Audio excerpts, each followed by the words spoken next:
Marvel, I have Black Myth Wukong templates. This video is purely for entertainment and does not infringe on copyrights or laws. The rights to the novel and image belong to the original author. We do not claim ownership. Don't like waiting and want to listen to this fanfic in full now? Subscribe to our Patreon, where you'll find the best fanfics. Chapter 226. What kind of family is this? It seems that Hashimoto Kanzuki is indeed a management talent with a vision for long-term development. Lin Feng smiled and encouraged, Ms. Hashimoto, your suggestions are excellent and your vision is very unique. Hashimoto Kanzuki followed Lin Feng. Professor Lin Feng, I have a question for you. Can I? Of course, I will tell you everything I know. Lin Feng replied.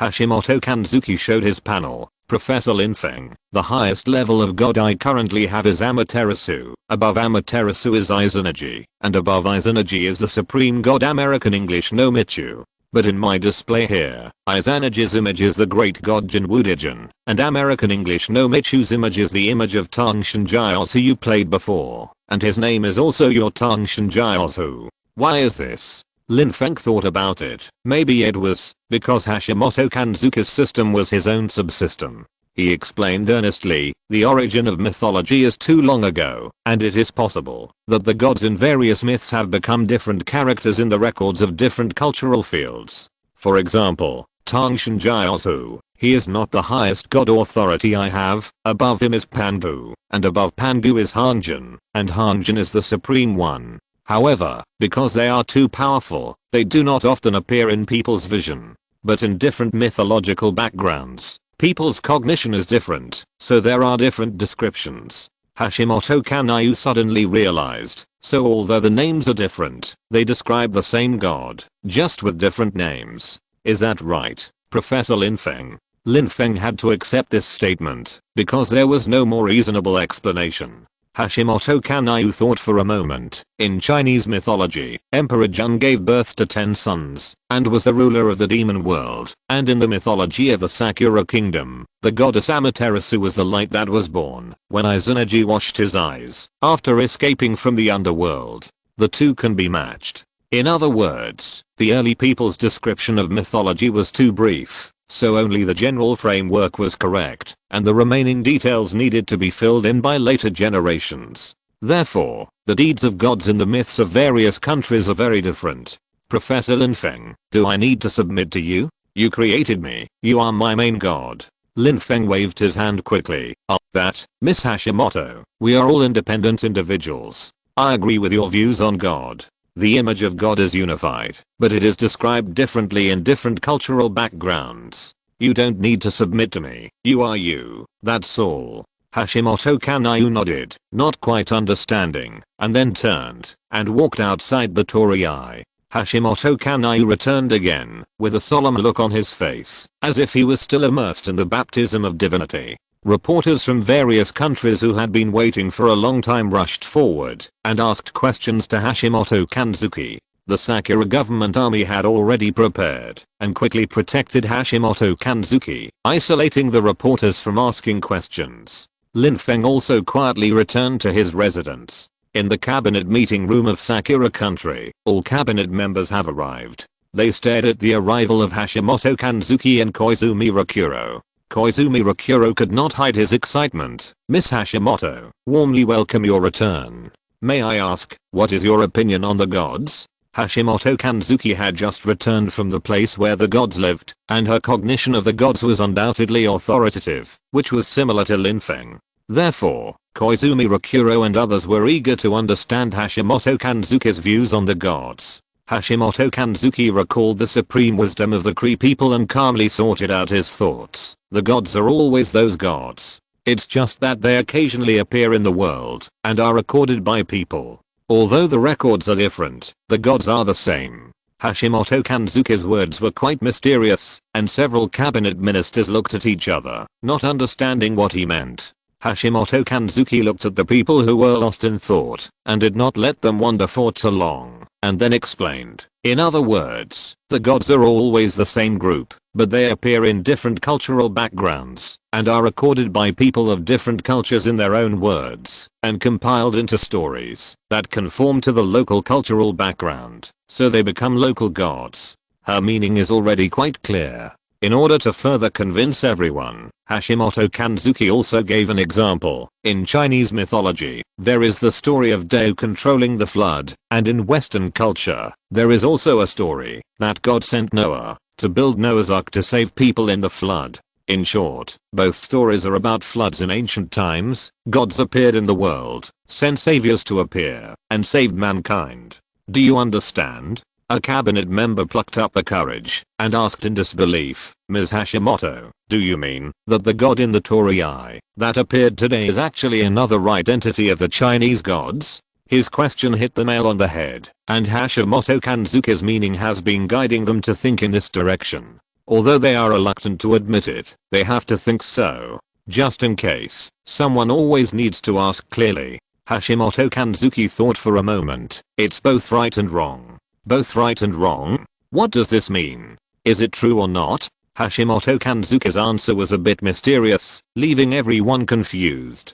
Hashimoto Kanzuki explained, I met Amaterasu, and she told me that her father was the demon Emperor Digen. In Chinese mythology, Emperor Digen is the father of 10 golden crows, and each golden crow can represent the sun. In the mythology of our Sakura country, after Izanagi escaped from the underworld, he washed out his daughter, Amaterasu, who symbolizes the sun, from his eyes while resting. These can all correspond. However, although the images of some gods overlap, the images of some gods are different. For example, the snow girl. There is no snow girl in Chinese mythology, but in the mythology of our Sakura country, the image of the snow girl is a household name. This is the difference. The cabinet member who asked the question hesitated and said, then, Ms. Hashimoto, do you mean that the information the gods told you is that the gods in our Sakura cultural system are just a branch of the Chinese gods? Hashimoto Kanzuki nodded solemnly. I'm afraid that's the case. Therefore, it is very necessary to maintain a good relationship with China. The gods will not easily interfere in human affairs, but once there is civil unrest in the human world, the gods will still be very unhappy. Also, if possible, I still hope that Professor Lin Feng can stay in Sakura country for a while, because we don't have much research on gods, and he is an authority in this area. His research on gods will help us understand gods more deeply. After conveying the message from the gods, Hashimoto Kanzuki left the cabinet. She was only responsible for conveying the message, and after the message was delivered, she had to accept interviews from the news media. However, Koizumi Rakuro still gave her a few words of advice. Everyone in the cabinet fell silent at the same time. They had mixed feelings in their hearts, but they had to admire Koizumi Rakuro's foresight. After Hashimoto Kanzuki appeared, the army of Sakura country quickly intervened and took her away in order to obtain first-hand information about the gods. Now they have mastered the information as they wished, but the result is not completely satisfactory. Fortunately, the media has not yet announced the matter, and public opinion is still in their favor. In addition, the gods would not easily interfere in human affairs, and their political movements were still decided by themselves, and they still held the initiative. Koizumi Rakuro cleared his throat. Everyone, I believe everyone is very clear about the focus of our diplomatic work in the future. Everyone nodded in agreement. After the cabinet dispersed, Koizumi Rakuro lit a cigar with mixed feelings. He had quit smoking for a long time, but today's depression made him unable to help but take out a cigarette to relieve his depression. He originally wanted to use the power of the gods to become one of the 5 permanent members of the Security Council, but now everything has become a bubble, which is really disappointing. But overall, the gains this time are more beneficial than harmful. Hey, Mr. Stark, you're back. Harry shouted happily. This little boy who is passionate about handicrafts had a good chat with Stark and gained a lot. When he woke up in the morning and didn't see Stark, he couldn't help feeling a little disappointed, thinking that he had left quietly. Now that Stark suddenly appeared, his joy was beyond words. Stark smiled and apologized. I'm sorry, Harry, he said. holding the soy milk and fried dough sticks he had just bought. I went out to buy a Chinese breakfast. I don't know if it suits your taste. In fact, he just bought it when he went to Chinatown. He was running around like a headless fly in the morning, but he got nothing. Harry happily took the breakfast handed to him by Stark. Does Professor Lin Feng like to eat these too? Stark shook his head. No, this is my personal taste. Professor Lin Feng's breakfast is much richer than mine. Seeing Harry's surprised face, he smiled. However, I will take you to see Professor Lin Feng in the future. It's not bad to adapt to the Chinese taste in advance. Harry laughed with Stark, and after eating 2 bites of fried dough sticks, he said vaguely, Mr. Stark, I looked at your mecha, and I wondered if it could be equipped with a reflector. Stark took over his words. Reflector panel, right? This word is indeed a bit obscure for a child of this age, but he can contact and understand this aspect, which is indeed a plastic talent. Harry nodded excitedly. Yes, Mr. Stark, if you let me design Iron Man and War Machine. Stark corrected him again. It's not War Machine now. After joining the UN Security Council, Rhodes' set is now called Iron Patriot. Really? That sounds even cooler. Harry widened his eyes and danced with joy. Stark shook his head, not impressed by the name. It doesn't sound cool at all. Harry, go on and tell me your idea. Add a reflective panel to the mech, and then what? Oh, right. Harry was pulled back to the point by Stark. Use the reflective panel to reflect light, so that it can enter invisible mode. Stark stopped eating the dough sticks, and turned to look at Harry. You wanted to enter invisible mode. Harry raised his head proudly. How about it, Mr. Stark? Doesn't it sound cool? Don't I have a good idea? Stark didn't want him to be too proud and complacent. After all, this child is gifted and can't stop because of pride and complacency. So he continued to eat the dough sticks. It sounds good. Maybe one day I can make one. This is indeed a good idea. Harry's idea made Stark feel ashamed and full of emotion. In the past, he had a flamboyant and unruly personality. He always put everything on the table, including his announcement that he was Iron Man, because his pride did not allow him to be humble and hide his head and tail. It is precisely because of his personality that he revealed his home address to the media, allowing terrorists to take advantage of the situation. When almost all of his mechas were sent for repair and upgrade, the artillery roared, and the house was damaged. The current situation of Pepper and Natasha is still unknown, and Maya's situation is not expected to be optimistic. And all this is because of his flamboyant personality. Also because of his personality, he never thought of installing reflective panels. After all, Iron Man always appears openly. What's the use of invisibility? However, yesterday's terrorist attack made him realize his mistake. Before he had enough ability to protect his family, his flamboyance would only make himself a target of revenge. And there are gods in this world. Even if there are no gods, there are Kree people whose technology is far superior to that of Blue Star. Maybe he can change his mind and not deliberately make it public, but it is enough to let people know his existence, as if they were in awe of gods. Stark fell into deep thought and didn't realize that he had finished his soy milk. Mr. Stark, you have finished your soy milk. Harry reminded him from the side. Stark came back to his senses and looked at Harry. In order to hide his embarrassment, he changed the subject and asked, Child, who else is in your family? Harry fiddled with the fingers of the mecha. My mother works in a restaurant and usually doesn't come back during the day. My father went to buy lottery tickets and went to claim the prize after winning. Stark folded his arms and looked at the child with interest. From yesterday to now, he has never seen the child's parents. What kind of parents are these? The mother is okay because she works and supports the family, but what about the father? Buying lottery tickets should improve the family conditions, right? But the child doesn't live very well. However, he saw Harry lowered his head with a hint of grievance and sadness in his voice. He must have won a lot of prizes. After all, he hasn't been home for 5 or 6 years. Stark didn't know how to comfort him, so he had to say, Dad abandons his family and leaves. This kind of thing is very common. He thought of his father, who insisted on going on a business trip to the Bear Country for work, and he was sad for a long time because of this.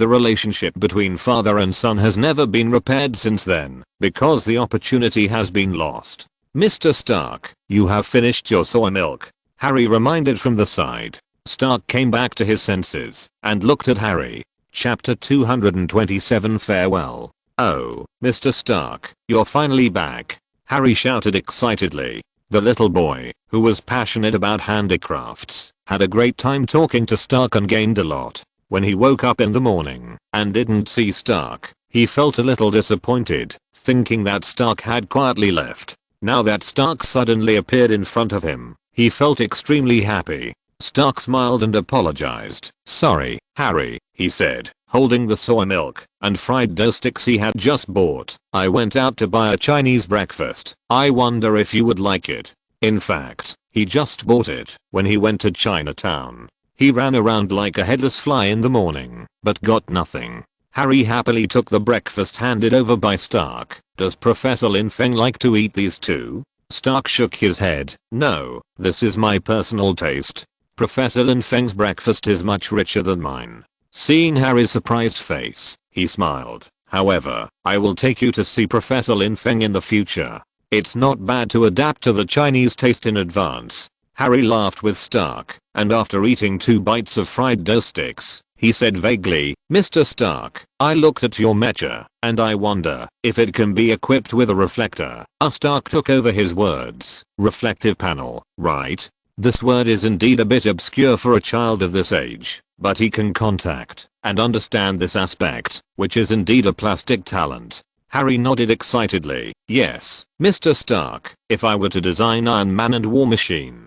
Stark corrected him again. It's not War Machine now. After joining the United Nations, Rodset is now called Iron Patriot. Really? That sounds even cooler.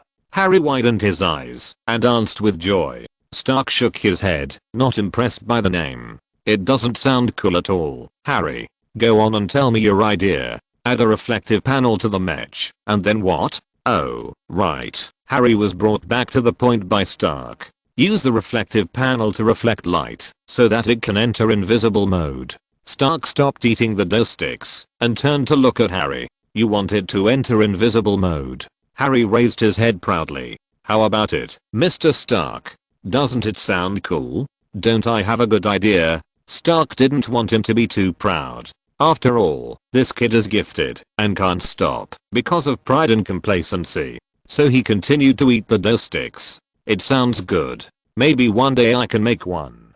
This is indeed a good idea. Harry's idea made Stark feel ashamed and full of emotion. In the past, he had a flamboyant and unruly personality. He always put everything on the table, including his announcement that he was Iron Man. Because his pride did not allow him to be humble and hide his head and tail. It is precisely because of his personality that he revealed his home address to the media, allowing terrorists to take advantage of the situation. When almost all of his mechas were sent for repair and upgrading, artillery fire roared, and his home was damaged. The current situation of Pepper and Natasha is still unknown, and Maya's situation is not expected to be optimistic. And all this is because of his flamboyant personality. Also because of his personality, he never thought of installing reflective panels. After all, Iron Man always appears openly. What's the use of invisibility? However, yesterday's terrorist attack made him realize his mistake. Before he had enough ability to protect his family, his flamboyance would only make himself a target of revenge.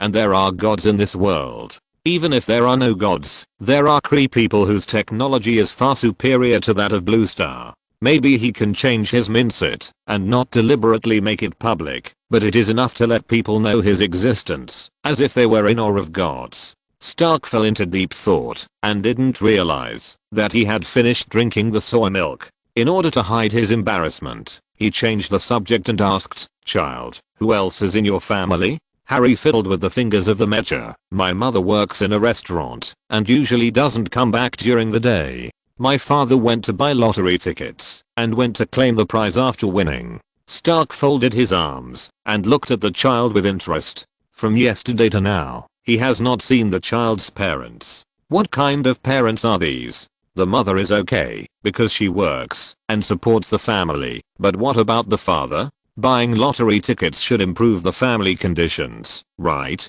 but the child doesn't live very well. But then he saw Harry lowered his head, with a hint of grievance and sadness in his voice. He must have won a lot of prizes. After all, he hasn't been home for 5 or 6 years. Stark didn't know how to comfort him, so he had to say, "It's common for dads to abandon their families and leave." He thought of his own father, who insisted on going on a business trip to the Bear for work, and he was sad for a long time because of this. The relationship between the father and son has never been repaired since then, because the opportunity has been lost. Unlike the early morning light in the United States, Germany has entered the afternoon. With a roar, a plane landed steadily at the Berlin airport. The cabin door opened, and the dusty Rogers, Bucky and others walked out, escorting a man with a depressed look and a dead heart. At the UN second branch in Germany, Sharon learned that her superiors had lifted the wanted order for Rogers and others, and she couldn't help but feel happy.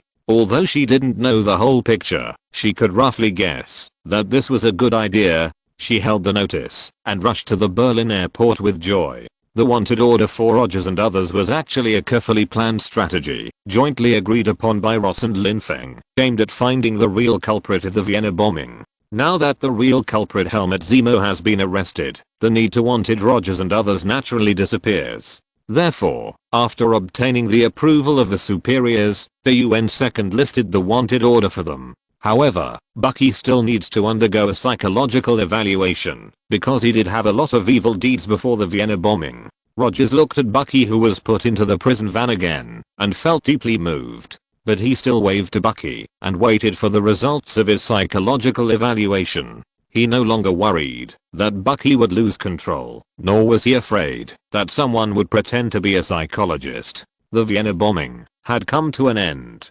Bucky smiled back, saying that he was not worried.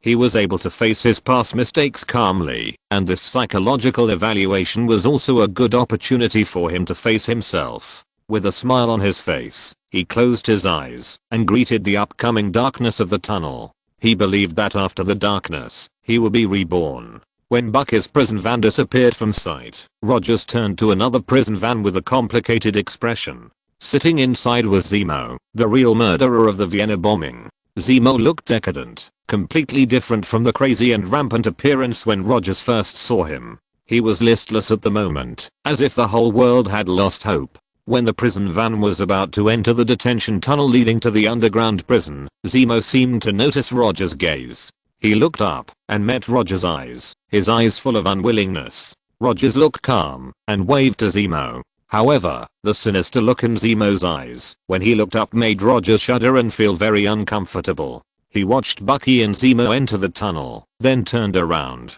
bathed in the warmth of the afternoon sun, and watched everyone say goodbye. Sam and Scott said goodbye reluctantly. "Man, you have made an indelible contribution this time. Thank you." Scott scratched his head. It's nothing. But at this point, he still smiled proudly. Then he waved goodbye and boarded the flight back to the United States. Pete and Wanda still stared at Scott's back. Wanda was still confused. "It's strange. How did his body become so big?"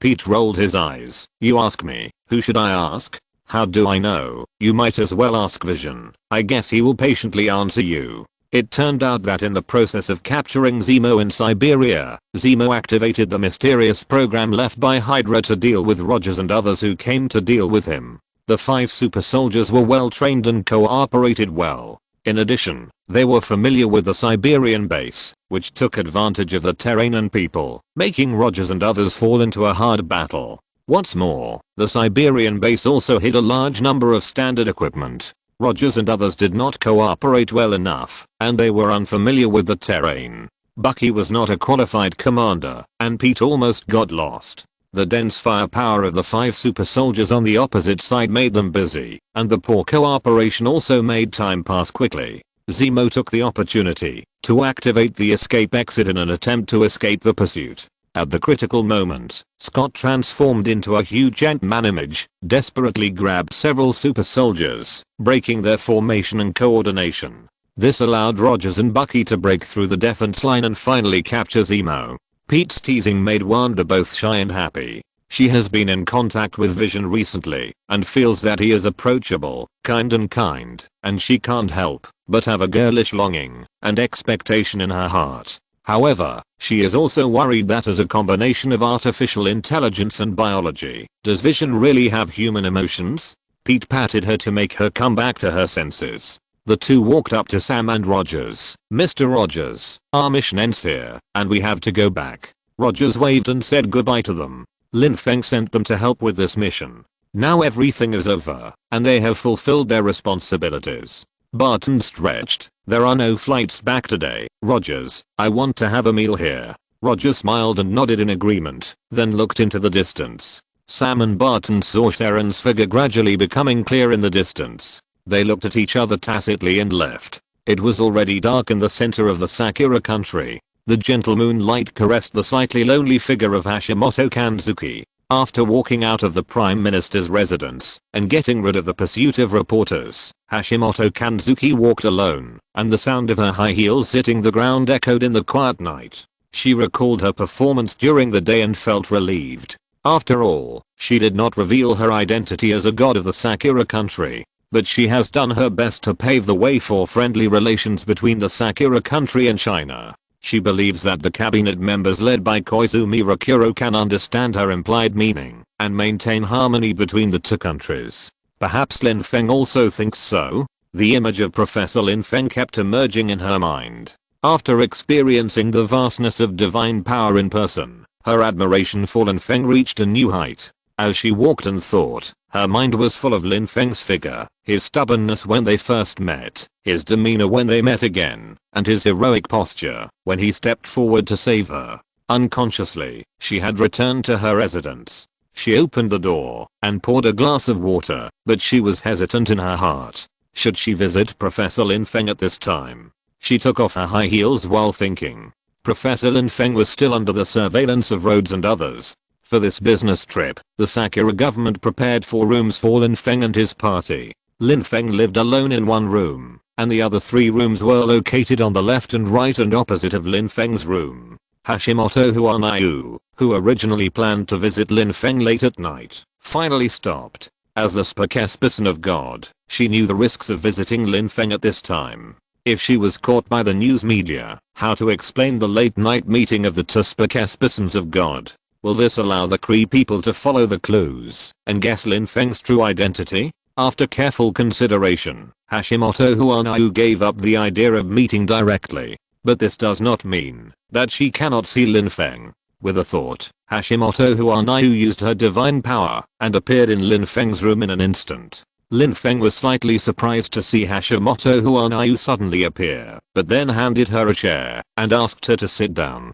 Noticing Hashimoto Kanayu's nervousness, he asked with concern, "What's wrong, Miss Hashimoto? Are you feeling uncomfortable?" As soon as the words came out of his mouth, Lin Feng wanted to slap himself. Hashimoto Kanayu had just obtained divine power. How could she feel uncomfortable? Hashimoto Kanayu was delighted to hear Lin Feng's concern. She walked in front of Lin Feng and looked at him boldly, her eyes full of admiration. Her eyes were so focused, even a little obsessed, that Lin Feng was a little suspicious of her state. Just as Lin Feng was about to ask, Hashimoto Kanayu suddenly tiptoed and hugged his neck. Lin Feng was startled by Hashimoto Kanayu's behavior and quickly pushed her away. "Miss Hashimoto, you." Although she was pushed away, Hashimoto Kanayu quickly grabbed his arm. Hashimoto Huanayu was not discouraged. She held Lin Feng's arm tightly and looked at him affectionately. "Professor Lin Feng, ever since you saved me from the Kree, my heart has belonged to you. As a god, you work hard for the survival of mankind. As a member of the human race, you have given me divine power, allowing me to take on the responsibility of protecting mankind. I'm grateful to you, but I have no way to repay you. I don't know how you feel about me, please forgive my abruptness. But tonight, I want to be your woman. Please allow me to be bolder, okay?" After saying that, she looked directly at Lin Feng, waiting for his answers seriously and nervously. Lin Feng looked at Hashimoto Huanayu's serious expression and was at a loss. Chapter 228, Mixed Feelings. He has surpassed humanity, but should he retain human emotions? He knew Hashimoto Kanayu's feelings for him, but he never took the initiative to reveal them. Now that the girl has taken the initiative to confess, should he step down from the altar and experience human emotions? Hashimoto Kanayu's beautiful face was right in front of him, and he was afraid that he would say the word no. Forget it, he is a person with feelings after all. How can he bear to hurt a girl's most innocent feelings? He looked at Hashimoto Kanayu's flawless cheek, made up his mind, no longer hesitated, and took the initiative to kiss her. The two closed their eyes and enjoyed the warmth in each other's hearts. Love comes suddenly, but it is natural. Sweetness comes naturally, but it always appears inadvertently. Therefore, happiness is often contradictory, because love and sweetness are always full of contradictions, and it is unknown when they can be unified. After a not so smooth conversation with Lin Feng, Carol felt that he made sense. In fact, she had been hunting the Skrulls for so long, and she had never seen many Skrulls killing for no reason. Instead, it was the Kree who had stained their hands with the blood of too many Skrulls for a reason. Is this reason really tenable? Rog had always told her that the Skrulls could disguise themselves as anyone, infiltrate other planets, occupy territory quietly, and then massacre and celebrate their possession of the planet. The Kree had to use technology that could compete with the Skrulls to drive them away in order to liberate those innocent planets, and they would move forward even in the face of sacrifice. Even though their planet was destroyed, they still held on to their beliefs and rescued the residents of other planets who were in distress. However, in this case, why was Rog's current behavior no different from the invaders he mentioned? Unlike the Skrulls, they only need to see others to completely copy all of their biological information, including short-term memory. The Kree could not change their appearance, but they could interfere with the brain waves of organisms through electromagnetic waves, set up perception barriers, and let the cerebral cortex of organisms receive wrong information, thus forming an image in their minds.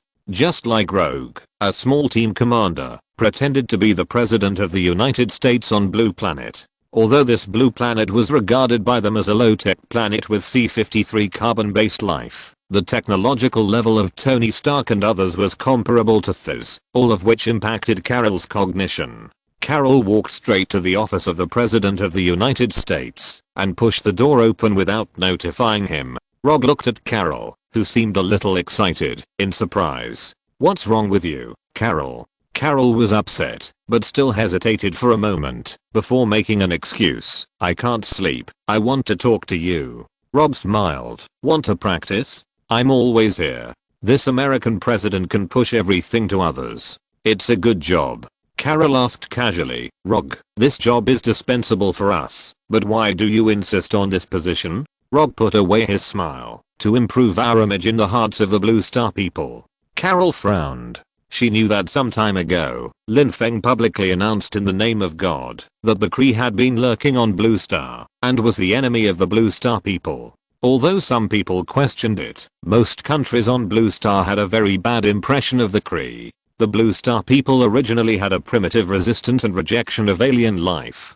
In addition to the alien invasion activities of Loki, Hela, Thanos and others, the Blue Star people were even more hostile to alien life. Even without God's will, once the Kree's identity is exposed, they will become the target of attack by the Blue Star people. This cannot be blamed on God, but it can only be said that Lin Feng has a very accurate grasp of people's hearts. Carol's heart was shaken again. The two came to the training ground. Although Carol tried her best, she was still defeated by Roger. Roger was like her mentor, leading her to practice, teaching her fighting skills, and even instilling in her that the mission of the Kree was to liberate other planets from the tragic fate of being occupied by the Skrulls. She never doubted Roger. With a bang, Carol fell to the ground again, but she still insisted, "I just fell down." Roger did not expose her, and followed her words. "Yes, you just fell down," but then changed the subject, slightly mocking, "Because I hit you in the face with my fist, that's why you fell down."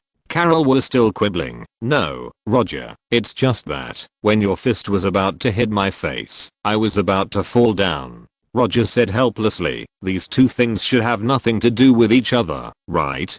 Carol launched an attack again, but because of her hesitation, although the attack was fierce, in Roger's opinion, the connection was not smooth enough and full of loopholes. He retreated repeatedly and taught, "Don't doubt. Doubt will make you slow down," and full of loopholes. A strange picture flashed through Carol's mind, which seemed to be her long-forgotten memory. I seem to remember something. It seems to be my past? Carol said subconsciously. Roger's face changed slightly, but soon returned to normal. He threw Carol out and grabbed her right hand at the same time, preparing for the next combo. Carol quickly recovered her position after landing, with her left hand ready to go, as if she could not suppress the anger in her heart. Seeing this, Rogue hurriedly said, "Control yourself. If you lose control again, you need to talk to the Supreme Wisdom in secret." As a warrior who has experienced many battles, emotional fluctuations are the most dangerous enemy. Carol, always remember this.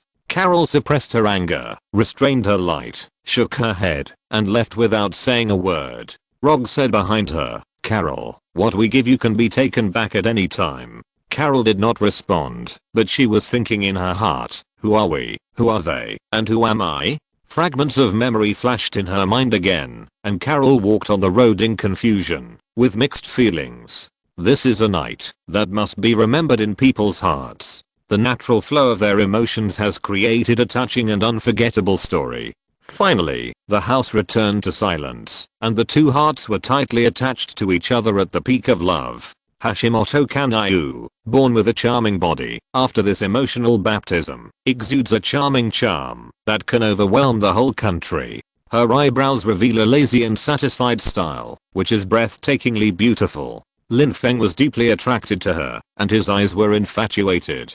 Hashimoto Kanai felt Lin Feng's infatuation, and sweetness surged in her heart. She looked back at him charmingly, and then gave him a kiss full of love and expectation. After a passionate lingering, Hashimoto Kanai gradually tasted the sweetness of love. When the wind and rain in the house stopped for a while, the wind and snow outside the window seemed to stop quietly.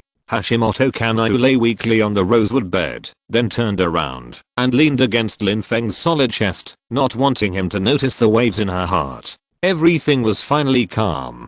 Hashimoto Kanai quietly nestled in Lin Feng's arms, feeling his strong embrace, but suddenly she felt an inexplicable loss and fear. All this came too abruptly, and she never took into account Lin Feng's situation. With my identity, can I spend my life with him? We are both messengers of God, and we have different nationalities. If we are together, will we be blamed by the world? Lin Feng is now under surveillance by the convention group. If I'm included, will it be even more difficult for him to move forward? What's worse is that, if the Kree find out that Professor Lin Feng is God, the consequences will be disastrous. The more Hashimoto Huanayu thought about it, the more scared she became, and her heart was trembling. She actually ignored these terrible consequences, because of her selfish desires, and she was uneasy. Lin Feng keenly noticed that the woman in his arms was worried. He had put down his godhood and appeared as a gentle husband. He asked considerately, "Huanayu, what's wrong with you? Are you worried?" Hashimoto Huanayu smiled shyly and remained silent. The crystal sweat on her forehead slid down her black hair, shining like pearls in Lin Feng's sight. Hashimoto Huanayu's silence did not make Lin Feng give up asking. He continued to ask firmly, "Huanayu, are you worried about something? You can tell me." Hashimoto Huanayu finally turned around, looked at Lin Feng's sharp and smooth profile, and replied with a forced smile, "No, Professor, I really don't have any worries." "Really?" Lin Feng asked tentatively, knowing the answer. Although he was straightforward, he could also detect something strange. Hashimoto Huanayu said that she had no worries, but her tense body had revealed her thoughts. Lin Feng frowned helplessly and tried to use his divine power to spy on Hashimoto Huanayu's heart. However, he generally would not easily use his divine power to spy on people's hearts, because it was disrespectful to people. Moreover, understanding a person's heart should not be done in such a rude way. But for some reason, he did not spy on the other person's thoughts. It seems that Hashimoto Huanayu is also quietly using divine power to resist his exploration. Lin Feng frowned and finally gave up the idea. Although Hashimoto Huanayu's divine power is not as good as his, he can definitely increase his strength to break through her defenses. However, since Hashimoto Kanai didn't want him to look into her heart, what reason did he have to forcefully break through her inner self-blockade? Lin Feng sighed and caressed Hashimoto Kanai's cheek with pity. Hashimoto Kanayu relaxed her body and stared at Lin Feng nervously. Lin Feng smiled. Who are you? It's okay.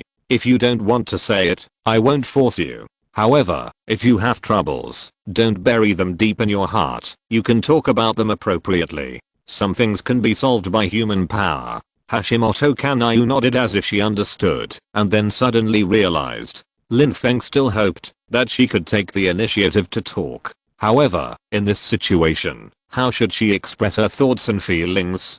Should Professor Lin Feng also worry and be anxious with her? Hashimoto Kanayu bit her lip and didn't dare to think deeply. She avoided the question, looked at Lin Feng affectionately, stretched out a slender jade hand, and gently outlined his resolute handsome face. Lin Feng looked at her and asked, "Are you okay?" Hashimoto Kanayu just smiled sweetly and didn't answer. Outside the window, the wind started to blow again, and the snow and wind started to fall again, as if the whole world was covered with snow. Pete rarely went out, but chose to stay in the laboratory, concentrating on observing Ultron's in-depth analysis of the Kree's structure. Pete stared at the memory images in the Kree's mind and exclaimed, "It's amazing that there is such a strange race as the Skrulls." Ultron, from the perspective of artificial intelligence, poured cold water on Pete. "Pete, with all due respect, this is not something worth cheering for. You have to know that, whether it is the Kree using technological means to interfere with brain waves, to imitate the human appearance, or the Skrulls being able to copy human biological information with just one glance, their existence poses a serious threat to human safety." Pete seemed indifferent and replied, I know. Ultron, their technological level is indeed more advanced than ours. We have to be considerate of the current technological level of mankind, right?" Ultron was not annoyed by Pete's perfunctory response. He said seriously, "Pete, you have to understand that both the Skrulls planet and the Kree planet have been destroyed, and this is under the premise that their technology far exceeds that of the blue planet." Pete was stunned for a moment when he heard this, then laughed and said, "But we still have God, don't we?" Ultron could not refute, so he had to explain the seriousness of the situation from another angle. "Pete, you have to think clearly. The gods have conveyed their intentions through Professor Lin Feng. Only at the critical moment of life and death will the gods help. What about non-life and death crisis? For example, you are replaced by a Skrull. Your personal life and death naturally cannot be compared with the fate of all mankind, but the Skrulls can exchange for the right to live on Blue Star through this method. They don't need to replace more people, just a small tribe, to gain a foothold on Blue Star, and then slowly multiply. Sooner or later, there will be no pure Blue Star people on Blue Star." Pete shuddered. It must be said that Ultron's mind as a guide for human evolution is indeed quite clear. He considered the risks of this peaceful evolution. And the example he cited is the Skrulls, an alien race that currently does not pose a threat to the humans on Blue Star, and is relatively gentle and friendly. What if it is the Kree who have begun to accelerate the invasion of Blue Star? If peaceful evolution is used for a long time, will there still be a place for Blue Star people on Blue Star? By then, how should the gods deal with it? Ultron pointed out coldly, the Skrulls are not carbon-based life forms, so they have a high talent for biological imitation. According to the intelligence of the Kree, they can completely assimilate themselves into the target's appearance after locking onto the target, completely replicating it from the inside out. Except that they are not Blue Star people. They can share everything with Blue Star people, Blue Star's resources, land, environment, and even Blue Star women. Ultron's words shook Pete's eardrums like a bolt from the blue, but Ultron did not stop there. Can you imagine? A group of Skrulls shouting "I love Blue Star," and then in the blink of an eye, they are defrauding everywhere as Skrulls. You know they are illegal immigrants, but you can't do anything, because someone will accuse you of not respecting the human rights of the Skrulls. And they enjoy the resources provided by Blue Star humans with peace of mind, while spitting on Blue Star humans for being shameless and doing whatever they want on Blue Star's land. Because of God's inaction, you can only swallow your anger. Do you think this tastes good? Chapter 229 Professor, I want to give birth to a child for you. Ultron's words instantly reminded Pete of his sister Wanda. Fortunately, Vision is a robot, and her happiness should be guaranteed. Ultron seemed to see through Pete's thoughts and taunted him. Pete, don't forget that Vision is nominally a robot, but he combines biological tissue and vibranium structure. We have also obtained intelligence from the Kree. The Skrulls can even copy DNA. How difficult do you think it would be for them to imitate Vision? It's just that they can't imitate the 9-rank moral golden lotus bestowed by God. There is no luck in anything. Pete was speechless. The scene of the Skrulls shouting "This is Blue Planet, you should get out" emerged in his mind, and he felt a chill in his heart. He had no choice but to spread his hands helplessly. Ultron, I have to admit that what you said makes sense. Ultron knew that he had touched Pete's heart, so he stopped attacking him and changed the subject. The appearance of God has made humans too dependent on their power. So much so that when encountering many problems, humans think of God first. God is the last guarantee, not at all, that can be called upon at any time. Faced with the threats from the Kree and the Skrulls, God is helpless and can only watch them evolve peacefully. Pete suddenly realized and understood Ultron's real thoughts. In other words, only when humans themselves become strong can they resist these foreign invaders. Ultron rarely showed an anthropomorphic smile. Pete, my friend, you are right. Only when humans themselves continue to progress can they cope with various crises. Although the gods are great, they are often just our spiritual comfort. They need to consider the human standpoint in many things and cannot take action personally. Therefore, humans still need to be strong. I was created for this purpose.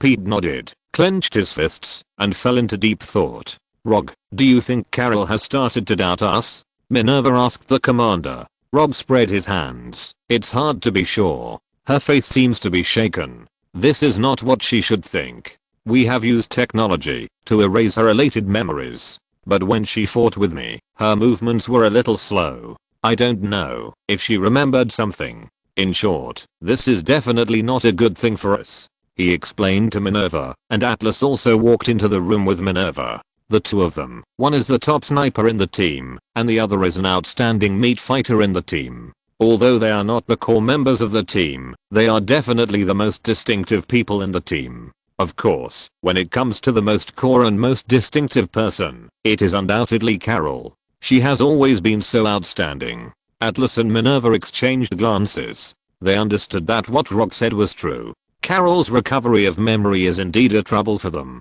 Rob smiled slightly, but it doesn't matter. We have advanced technology. Carol's power is given by us, and we have the ability to take it back at any time. If I have time, I will arrange for Carol to meet the Supreme Wisdom and have a good communication with her. You don't have to worry too much for the time being. Atlas and Minerva felt relieved after hearing this. As their most outstanding commander, young Rob has a calm mind, amazing situation judgment, excellent psychological quality and comprehensive combat skills.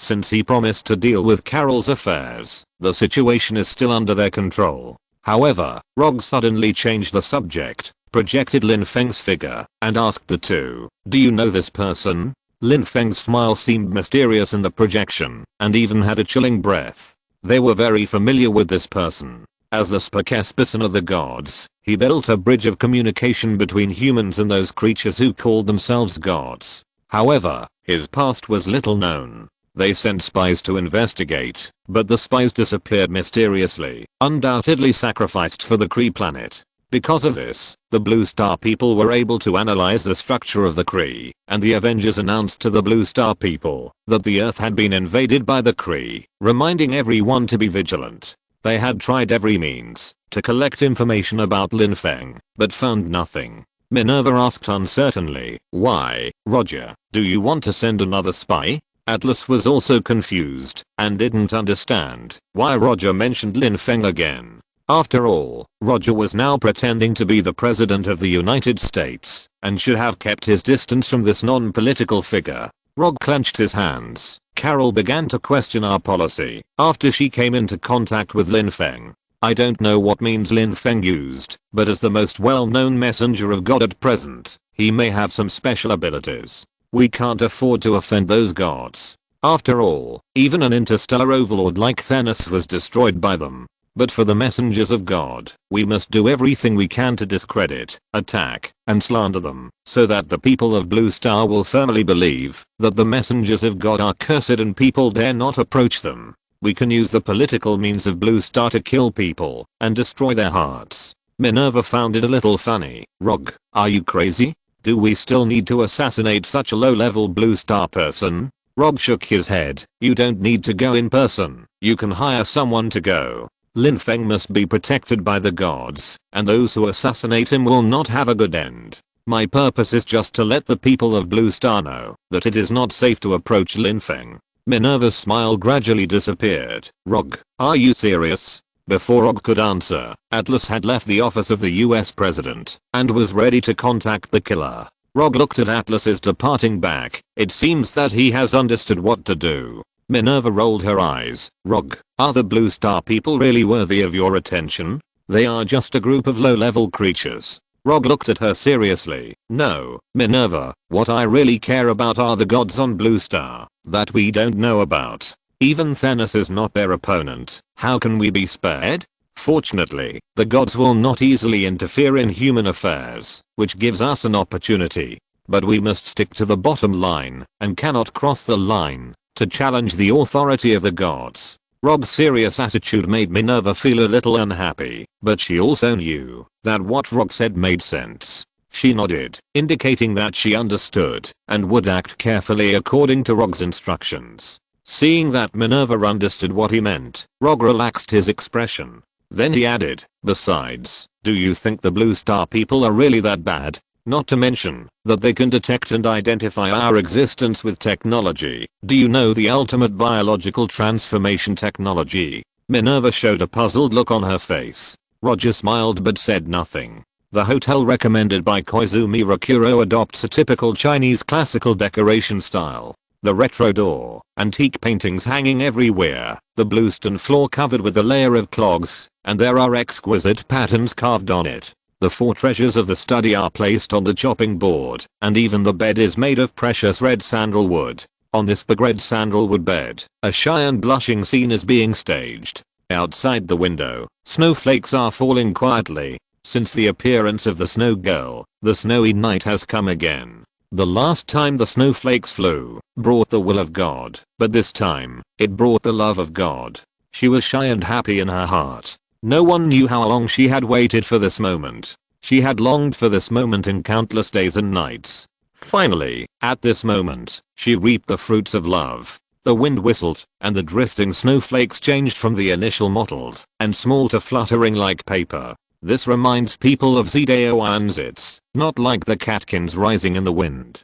Indeed, what a wonderful scene it is. Willow catkins dance in the wind, snowflakes sway in the wind. They are just like love, graceful and charming. Love is like poison. Once you are infected, it is difficult to quit, but if you don't touch it, it is as wild and tempting as a rose. Even if you know there are thorns, there are still people who throw themselves into it recklessly, just to taste that fragrance. Therefore, many people choose to close their emotional door, to avoid the torture of love. However, once this closed emotional door is pried open a little by the fragrance of love, the desire inside will surge out like a flood that has broken through the dam, and it cannot be stopped. This is love, unstoppable, inevitable, and irresistible. Outside the window, the cold wind is biting, and the snow is getting heavier. This is an unprecedented heavy snow in Japan. But inside the house, the 2 people with supreme divine power are completely unaware of this.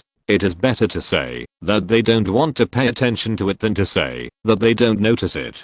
There are many troubles in the world, and only love can make people indulge in it and forget all troubles and cold. Hashimoto Huanai recalled the scene when she first met Lin Feng. He was arrogant and domineering at that time. Although it did not match his handsome appearance, it left a deep impression in her heart. Later, his face became a symbol of perseverance and mystery. He sympathized with humans, but whenever he appeared, humans seemed so small. He seemed to be able to wholesale the power of gods, and this became a little secret in her heart that she wanted to tell but couldn't. Girls' feelings are always full of poetry, looking forward to the romantic prince to save the beauty. Although Professor Lin Feng did not fall from the sky, he did save her at the critical moment, leaving an eternal mark in her heart. She was also convinced of a fact: he is a god. In the face of unwarranted accusations and criticisms from the world, he can still shelter humans from wind and rain without changing his face, saving humans from dire straits time and time again, and pulling them back from the brink of extinction. This kind of mind makes her admire and love him more. Perhaps, as a human being, what she can give him in return is to let him experience the true feelings of the world more deeply. Hashimoto Huanayu thought about this while putting her heart and soul into it.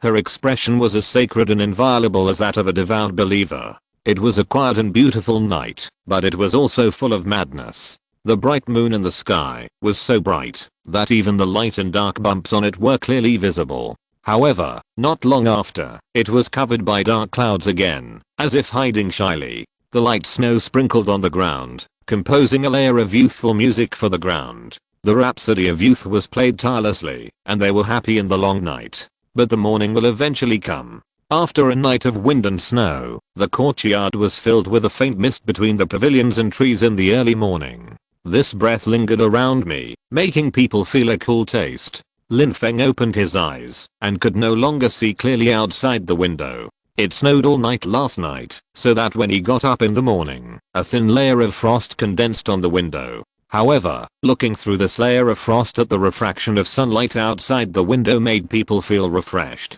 Outside the window, the morning light was warm and dim. Under the rising sun, the thin frost on the window was as beautiful as a veil, as if it was a work of art that did not belong to the human world. It was just an unforgettable night, but it seemed like a lifetime ago.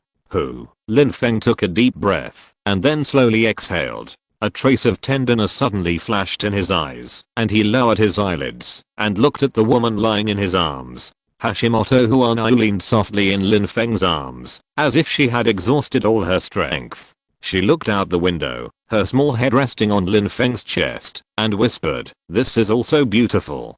Professor Lin Feng, can we stay a little longer?" Lin Feng rested his head with one hand on the back of his head and smiled gently. He took a deep sniff of Hashimoto Huanayu's hair, intoxicated by the charming fragrance, and then said softly, "Okay. You can stay as long as you want. Also, not too long. It will be 7 o'clock soon, and you have to attend today's scientific research meeting, and I want to attend it too."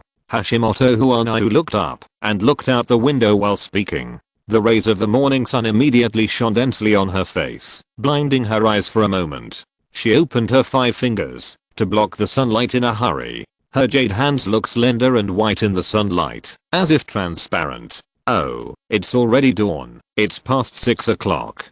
Hurry up, get up, Professor. We still have a scientific research meeting today." Hashimoto Huanayu said in a panic, while busy getting up, to find her clothes scattered on the ground, and a trace of anxiety flashed in her eyes. "It doesn't matter. Time is still now." Lin Feng pulled Hashimoto Huanayu, who was as soft as jade, back to his side, and said gently and considerately. Hashimoto Huanayu was stunned, and then she remembered the power of Professor Lin Feng. Women in love are often blind, and she also fell into this spell. However, since time is still, then, Hashimoto Huanayu stared at Lin Feng with a fiery look. "Professor, I want to give birth to a child for you." Lin Feng couldn't help but smile bitterly after hearing this. He possessed the power of Tangshan Jiaozu, and had long transcended time and space, and could freeze time at will. In the time he froze, only Hashimoto Kanzuki, who also possessed divine power, could move freely.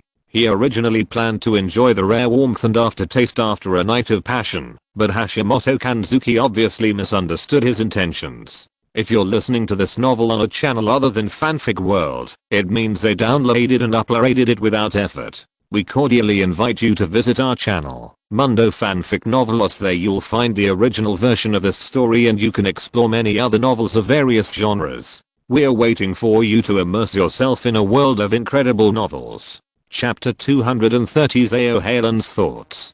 Her eyes were burning, and although she was shy, she still stared at Lin Feng boldly, as if she wanted to devour him. Lin Feng fulfilled her wish and let her enjoy it to her heart's content. Thunder in the sky set off fire on the earth, and a meteor hit the blue star. When Hashimoto Huanayu turned over and pressed Lin Feng into her, turning the tables, a fierce battle began again. The wall led by Hashimoto Huanayu lasted for a long time, and it was unknown how many times it broke out. She was tireless and seemed to want to hollow out Lin Feng's body. However, offense and defense always switched inadvertently. Hashimoto Huanayu, who was originally proactive, gradually fell into a disadvantage and was forced to switch to defense.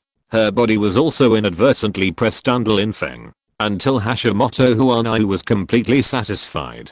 Under Lin Feng's gaze, she was sweating all over her body, as if she had just been fished out of the lake. She panted heavily, allowing her lover to carefully examine her proud body like examining a work of art, while slowly recovering her vitality. At this time, she began to enjoy the afterglow. Only after she completely recovered did she return to her room to prepare for today's scientific research meeting. The scientific research meeting was held after yesterday's Sakura God incident and was immediately invited by Sakura Prime Minister Koizumi Rakuro to attend Lin Feng and Hashimoto Huanayu. The participating researchers were top biochemical experts from all over the world, and of course there were also medical scientists and physicists. The appearance of gods is a complete subversion of the physical rules of the current world.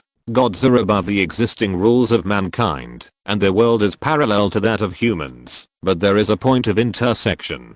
Some physicists criticized and opposed all this, some stopped to watch, and some changed their camp and believed in theology. This point was fully explained by Lin Feng at the scientific research meeting. At the scientific research meeting, Hashimoto Huanayu flipped through the Kojiki from time to time, reading those ancient Japanese words that were obscure and unfamiliar to Sakura people who specialized in studying ancient books. She translated while reading, and Lin Feng made relative hypotheses and assumptions about the origin of the Sakura gods, based on her translation, and combined with his own thinking, and at the same time, combined with their life stories, to deduce their personalities and principles of doing things. God is high above, but has relative human nature. The principle of the unity of gods and humans in ancient Greek mythology is interpreted vividly.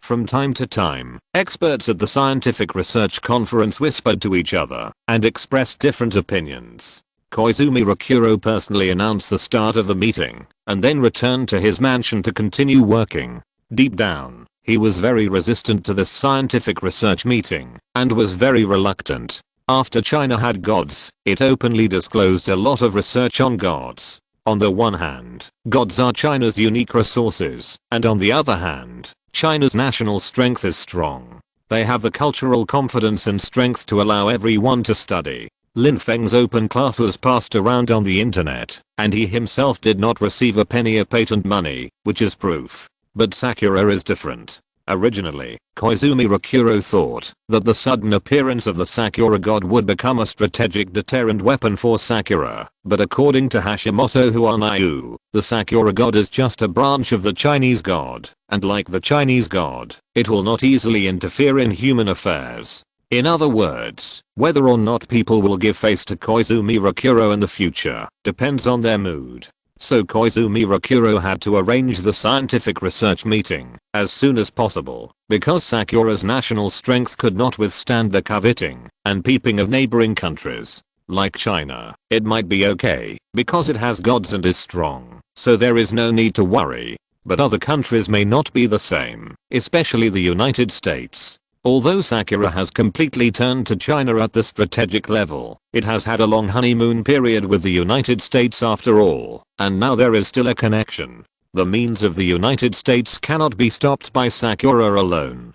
Therefore, instead of being forced to publish and open the relevant research on gods in the future, it is better to take the initiative now and leave a good image to the international community. If it is not for the lack of strength, who would be willing to be inferior to others? People are always like this, eating what is in the bowl and looking at what is in the pot, and are always full of expectations and longings for more advanced and beautiful things. Zhao Halen, as a top talent in the field of biological science and technology research, also attended this scientific research meeting. Out of a desire to explore the prospects of human development and the enlightenment that gods bring to mankind, she attended this meeting with a curious heart about gods. As a genius who has mastered the technology of biomimicry, reorganization and reshaping, Zhao Halen has always been praised for her talent and beauty. However, this scientific research meeting was different from what she imagined. More emphasis was placed on the various investigations and textual research on the Sakura gods, which was too literary, making her somewhat uninterested. But she began to look for highlights and fun at the venue. Unlike most people, present who were full of awe and strong curiosity about gods, she was just a biologist who had a lot of interest in the enlightenment that the appearance of gods brought to mankind. However, in her aimless search, she really found some highlights. She found that she was not the only one who was slacking off, and some people were pretending to listen, but actually turned on their mobile phones. Of course, the most important thing was not these, but the interaction between Professor Lin Feng and Hashimoto Huanayu. Although Hashimoto Huanayu was focused on translation, she looked at Lin Feng from time to time. Whenever she looked at him, her face would become redder, her breathing would become more rapid, and her speech would become faster. Lin Feng would also secretly look at Hashimoto Huanayu from time to time. His eyes were no longer full of obvious courtesy and intentional or unintentional alienation towards her as before, but with some doting. Zhao Halen played with a pen in her hand, with the corners of her mouth slightly raised, outlining a subtle arc. She felt that there must be an unknown story between these two people. After the scientific research meeting, Lin Feng left the venue accompanied by Ross and others who seemed to be escorting him, but were actually monitoring him. He did not pay much attention to the media, but just waved his hand hurriedly, and walked towards the direction of the hotel, where he was staying. Hashimoto Huanayu, the messenger of God who had just obtained the certification of the Sakura god, was quickly surrounded by reporters who failed to block Lin Feng, and became the focus of their attention and inquiries. Hashimoto Huanayu had a seemingly extremely polite and sincere smile on her face, and calmly and patiently answered the questions thrown by reporters like a storm. As we all know, the country of Sakura often gives people the illusion of excellent civilization, because they are good at the kind of fake smile that everyone knows. This smile seems perfunctory, but it is extremely polite to take care of the other party's face, which makes people helpless. Although they are unhappy in their hearts, they cannot blame the other party's etiquette. This is an uncomfortable but admirable way of dealing with things. However, Hashimoto Huanayu's smile at this time is different. It is a kind of sincerity and tolerance brought by inner confidence. Moreover, for some reason, Zhao Halen always feels that Hashimoto Huanayu exudes a kind of divine and universal glory. Could it be that, after being chosen by God, you will have divinity and pity the world? Zhao Halen was startled by his absurd idea and shook his head quickly, denying his idea. Professor Lin Feng is also a person chosen by God, but he doesn't look as approachable as Hashimoto Huanayu. On the contrary, sometimes he is even a little aggressive. Zhao Halen did not delve into her absurd and theoretically unfounded idea, but looked at Hashimoto Huanayu's calm demeanor and could not help but sigh with emotion. It is true that a man should be revisited after 3 days of absence. She had been in the Avengers for a period of time before, and at that time she felt that Hashimoto Huanayu's workability and coordination and management ability were very outstanding, and few people could match them. However, Hashimoto Huanayu always likes to silently contribute in the corners behind no one. On the one hand, because of her introverted personality, and on the other hand, because she lacks that kind of strong self-confidence. In front of everyone, she is always as shy as a girl next door. There are 3 leaders in the Avengers in name, but the ones who can really maintain the daily operation of the internal system of the Avengers, and allow this organization, which is the most concerned and trusted by the Blue Star people under the gods, to operate efficiently like a high-intensity precision instrument without being stretched, are Hashimoto Huanayu and Natasha behind the scenes. However, many people in the Avengers are just clocking into work now. Most of the main forces have been withdrawn, and the big 3 are also in a relatively difficult situation. Natasha and Hashimoto Kanzuki are also working outside, and the Avengers have lost their former enthusiasm for work. However, now that Rogers has returned to the Avengers, the situation should be better. He is also one of the centripetal forces of the Avengers. With him, relying on his excellent command experience, to preside over the overall situation. The situation will be much better. Thinking of this, Zao Halen couldn't help but look up at Hashimoto Kanzuki again. Under the camera, Hashimoto Kanzuki looked so generous and decent. When she answered each reporter's questions politely, she revealed a calm demeanor. Is it because of the favor of the gods that her demeanor has changed so drastically? What kind of creature is the god that can make a person undergo such a qualitative change? From a biological point of view, this is almost impossible. Perhaps only from a psychological point of view can we explain why Hashimoto Kanzuki has become so different. After accepting the recognition of the gods, she must have something extraordinary. Under this positive psychological suggestion, perhaps it led to Hashimoto Kanzuki's huge transformation. However, it has only been a few days since Hashimoto Huanayu became the messenger of God. There must be other motivations for her to become such a confident woman in such a short time. Thinking of the interaction between Lin Feng and Hashimoto Huanayu at the scientific research conference, Zao Halen smiled lightly, as if she had suddenly realized something. Perhaps it is the power of love. In the past, Hashimoto Huanayu always thought that she was just an ordinary person, so she was willing to be a star beside the Avengers, who shone like the bright moon in the sky, silently giving and reflecting their light. Now that she has become a messenger of God, her status and position have been greatly improved. Psychologically, she thinks that she can already be on an equal footing with Professor Lin Feng, so she has this confidence. Thinking of this, Zao Halen can't help but become curious again. What kind of person is Professor Lin Feng, who can attract such an excellent Hashimoto Huanayu? In her own country, many people have the dream of marrying Professor Lin Feng. Because God is so far away, even if there is a great god like Yang Jian who is willing to marry a woman from the human world, he does not come to the mortal world often. Therefore, compared to Yang Jian, who had little chance, many people turned their attention to Professor Lin Feng. Judging from all his speech videos, he is a humorous and suave man. Moreover, he has outstanding looks, a wealthy family, is one of the leaders of the Avengers, and is also the spokesperson of God. It can be said that except for not knowing whether he is a playboy, he almost satisfies the image of a tall, rich and handsome man in all girls' fantasies. However, Zao Halen, who has been in the Avengers for a while, does not think so. After that period of contact, she thinks that, although Lin Feng looks good on the surface, he actually does not open his heart to anyone, and is not a trustworthy person. She really doesn't understand why Hashimoto Huanayu would like him. Zao Halen folded her arms and waited patiently for the reporters to disperse so that she could reminisce with Hashimoto Huanayu and exchange some work-related matters. However, there were too many reporters surrounding Hashimoto Huanayu. Zao Halen's legs were sore from standing, and the number and enthusiasm of reporters did not decrease at all. She looked at the time. It was almost noon, and her stomach began to growl. So she decided not to wait any longer, but to take care of her physiological needs first. After dinner, Zao Halen asked about Hashimoto Huanayu's temporary residence, and then walked towards her residence. However, before she got close, she was stopped by someone. It seemed that it should be a soldier of the Army Self-Defense Force of the Sakura government. Zao Halen remained calm, but in her heart she felt disdain for the Sakura government's fuss.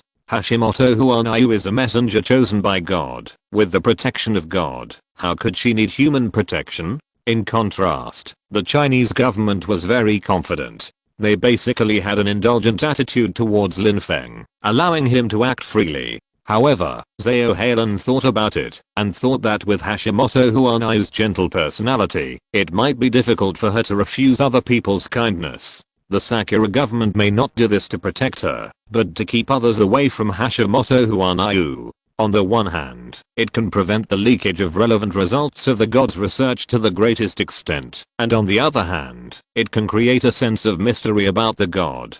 However, this approach seems a bit petty. Drive Zao? Just as Zao Halen was daydreaming, Hashimoto Kanayu's surprised voice suddenly came from behind. Zao Halen turned around and saw that Hashimoto Kanayu had finished the interview with the reporter and was walking towards her residence. She happened to meet Zao Halen, who had been waiting there for a long time. Seeing Hashimoto Kanayu's happy look, Zeo Halen also showed a happy smile. She ran forward quickly and hugged Hashimoto Kanayu tightly. Chapter 231. The game between the two sides. During the time that Zeo Halen stayed in the Avengers, she and Hashimoto Huanayu formed a deep friendship. Hashimoto Huanayu was born with a beautiful face, but a relatively weak character, so she was often bullied since she was a child, which led to her character becoming quite inferior. She rarely dared to make friends and had very few close friends. Zeo Halen was both talented and beautiful. She was envied by the girls around her since she was a child. The boys were both envious and afraid of her excellence, and they were distant and isolated from her. She was disdainful of pleasing others, so she often went alone and developed an extremely independent and self-reliant character. Perhaps because they were too withdrawn since childhood, they had something in common. In the Avengers, these two rare Asian women quickly became good friends in a period of time that was neither too long nor too short. Zeo Halen was not dissatisfied with Hashimoto Huanayu calling herself Dr. Zeo. After all, she was still a Sakura person, and she did a lot of face work. Now it was a public place, and there were military personnel from the Sakura government watching on the side, so Hashimoto Huanayu could not act too casually. However, the joy she felt from the bottom of her heart when she saw herself could not be faked, and that was enough. Hashimoto Huanayu led Zeo Halen to her home. This is a typical Japanese style house. The two women took off their shoes at the same time and walked one after the other on the wooden floor. Finally, they sat face to face on the tatami, leaned over a small wooden table, and began to talk. After reminiscing for a while, Zeo Halen also observed Hashimoto Huanayu closely for a while. She found that Hashimoto Huanayu not only had a more confident and calm demeanor, but also had an indescribable temperament. Zeo Halen couldn't tell what this temperament was, but she felt that Hashimoto Huanayu was particularly beautiful today and particularly feminine, which was a yearning that she both admired and rejected. What she didn't know was that the indescribable temperament of Hashimoto Huanayu was a charm and style unique to women, a temperament that could only be highlighted after experiencing love between men and women. Hashimoto Huanayu was pouring tea for Zeo Halen. Seeing Zeo Halen looking at her, she asked curiously, "Sister Helen, why are you looking at me?" Zeo Halen smiled when she heard Hashimoto Huanayu's question, "Seeing how you have been recently." Then, without waiting for Hashimoto Huanayu to answer, she tilted her head and supported her cheek with one hand. "Huanayu, I want to work in the Avengers." Hashimoto Huanayu handed the poured tea to Zeo Halen. Hearing this, she said happily, "Okay, Sister Helen. The Avengers welcomes you at any time. You can come to do experiments whenever you want." Zeo Halen shook her head and looked at Hashimoto Huanayu. "No, Huanayu. I'm not talking about an experimental assignment. What I mean is that I want to be stationed in the Avengers. I will stay in the Avengers in the future." Hashimoto Huanayu was not obviously happy when she heard this. Instead, she looked at Zeo Halen's slightly decadent expression and asked worriedly, "Sister Helen, what's wrong with you?" Zeo Halen picked up the tea and drank it directly without tasting it carefully. After drinking it in one breath, she said concisely, "The funding chain of our studio has been cut off. The employer who provided the funds can provide us with funds, but the condition is that I accompany their boss for one night." Her calm tone and expression seemed to be telling someone else's story, but the veins on her hands holding the teacup betrayed her anger and unwillingness. Hashimoto Huanayu understood when she heard this. With Zeo Halen's personality, it is unlikely that she will compromise.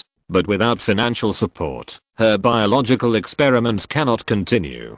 So she thought of the Avengers. The power of the Chaebols in South Korea is huge. Zeo Halen's research laboratory is nominally supported by the State Department, but in fact it is just a thing in the hands of the Chaebols. The funding for Zeo Halen's studio stopped at any time, which shows the power of the Chaebols. After Hashimoto Huanayu understood Zeo Halen's predicament, she thought for a while and said to Zeo Halen, "Sister Helen, let's do this. I will explain at the scientific research meeting tomorrow that the appearance of God may bring a breakthrough to the biomimicry technology, and then hire you in the name of the Avengers. What do you think?" Zao Halen thought about it and felt that Hashimoto Huanayu's suggestion was very pertinent, and she also considered that the Cheeble might not let her go, so her reason was also very reasonable. So she nodded very straightforwardly and readily agreed to Hashimoto Huanayu's suggestion. After Stark left a message for Pepper, he set out on the road of investigation alone again. Although he had seen through that the Mandarin that appeared on TV was a fake and had no substantial help to the actual situation, the real mastermind was still hiding in the dark and could appear again in the name of Mandarin at any time to stir up waves. Pepper, who was thousands of miles away, finally received Stark's message, and the big stone in her heart finally fell.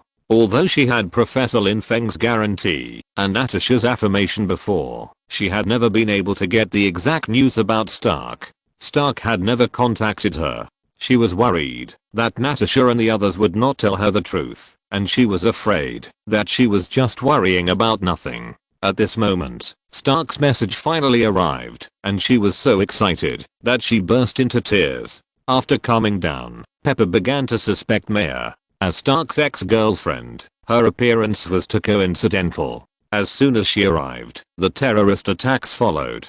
Before, because she was worried about Stark, Pepper was confused and never thought about it. But now that she calmed down, she immediately noticed this doubt. After dealing with the affairs at hand, she drove Maya to a mysterious place. After the terrorist attack, Natasha went to investigate the President of the United States, while Maya stayed with Pepper. In the car, Pepper couldn't help asking Maya, "Why did you go to our house that day?" Maya turned her head and looked at Pepper with a puzzled look, not understanding why she asked so.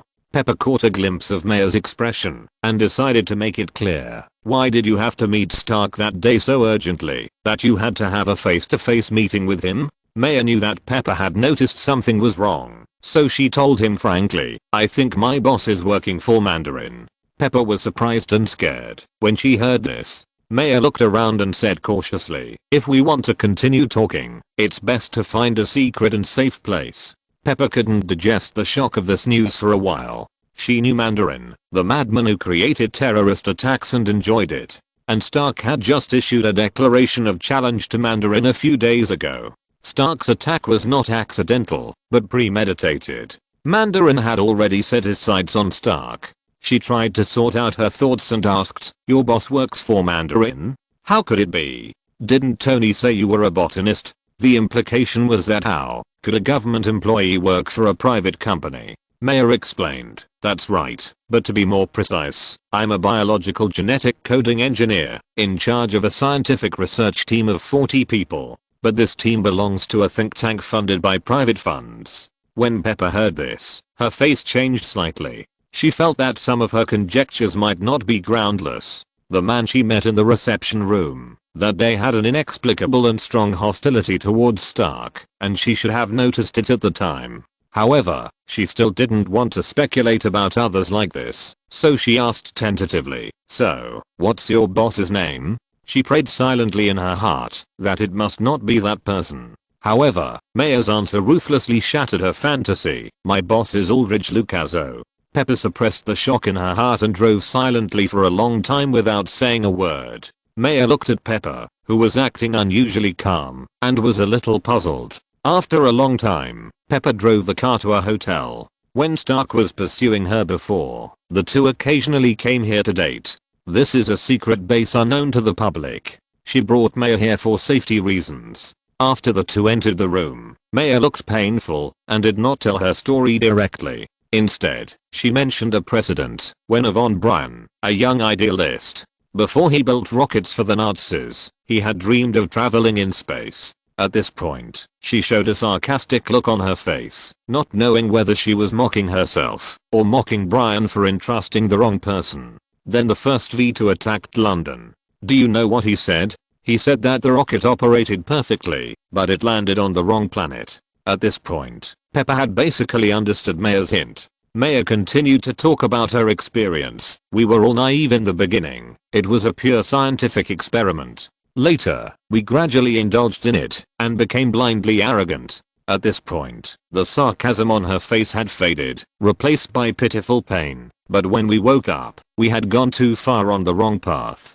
Pepper began to comfort her. Maya, you don't have to be hard on yourself. You didn't know that your research results would be used for this purpose. It was your boss who tarnished your hard work. Maya's expression became hesitant, but they were used for military purposes. Pepper took her own company as an example. Stark Clean Energy was also a military industrial enterprise in the past. Maya, you really don't have to be so hard on yourself. It's not the weapons that are wrong, but the people who use them wrongly. Maya looked at Pepper with a complicated expression. Thank you, Pepper.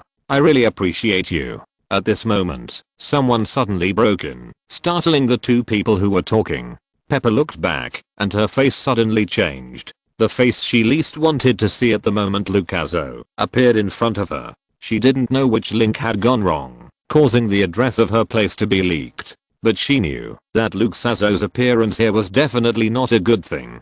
Lucaso smiled and said, Pepper, we meet again. I told you that we will see each other again. After that, he knocked Pepper unconscious with a punch. After knocking Pepper down, a trace of pain flashed across Lucaso's face, but it was immediately replaced by a frenzy. He looked at Maya lying quietly on the bed, with a relaxed expression, but his hands were secretly exerting force. I have to thank you for installing a locator on her car, so that I can find this place so quickly. The relaxed topic changed, and he asked with murderous intent in his tone, but I have a question to ask you. I hope you can explain it to me. Don't let me rack my brains to think of the answer. Okay. Maya folded her arms and looked at him without saying much, revealing a trace of anger on her face, but Lucaso ignored it. She did not directly answer Lucaso's question.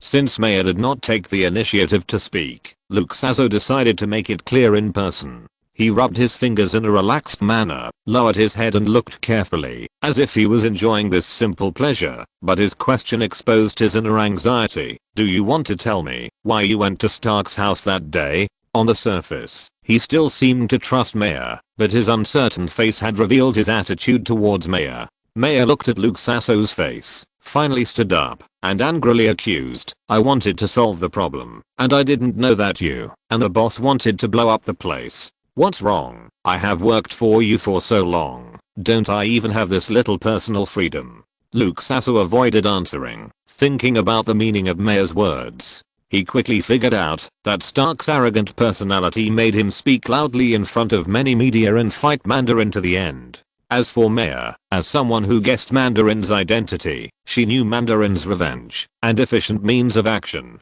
Her visit was more of a warning than a solution to the problem. He deliberately showed an expression of sudden enlightenment. Ah, I see. You want to save Stark, right? The first half of the sentence was frivolous and rising, but then the tone became extremely oppressive. Even though you know that his existence poses a huge threat to our organization? Maya was speechless when she heard this. Lucaso revealed her intention in one sentence, and there was no need for her to hide it anymore. So she avoided the main point and tried to persuade Lucaso. I told you, Lucaso, Stark is a talent. We can use him. Lucaso looked at Maya with interest. His expression was playful, and the corners of his mouth rose slightly. He nodded slightly, motioning Maya to continue, until she gave a satisfactory answer. This woman not only wanted to ruin his plan, but also dared to talk back. If she couldn't give a satisfactory answer, her fate would be unpredictable. Maya gave her reasons directly. We lack relevant talents, and Stark is just such a talent.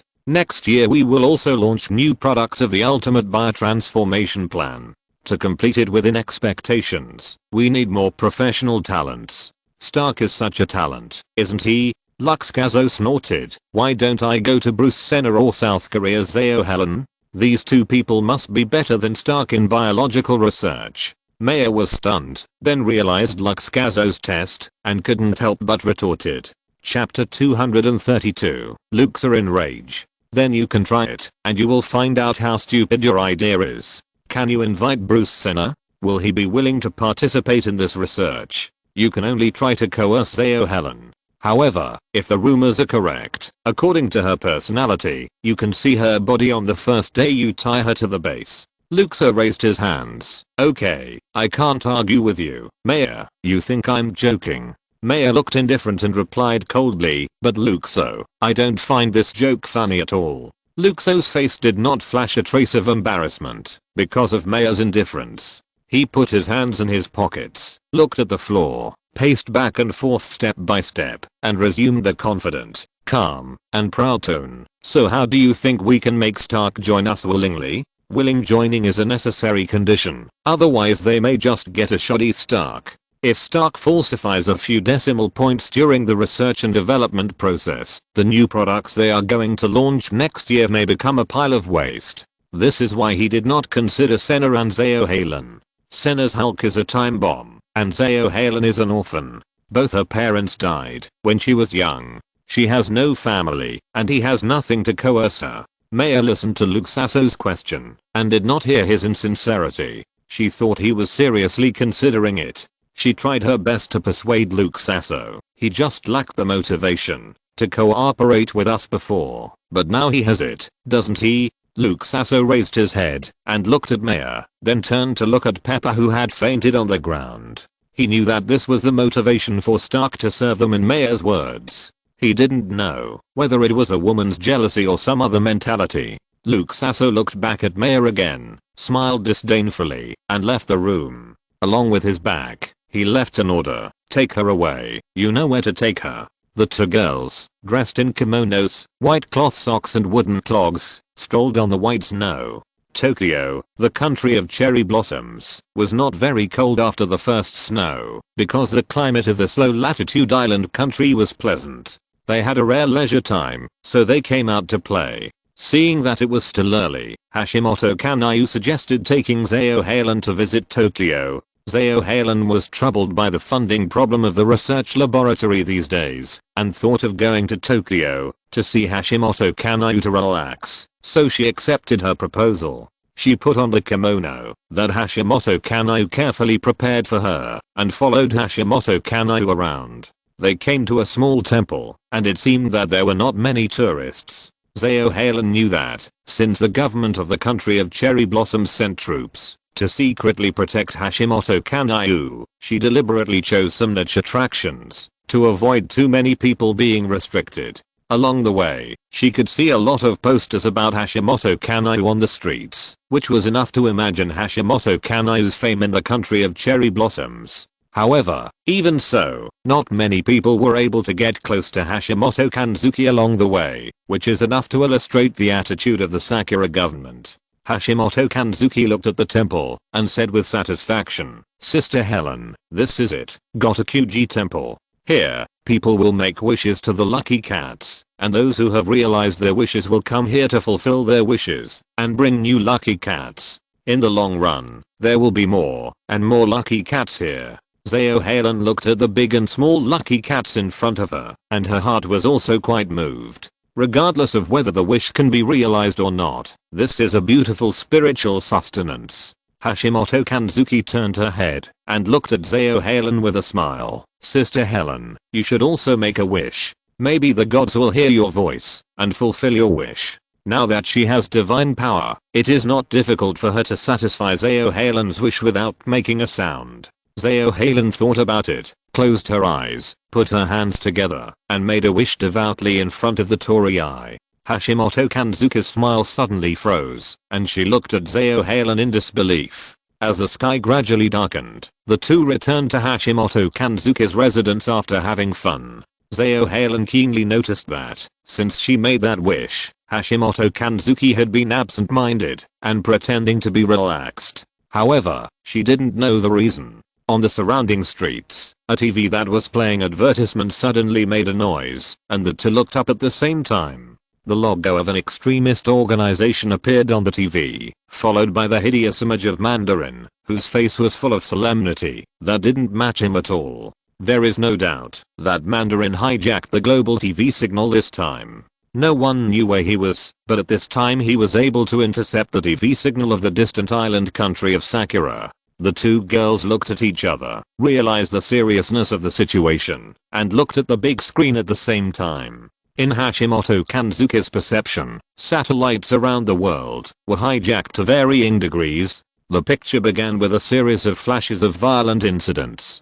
After a dazzling flash of screens, Mandarin's voice came, which seemed to be both far away and close at hand, making people shudder. He spoke briskly, his face full of comfort. "Mr. President, I told you that there are still 2 classes for you. I wonder if you are ready." This scene, which was being broadcast live around the world, did much damage to the dignity of the US president and the US government. This provocation was very annoying. "Before the Christmas celebration is over, I hope to finish the remaining 2 classes for you. I think you should have no objection." Mandarin on the screen talked to himself, seemingly selectively seeking the opinion of the US president. The camera zoomed out, and a full-length image of Mandarin appeared.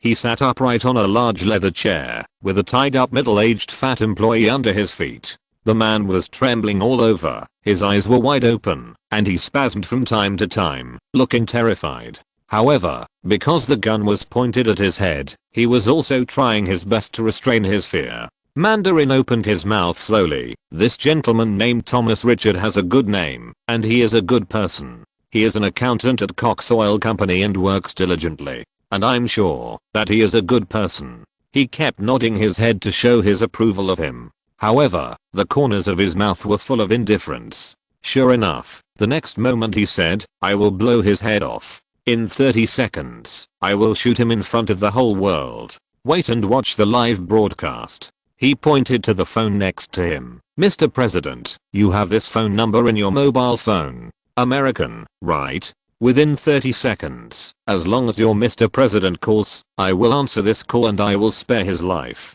Looking at Thomas trembling at his feet, Mandarin asked him kindly, "How is it? Very exciting, right? Watch it carefully." The phone rang visibly.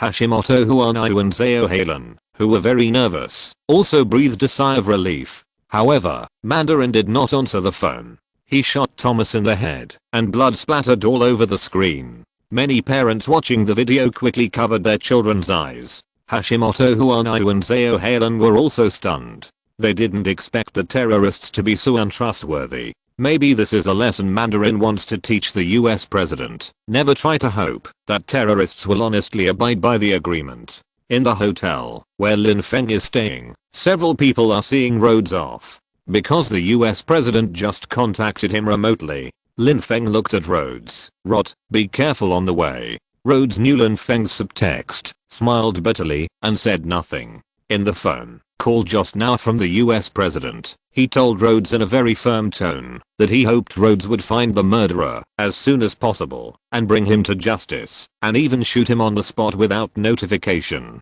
As night fell, Zao Halen and Hashimoto Huanayu returned to Hashimoto Huanayu's room with heavy hearts, and the air was filled with a heavy atmosphere. The two sat opposite each other, but they were speechless, and finally they could only fall asleep with full of thoughts. Surprisingly, Zao Halen still kept the habit of sleeping naked, which made Hashimoto Huanayu cast a jealous look and examine her graceful body. After confirming that Zao Halen was asleep, Hashimoto Huanayu quietly flashed to Lin Feng's room. She stared at Lin Feng for a long time before slowly telling him about Zao Halen. When she was about to leave, Lin Feng suddenly stopped her.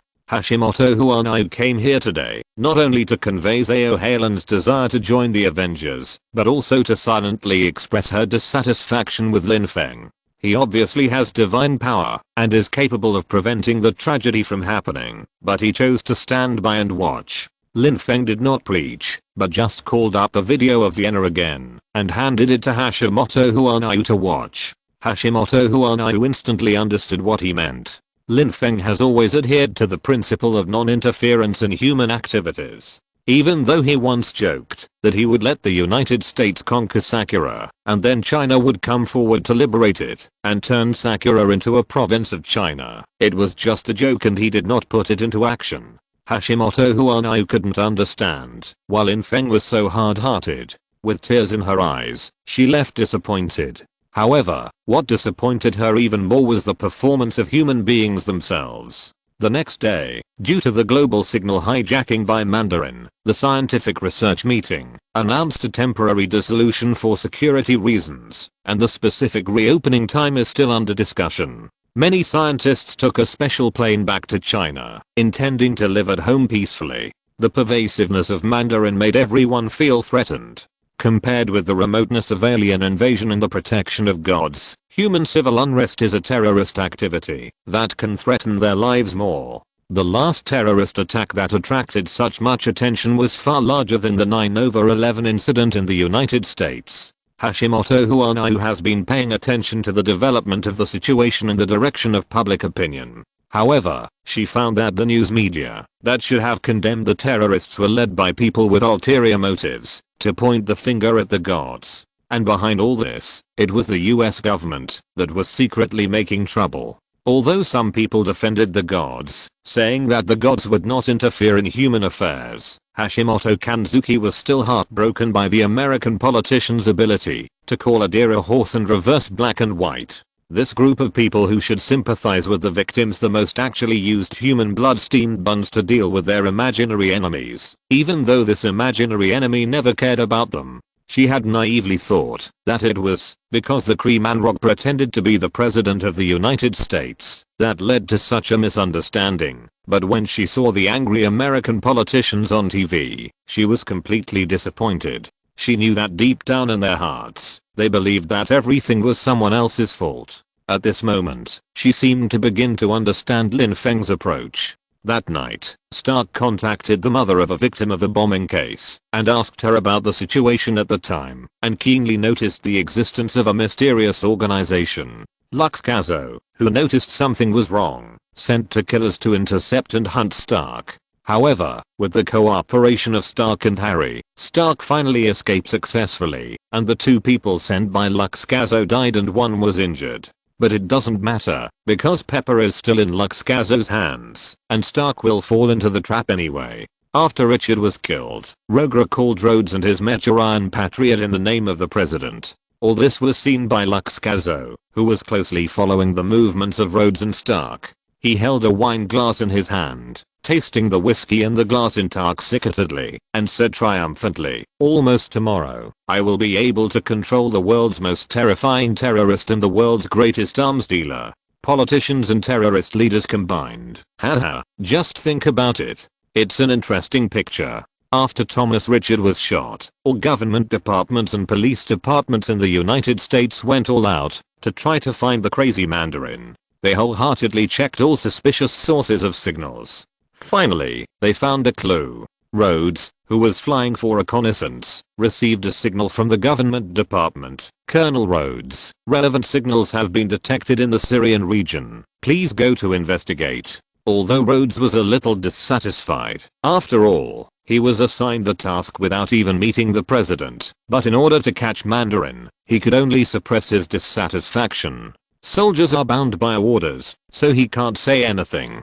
Rhodes drove the mecha towards the target area. After arriving at the destination, he quickly dealt with the guards outside, but saw a group of imprisoned Middle Eastern women. Rhodes felt embarrassed and let them go. However, due to his decreased vigilance, he was attacked. At the same time, Stark hacked into a satellite and investigated the company information he found from the information provided by the mother of the deceased. He saw the scene of Luke Sasso doing experiments. Some people regenerated their broken limbs, repaired their scars, and some were blown to ashes. Stark was silent and digested it all. He knew that there must be a connection between Luke Sasso and Mandarin. In the morning, Stark planned to raid Luke Sasso's secret base. Chapter 233 Old Lovers Meet. He used satellite positioning to lock Luke Sasso's hiding place, but he didn't expect Luke Sasso to be prepared and knocked him out by surprise. Before losing consciousness, Stark finally figured out the connection between the Mandarin and Luke Sasso. Luke Sasso tied Stark up, but he hadn't decided how to deal with him yet, so he went to deal with Rhodes first. Although Rhodes was tied up, he could sense that the opponent in front of him was not a Kree, but he didn't know why he had such deep hostility towards the Avengers. "Hello, Colonel Rhodes. Nice to meet you. I'm Luke Sasso." Luke Sasso introduced himself enthusiastically, but his enthusiasm was as hypocritical as the preaching of a charlatan. He stretched out his hands, seemingly wanting to give Rhodes a hug, but in fact he tightly grasped Rhodes' battlesuit. His hands were hot, obviously showing the results of his ultimate biological transformation plan. He tried to force Rhodes out of the battlesuit, but his purpose was still unclear. Rhodes felt the heat in the battlesuit unbearable. Although the battlesuit was not made of pure iron and had poor heat conduction, he could still feel the high temperature of nearly 100 degrees. He could not imagine how high Lucaso's body temperature was outside the battlesuit. In Rhodes' sight, Lucaso's face was full of confidence. It was not just confidence, but the arrogance after the self-confidence burst out. This confidence came from his strong skills and strength. At the same time, Lucaso said proudly, "We will get you out, Colonel Rhodes. Don't worry, it will be fine soon." The companion beside him whispered to Lucaso, "Sir, you will damage the battlesuit like this." Lucaso replied nonchalantly, "Yes, I know." Then he turned to look at his companion, "But you will fix it, right?" The companion was speechless. Lucaso was right. His mission was to fix the battlesuit. Lucaso then elaborated on his next plan. "You can use this suit to kidnap the US president. After all, Rhodes is a figure in the US military. Whether I can control the world's largest arms dealer depends on you. By the way, take Pepper with you and let her go with me." His companion whispered, "Mr. Lucaso, Miss Pepper is still in the second stage." Lucaso snorted coldly and questioned his subordinate impatiently. "Did you hear me right? I said, I want to take Pepper away." His companion said no more and waited quietly by the side, waiting for Lucaso to force Rhodes out of the suit. Lucaso turned around again. His body temperature continued to rise, and the whole person even began to glow, like a burning flame, dazzling but full of deadly danger, making people look sideways, but dare not approach. Rhodes in the suit was as hot as an ant on a hot pot, trapped in it with nowhere to escape. In theory, escaping from the suit can avoid the threat of high temperature, but he knew that it was more dangerous outside the suit, because there were at least 2 human bombs outside the suit that could reach super high temperatures, and they could freely control the high temperature in their bodies. After being attacked by people disguised as Middle Eastern women, Rhodes realized that these people were incredibly powerful. He could faint even in the suit. Once he was out of the suit, he would not only face the terrible heat, but also their unbearable strength. Without the protection of the suit, Rhodes was just an ordinary person. However, the high temperature of the suit made him breathless, and was about to exceed the safe range that the suit could withstand. Lucaso seemed to notice Rhodes's panting and teased, "What's wrong, Colonel Rhodes? Are you coming out?" Hearing this, Lucaso's men stepped forward to check the situation. The system's accelerating prompt sound indicated that the suit was about to eject Rhodes. Rhodes hurriedly shouted, "Don't open it! Don't open it! Don't open it!" He tried to stop the suit through voice control, but the prompt sound became more and more urgent, reminding him that the suit was about to take compulsory measures. Rhodes had no choice but to say, "Okay, open it." Lucaso's 5 senses were sharp, and he immediately avoided the attack of Rhodes ejecting from the suit. Rhodes did not miss his punch. After finding that Lucaso had avoided it, he turned sideways and knocked down Lucaso's accomplice who came forward to check the situation. Lucaso, who was standing by, suddenly became furious and spit out a stream of fire. Everyone in the base was stunned. Rhodes was also stunned. You can also spit fire. You are awesome." Lucaso knocked Rhodes unconscious with a punch, and then looked at his hand, wondering why the powerful punch only made Rhodes unconscious, but did not beat him to pieces. However, this is no longer important. The most important thing is that he got the battlesuit. With this battlesuit, he can do a lot of things. After releasing his anger, Lucaso felt happy and breathed a sigh of relief. "What a beautiful day, Selvin, my man." Then he turned and left, ready to check on Stark's situation. Lin Feng woke up from his coma. His eyes were slightly confused. His consciousness had just recovered, and his brain was trying to process the complex information flow. He tried to sort out his situation. Maya turned around when she heard Lin Feng's movement, her eyes showing both affection and a hint of pity. The old lovers reunited, but without the warmth and ambiguity of the past. There was a little awkwardness in the air. Maya smiled and looked at Lin Feng, but Lin Feng turned his head away, unwilling to face this woman. Maya joked, "Lin Feng, do you feel like time is going backwards?" Lin Feng responded coldly, "Yes, but this time there are ropes tied up, which really makes people feel comfortable all over, and it feels great. After saying that, he turned his head and looked at Maya, as if he wanted to ask something. Maya seemed to have an indescribable tacit understanding with him.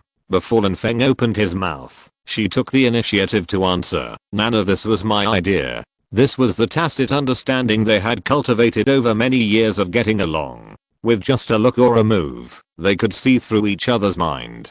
However, in this special environment, this tacit understanding seemed a little distorted. Lin Feng sneered. Really? But I remember that you accepted Luke Sasso's business card back then. Maya admitted frankly, yes, my organization did accept his sponsorship. Lin Feng looked around the dim and empty environment and said sarcastically, yes, 13 years later, you were locked up by him and lost your freedom. I remember that you hate being restricted the most, don't you? Maya's smile was a little stiff, and she palely explained, it's not like that. After that, she stood up and looked down at Lin Feng on the steps, and her smile became natural again. Lin Feng, you are trapped now. I can come and go freely here. Lin Feng retorted disdainfully, no way. Maya felt a headache and sadness. Lin Feng was still so sharp and chilling. Lin Feng's words were like sharp blades, piercing Maya's heart one by one.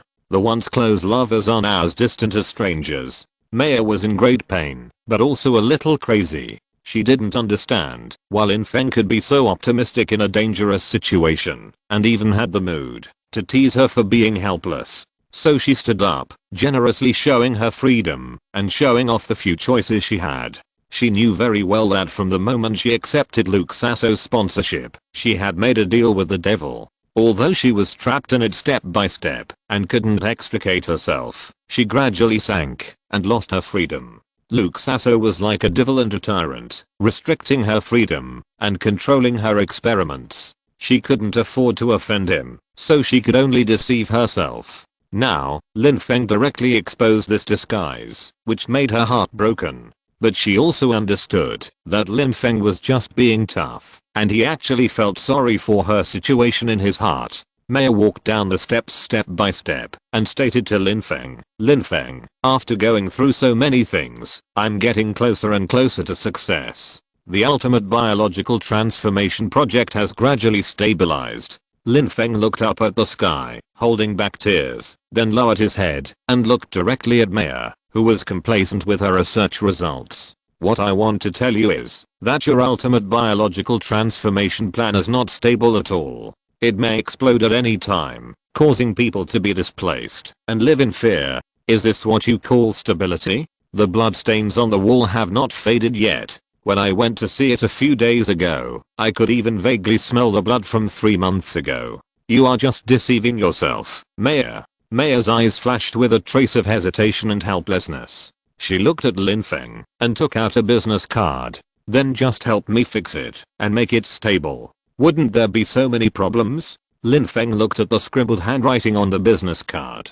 Did I write this? He looked a little embarrassed. Maya put down the business card. Yes, you wrote it yourself. Lin Feng was a little speechless. I still remember that night, but I don't remember the next morning. Have you been looking for this answer? Maya looked at him. Do you still remember this? Lin Feng answered directly. I can't help you, Maya. I'm sorry. You used to have integrity, moral bottom line, professional norms, ideals and ambitions in your heart, and you were always thinking about helping others. Look at you now. As Lin Feng's voice became more and more urgent, tears gradually emerged in Maya's eyes, as if she was recalling something.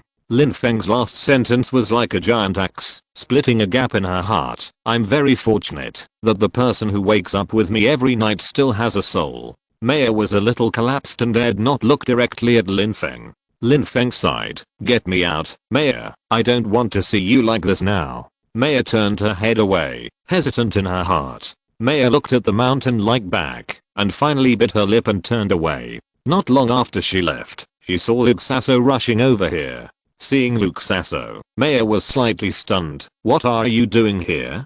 Perhaps because Stark was in the room, her reaction seemed a little intense. Luke Sasso looked up at her, then waved. Come here. Professor, why are you wearing this suit? If I remember correctly, this should be Rhodes's, right? Maya was full of doubts, but still walked over here. She saw Rhodes wearing this suit yesterday. Maybe it was lent to Luke Sasso. Maya walked in front of him and stood. Luke Sasso smiled slightly. I want to find Stark to try this suit. You can ask him to come over. He acted as if he was embarrassed to go in, just standing at the door. Maya shook her head. Go find him yourself. Then she turned and left. Luke Sasso watched her back, his eyes slightly gloomy, and then knocked on the door. Stark, are you there? Get lost. A voice came from inside. Luke Sasso was not angry, but his smile became even brighter. Stark. His voice became gloomy. Come out. Although he didn't like Luke Sasso, Stark still came out and stood in front of him with his arms swung. The tall figure was like a shadow, instantly covering Luke Sasso. What do you want to do with me? As soon as he saw the suit Luke Sasso was wearing, his brows immediately sank. This suit is not yours. His voice was hoarse and low, and he rushed forward with cold eyes. This suit is not yours. He seemed very angry and stretched out his big hand and grabbed Luke Sasso's collar. However, what he grabbed was just steel. This set of steel battlesuit made his hand slip a little, and he didn't grab anything. He was furious and grabbed it again. Luke Sasso immediately controlled the steel battlesuit, grinned, and attacked directly. Lin Feng in Sakura country was standing on a beach at this time, staring at the sea. The calm sea surface, except for the blue water, there was nothing. He squinted his eyes. Zao Heilan and Hashimoto Huanayu followed him. Lin Feng, are you really not going to care about this? Hashimoto Huanayu leaned against him and couldn't help asking again. He could obviously care about these things, so why did he do this? She was in a bad mood, but she couldn't bear to ask more. Lin Feng seemed to have his own ideas, but he had never revealed them to others, which made her feel very uncomfortable. Professor. Lin Feng smiled slightly. What's wrong? Isn't there the Eastern god? Hey, they will also care. He said it so lightly that Hashimoto Huanayu gave up asking. Her expression was a little helpless, and she pulled Lin Feng's sleeve. Can't you make me proud? No. Lin Feng shook his head. He had done enough, but he couldn't show up in his own identity. He smiled. Don't worry, someone will come forward to take care of this matter, but this person is not me. He looked up at the sky. The sun was shining brightly at this time, and he should enjoy this summer. He counted with his fingers, and suddenly his face became completely gloomy. Lin Feng stood up, with a cold light flashing in his eyes. His move made Hashimoto Huanayu on the side a little nervous. What's going on? Hashimoto Kanzuki asked hurriedly, holding his hand tightly. Not knowing what happened, she was full of worry. The gloom in Lin Feng's eyes gradually dissipated. Nothing. He had a bad premonition just now, and this premonition made his heart tighten suddenly. Could it be that Luxa took action? If he took action, the first one should be Rhodes. After all, Rhodes has the better battle axe at present, and it is also the easiest one to attack. Lin Feng narrowed his eyes. He could no longer continue to enjoy the summer beach. He had to take action. Chapter 234 Despicable Means, Sneak Attack. He stood up and walked out. Professor, where are you going? Hashimoto Huanayu also stood up and wanted to follow. Lin Feng turned around and said, didn't you ask me why I don't care about this matter? Because I know someone will care about it. After saying this, he returned to the room. System. With a call in his heart, a system panel appeared in front of him. Lin Feng yawned and chose from these mythological characters. He had used almost all of them. The character he used the most was Tangshan Jiaozu. However, this time he would choose Erlang Shen. He pointed his finger on the system panel and his whole body changed. The golden Erlang Shen appeared in the room. Of course, Erlang Shen would also transform. He turned into a dog and jumped out of the window. Then he turned into a bird and flew into the sky. After flying into the sky, he found a plane. This plane was heading to the United States. Lin Feng leaned directly on the plane and flew to the United States with the plane. He didn't want to use too many magical powers and be discovered, so he stayed quietly on the plane. At this moment Lucaso has launched an attack on Stark. He was wearing the powerful armor, while Stark was only wearing an ordinary sweatshirt. Under this simple sweatshirt, Stark's muscles were strong, but at this moment, he seemed so weak. Luke Sasso laughed in his heart, and then activated the various attack functions of the armor. There was a crackling sound, and the armor instantly aimed at Stark in front of him.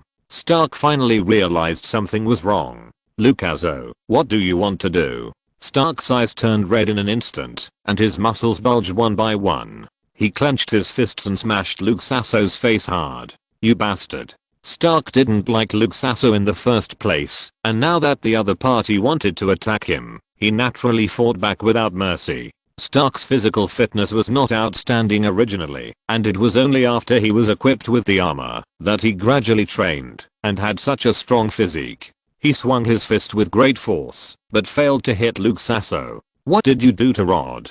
Lucaso asked in a low voice. His eyes flashed with fire, and the fire seemed to rush into the air and burn directly. Lucaso swung his fist again, and with a bang, it only hit the air. He was nervous, and his eyes were full of red light. At this time, Lin Feng had arrived above 999 by plane. He jumped up and turned into a bird and landed on this land.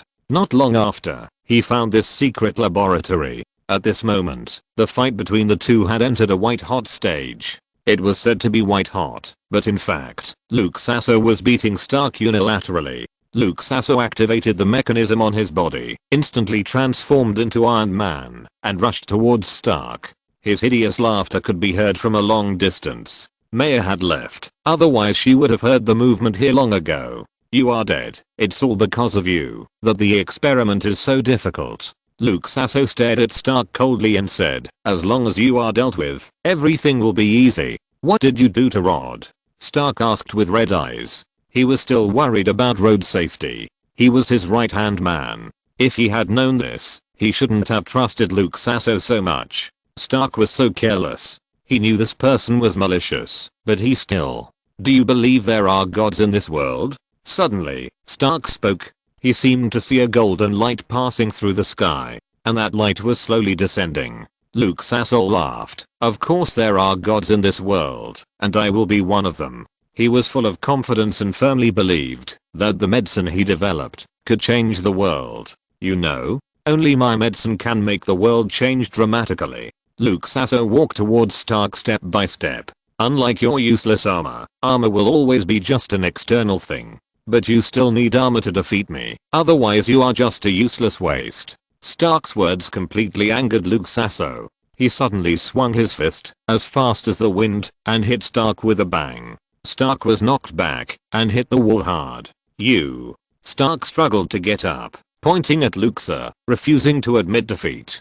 At this moment, a golden figure in the sky landed. This golden figure had 3 eyes, which were looking at the ground majestically. Heh. He laughed mockingly. "You don't kneel down when you see me, Yang Jian." As soon as these words came out, the whole sky seemed to shake. Stark's body stiffened, and he raised his head suddenly. The moment he saw Yang Jian, he almost laughed out loud. When he raised his head, his whole neck was stiff. "Yang Jian." Stark laughed. He knew Yang Jian. "Isn't this Erlang Shen, the Oriental god? This person's strength is extremely strong, and he can fully display it." There was a bit of surprise in his laughter. "What, Erlang Shen?" Luke's expression also changed suddenly, and he looked up. The figure in the sky was extremely majestic. He was wearing armor, holding a trident, standing in the sky. "Why don't you two kneel down when you see me?" Lin Feng narrowed his eyes, and a divine light flashed in his eyes. "This is Erlang Shen. He is full of pride, and will never allow others to be disrespectful to him." With 2 thumps, Lucaso was the first to kneel down. Stark followed closely and knelt down, while still looking up at Erlang Shen. Yang Jian. A gratified smile appeared on his face, and this smile slowly bloomed on his face. "Erlang Shen, please, help me defeat this man." As he said, he pointed at Lucaso. Erlang Shen shook his head gently. "I won't intervene directly. After all, this is not my world. As an Eastern god, even if he wants to take care of things here, he can't act rashly. If the Eastern gods want to take over all the affairs of the Western world, they might as well take over directly." Yang Jian yawned. "He is not a person who likes to meddle in other people's affairs. If you want him to take action, there must be a suitable reason. You sneak attack me, make me very unhappy." Yang Jian pointed the trident in his hand directly at Lucaso. Lucaso's face turned livid in an instant, glaring at Yang Jian. "What do you mean by this?" Although he was full of fear of the golden figure in the air, he still tried to resist. Cackling. The armor on his body made a creaking sound, as if colliding with each other. Luke Sasso suddenly flew up and rushed straight towards Yang Jian. His armor energy is still sufficient at the moment, and he must take this opportunity to shoot down this big guy.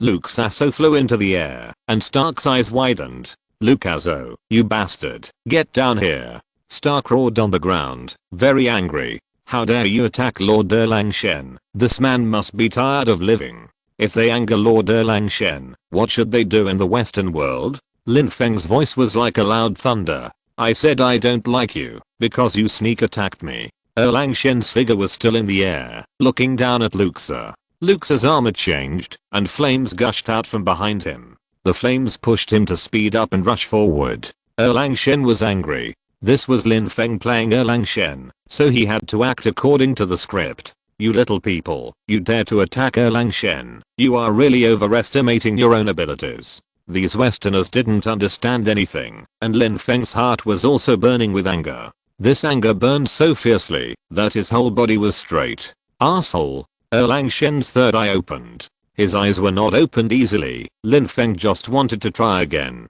The last time he used it, he felt a trace of power emerging from his eyes. This made him feel that the power around him was extremely powerful, which made him ecstatic. The feeling of controlling this huge energy made Lin Feng feel extremely fulfilled. He laughed out loud, and a flash of light shot out with a blink of his eyes. At this time, Luxor also felt the powerful energy brought by the armor. His whole body almost lost balance, but he still managed to control it, and rushed towards the huge figure of Yang Jian. The divine light flew and hit him. With a bang, Luxor was shocked. His body was shaking, and his hands were shaking slightly. Luxor's eyes revealed disbelief. He looked at this side in horror, with a bit of panic. He didn't expect Yang Jian to be so powerful. Is this the god of the east? Luxor saw a ray of light in front of him, which directly shattered his armor. He lowered his head, and found a crack in the armor. He fell to the ground and almost fainted. I'm angry. Lin Feng's voice sounded again. He didn't want to interfere too much in the affairs of the Western world, but he couldn't sit idly by. He couldn't let the Western world fall into chaos, and if the Eastern god wanted to show his presence, he could only deal with this place. He yawned again. Lucaso, you succeeded in angering me. This is the first time I have been insulted like this. You think you can defeat me with your useless steel? What a joke. Yang Jian continued to sneer, and with a wave of his hand, he lifted Luke Sasso up from the ground. Luke Sasso moved and felt the armor on his body begin to break again. He was startled and quickly stabilized his body, but the armor still broke into pieces, and finally broke into small pieces and exploded. Stark was stunned, and his face was full of shock. So powerful. Even he felt that this Erlang Shen was too powerful, and he exuded a powerful aura. He was just flying in the air with golden light. Even if he did nothing, he was still a god. And he was a domineering god. Stark was breathing rapidly, and he clapped his hands, and the god landed again. Finally, the god landed in front of him, and patted him on the back of his head. Do you want to beat that guy? If you are confident, go and fight him. What do you mean? Luke Sasso didn't quite understand what Erlang Shen said, but his heart skipped a beat, and he felt terrified. Luke Sasso took a step back, panicked, and his face turned pale. Stark's face was filled with excitement, and he almost laughed out loud. Luke Sasso, let's duel. No, this is not fair. Luke Sasso shouted, his face flushed. I'm just a scientific researcher. How can I duel with him? I'm just a scientific researcher. No, I will never duel. He panicked and wanted to escape. What duel? He didn't want to participate, otherwise Stark might kill him. He would never participate in a duel. He had to leave quickly. But where could he escape to? Stark had already caught up with him. Stop. A big hand stretched out and patted him on the shoulder. Stark grabbed Luke Sasso. Want to run now? He showed a sneer on his face and held Luke Sasso tightly. Heh, you want to run? His expression was cold and cruel. If you have the guts to sneak attack me, then come on. Stark snorted coldly. He exerted force on his hands and held Luxor tightly, making it impossible for the other party to escape. If you have the guts, then fight me. Luxor continued to scold. Luxa was extremely frightened.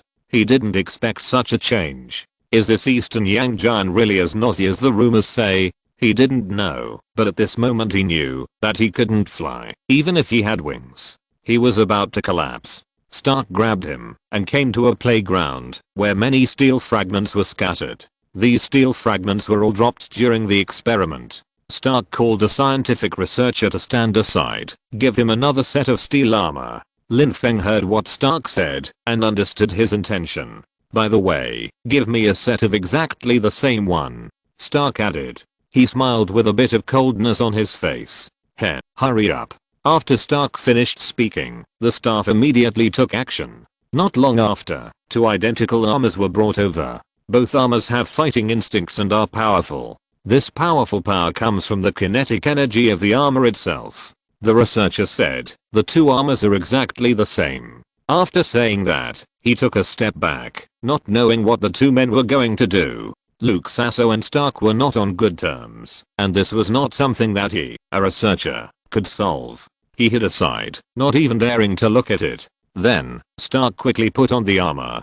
After putting on the armor, he immediately took a step back, posing a posture of determination to win. Luke Sasso was startled and wanted to stop him, but before he could move, he was stunned by Stark's attack. Stark was like a mad bull. The bull was extremely ferocious and rushed directly towards him. The bull was so ferocious. Like an angry bull, it directly knocked him away and hit the wall next to him. Luke Sasso was so scared that he trembled all over and collapsed to the ground. What's wrong?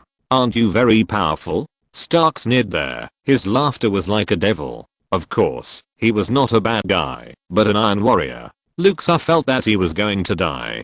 Don't kill me, don't kill me, Luxa shouted. He could show weakness when necessary, but he had to complete his mission.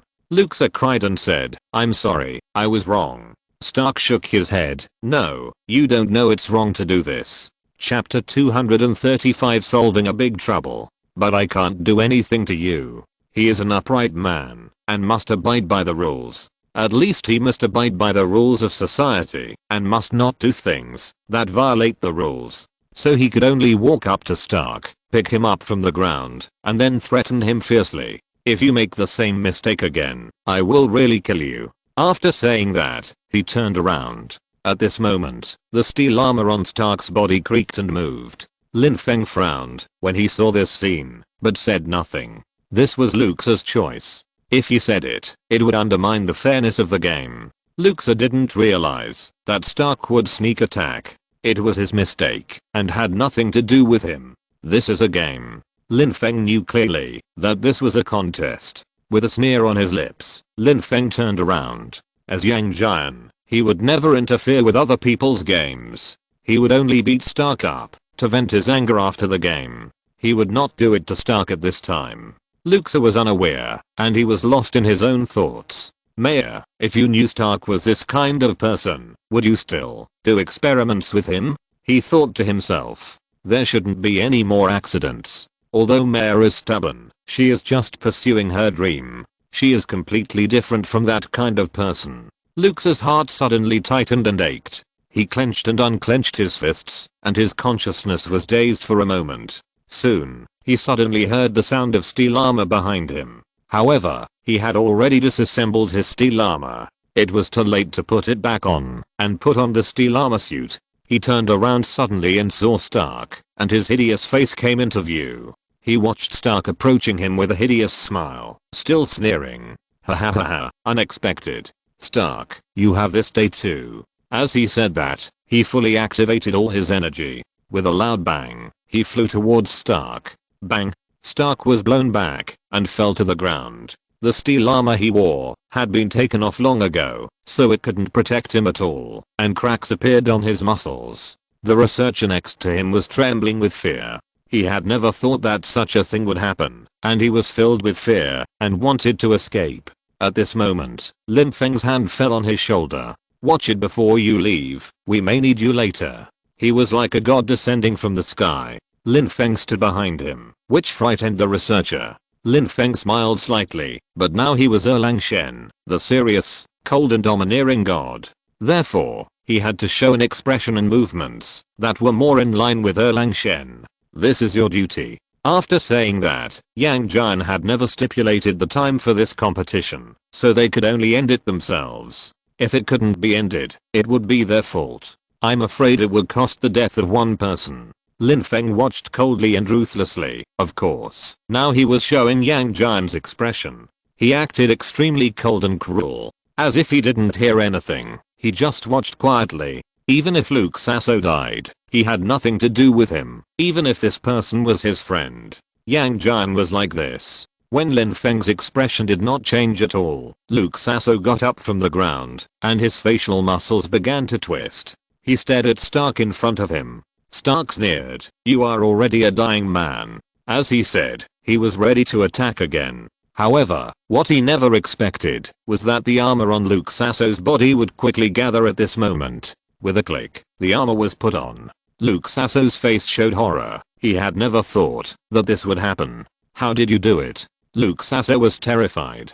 He had never thought that Stark's movements would be so fast. He pounced on him like a beast, and Luke Sasso hurriedly retreated, controlling the armor on his body. But no matter how he retreated, the armor could no longer protect his safety.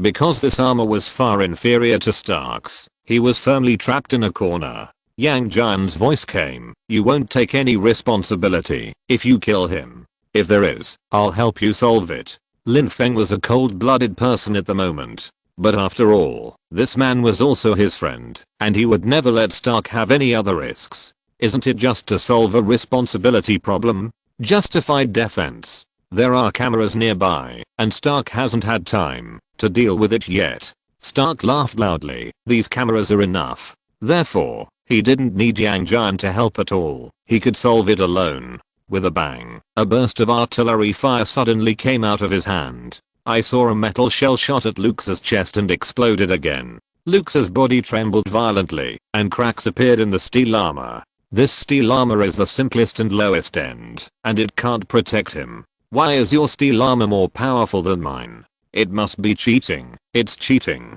Luxa shouted loudly. He was about to die, and there was only this thought in his mind. The whole person had a mental breakdown and his brain was blank. Stark would definitely kill him. Definitely. Luxa turned around and tried to run away, but could he? He could only stand there, staring blankly at someone chasing him. Bang, bang, bang. Every punch Stark threw at him landed heavily on him, making him unable to move. The punch was so heavy. He was beaten black and blue, and his face was covered with scars. Ah! Luxa screamed in fear. His scream reached Stark's ears. Stark sneered. "No matter how you scream, I won't let you go." As soon as he finished speaking, Stark grabbed the man and smashed him against the wall with his heavy fist.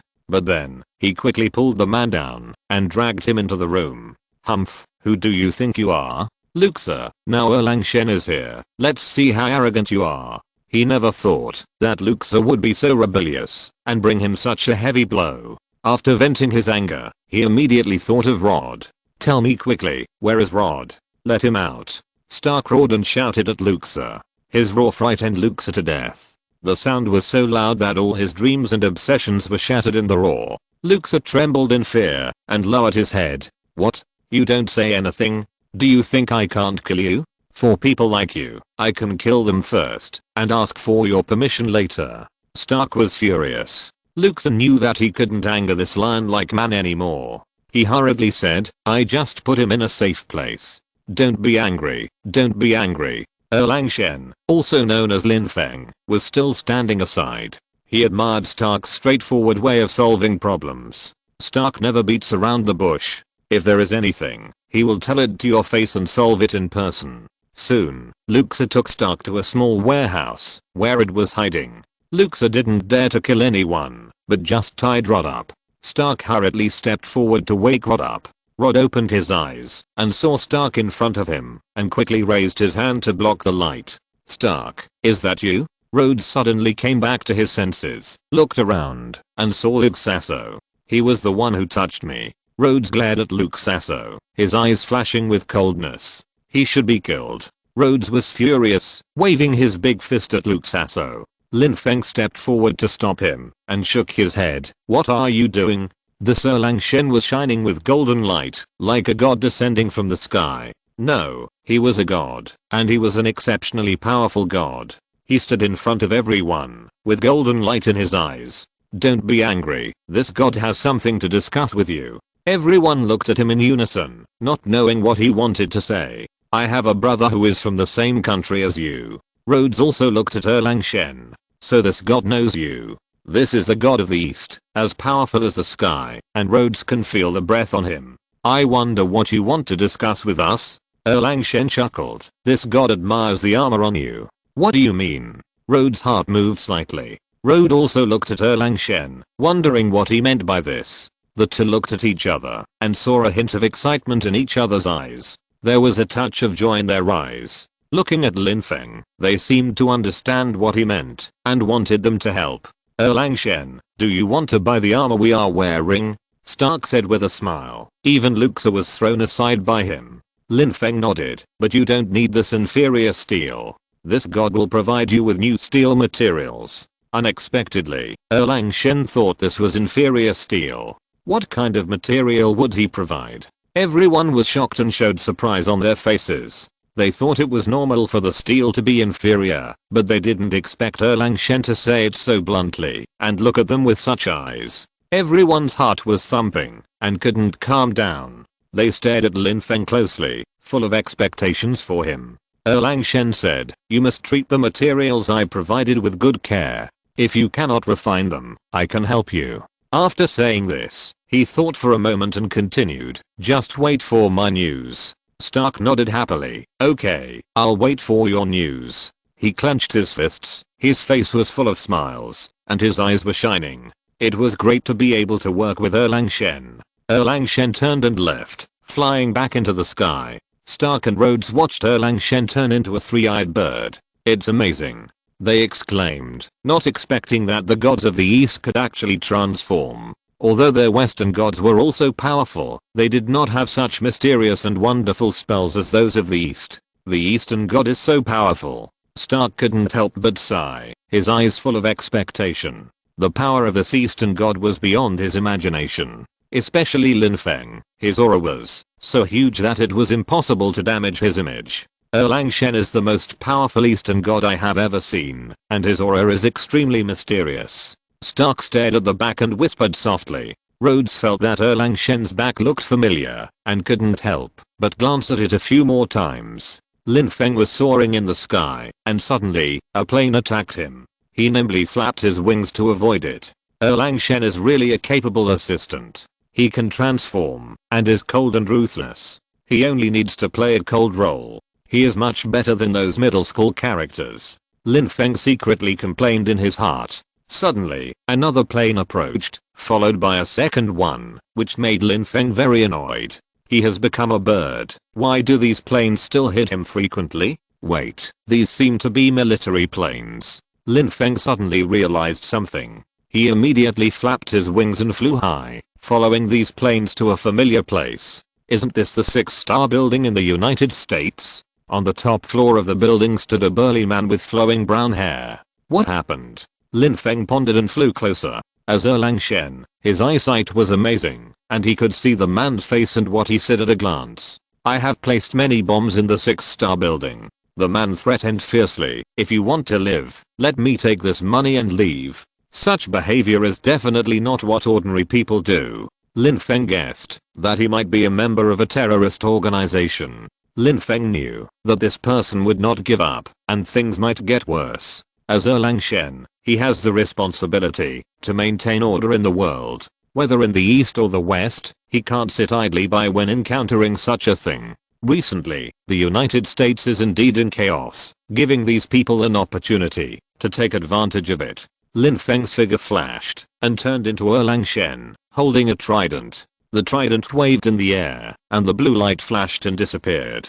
In the blink of an eye, Lin Feng flew over the terrorist and looked down at him. You mortals, dare to destroy the order of the world. Lin Feng's voice was cold and majestic, and every word contained the power of the gods. The other party was just an ordinary person, not even a Western god. How dare they be so bold? Are these people fools, with problems in their brains? There was a strong wind around Lin Feng, and his mood became more and more excited. He landed in front of the terrorists, with the trident piercing the ground. In the sky, a military helicopter roared in to deal with the incident. On the helicopter, the snipers carried their guns, with cold light flashing in their eyes. Lin Feng felt this cold and evil breath, and his mood became cold.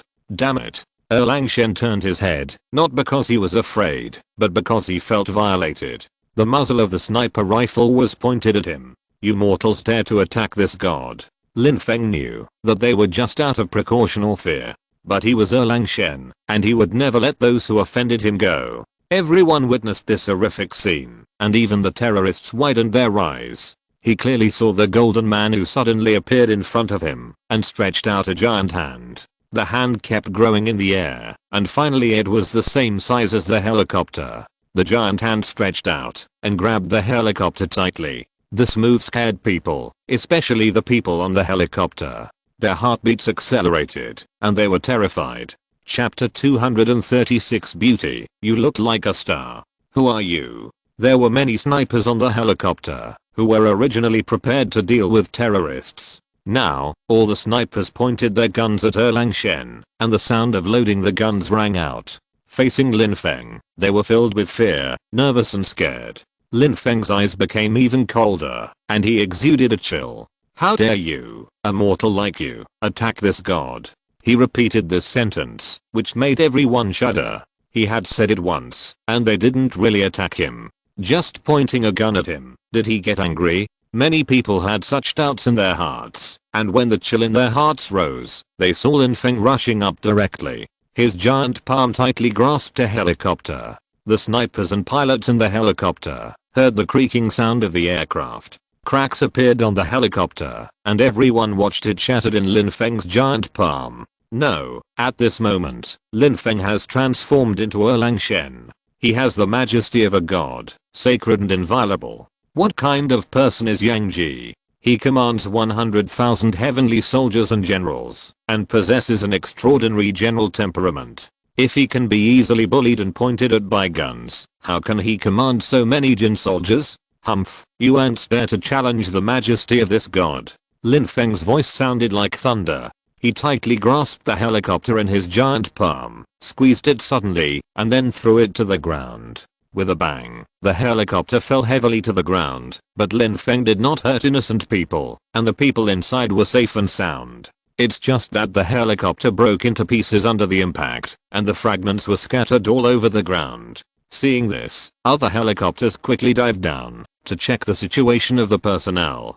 Snipers and pilots came out one after another, although they were covered in dust, but they were fine. Who on earth is this? It's so scary. This is definitely not our Western gods. I heard that there are Eastern gods coming. What's the difference between gods and gods? They whispered, with fear and shock in their eyes. Some people who knew something about the Eastern gods had already understood the whole story. I know this god.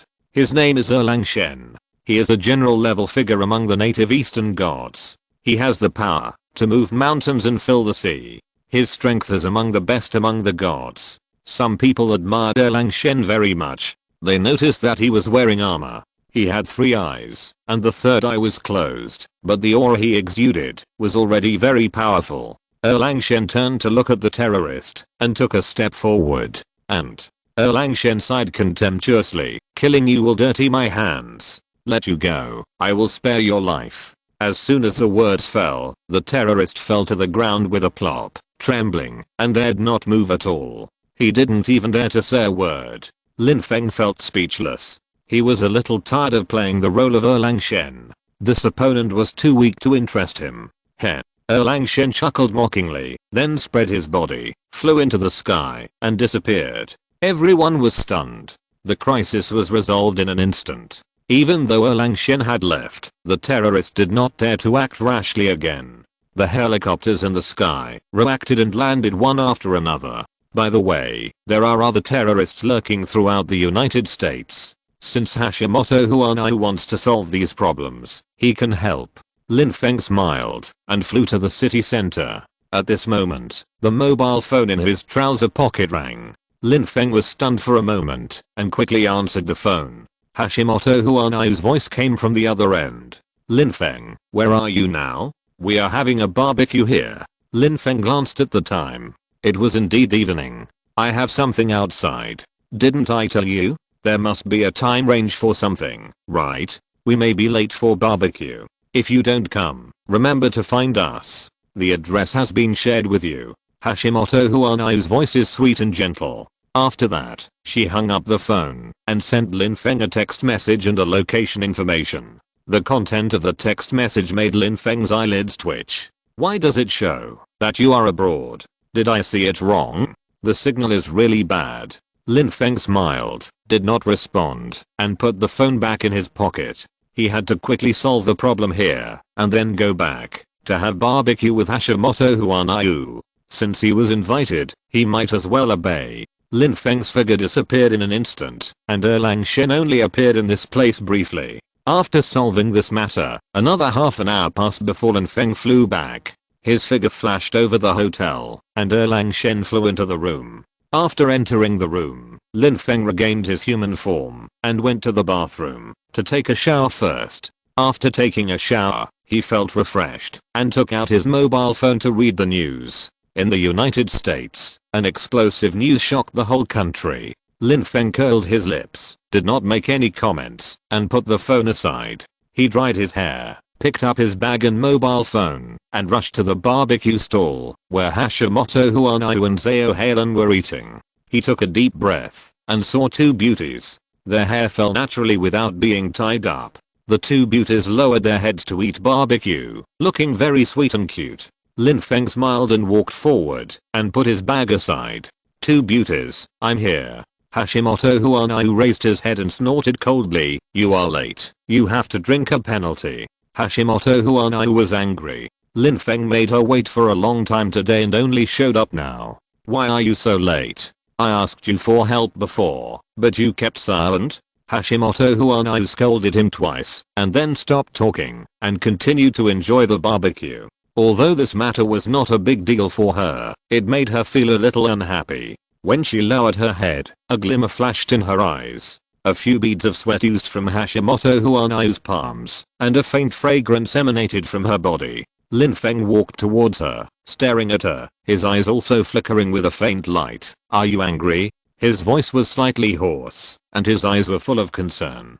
Lin Feng's voice also revealed a bit of worry. He admitted that he was indeed a little careless after going to the United States. I'm not angry. Hashimoto Huanai shook her head gently. However, there was a bit of contradiction in her words. Lin Feng could see that she was indeed a little unhappy. It's not that I didn't want to help before, but the world has its own order, and I can't do it easily. Lin Feng said, taking out his mobile phone and handing it to Hashimoto Huanai.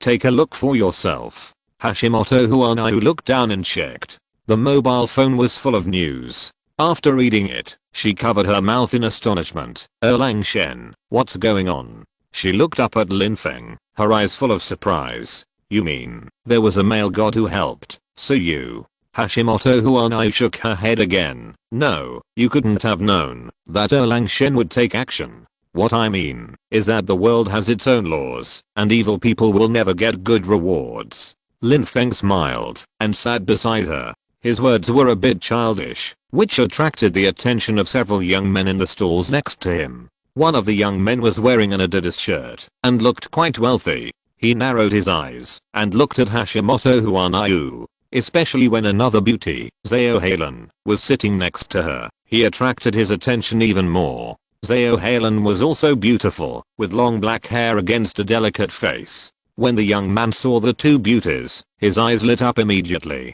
There were several young men following him, and they also stood up. What's wrong, Brother Chen? Are you interested in those two beauties? Everyone asked with a smile. Then, they walked towards Hashimoto Huanai and Zao Halen, and started to chat. Two beauties, can you have a drink with our Brother Chen? Lin Feng frowned when he heard this. He stood up, and refused on behalf of the two ladies. No. His tone was a little cold, but his figure seemed relatively thin.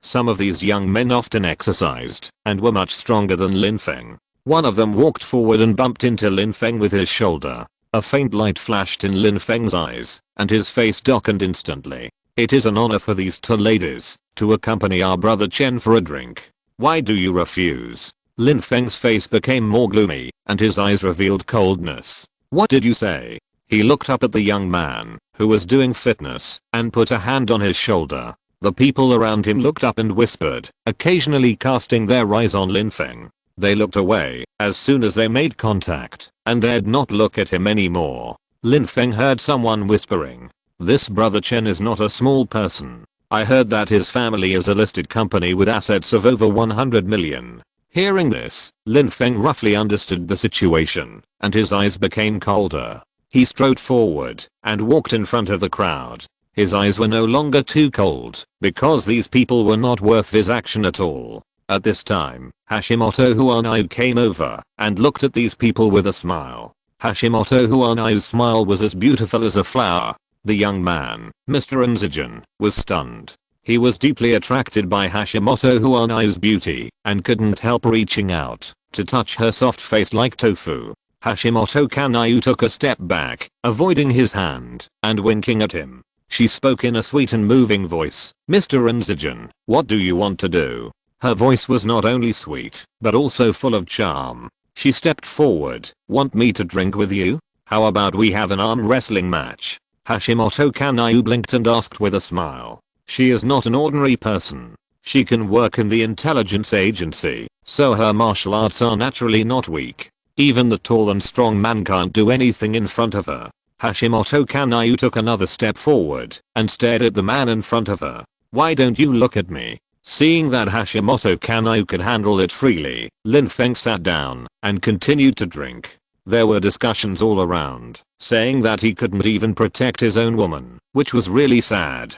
How do you know that woman is his girlfriend? Maybe they are just ordinary friends. I heard that there is a new kind of relationship that is also very popular now. A young man raised his voice. Everyone gathered around and looked at him curiously. What kind of relationship? He smiled slowly. It's called a spare tire. The people around burst into laughter, almost choking, and did not have much kindness towards Lin Feng. Lin Feng's eyes were cold. He took a sip of beer and remained silent. People say that the people in this country are very polite, but that's not entirely true. Lin Feng sneered and waited for Hashimoto Kanayu to deal with them.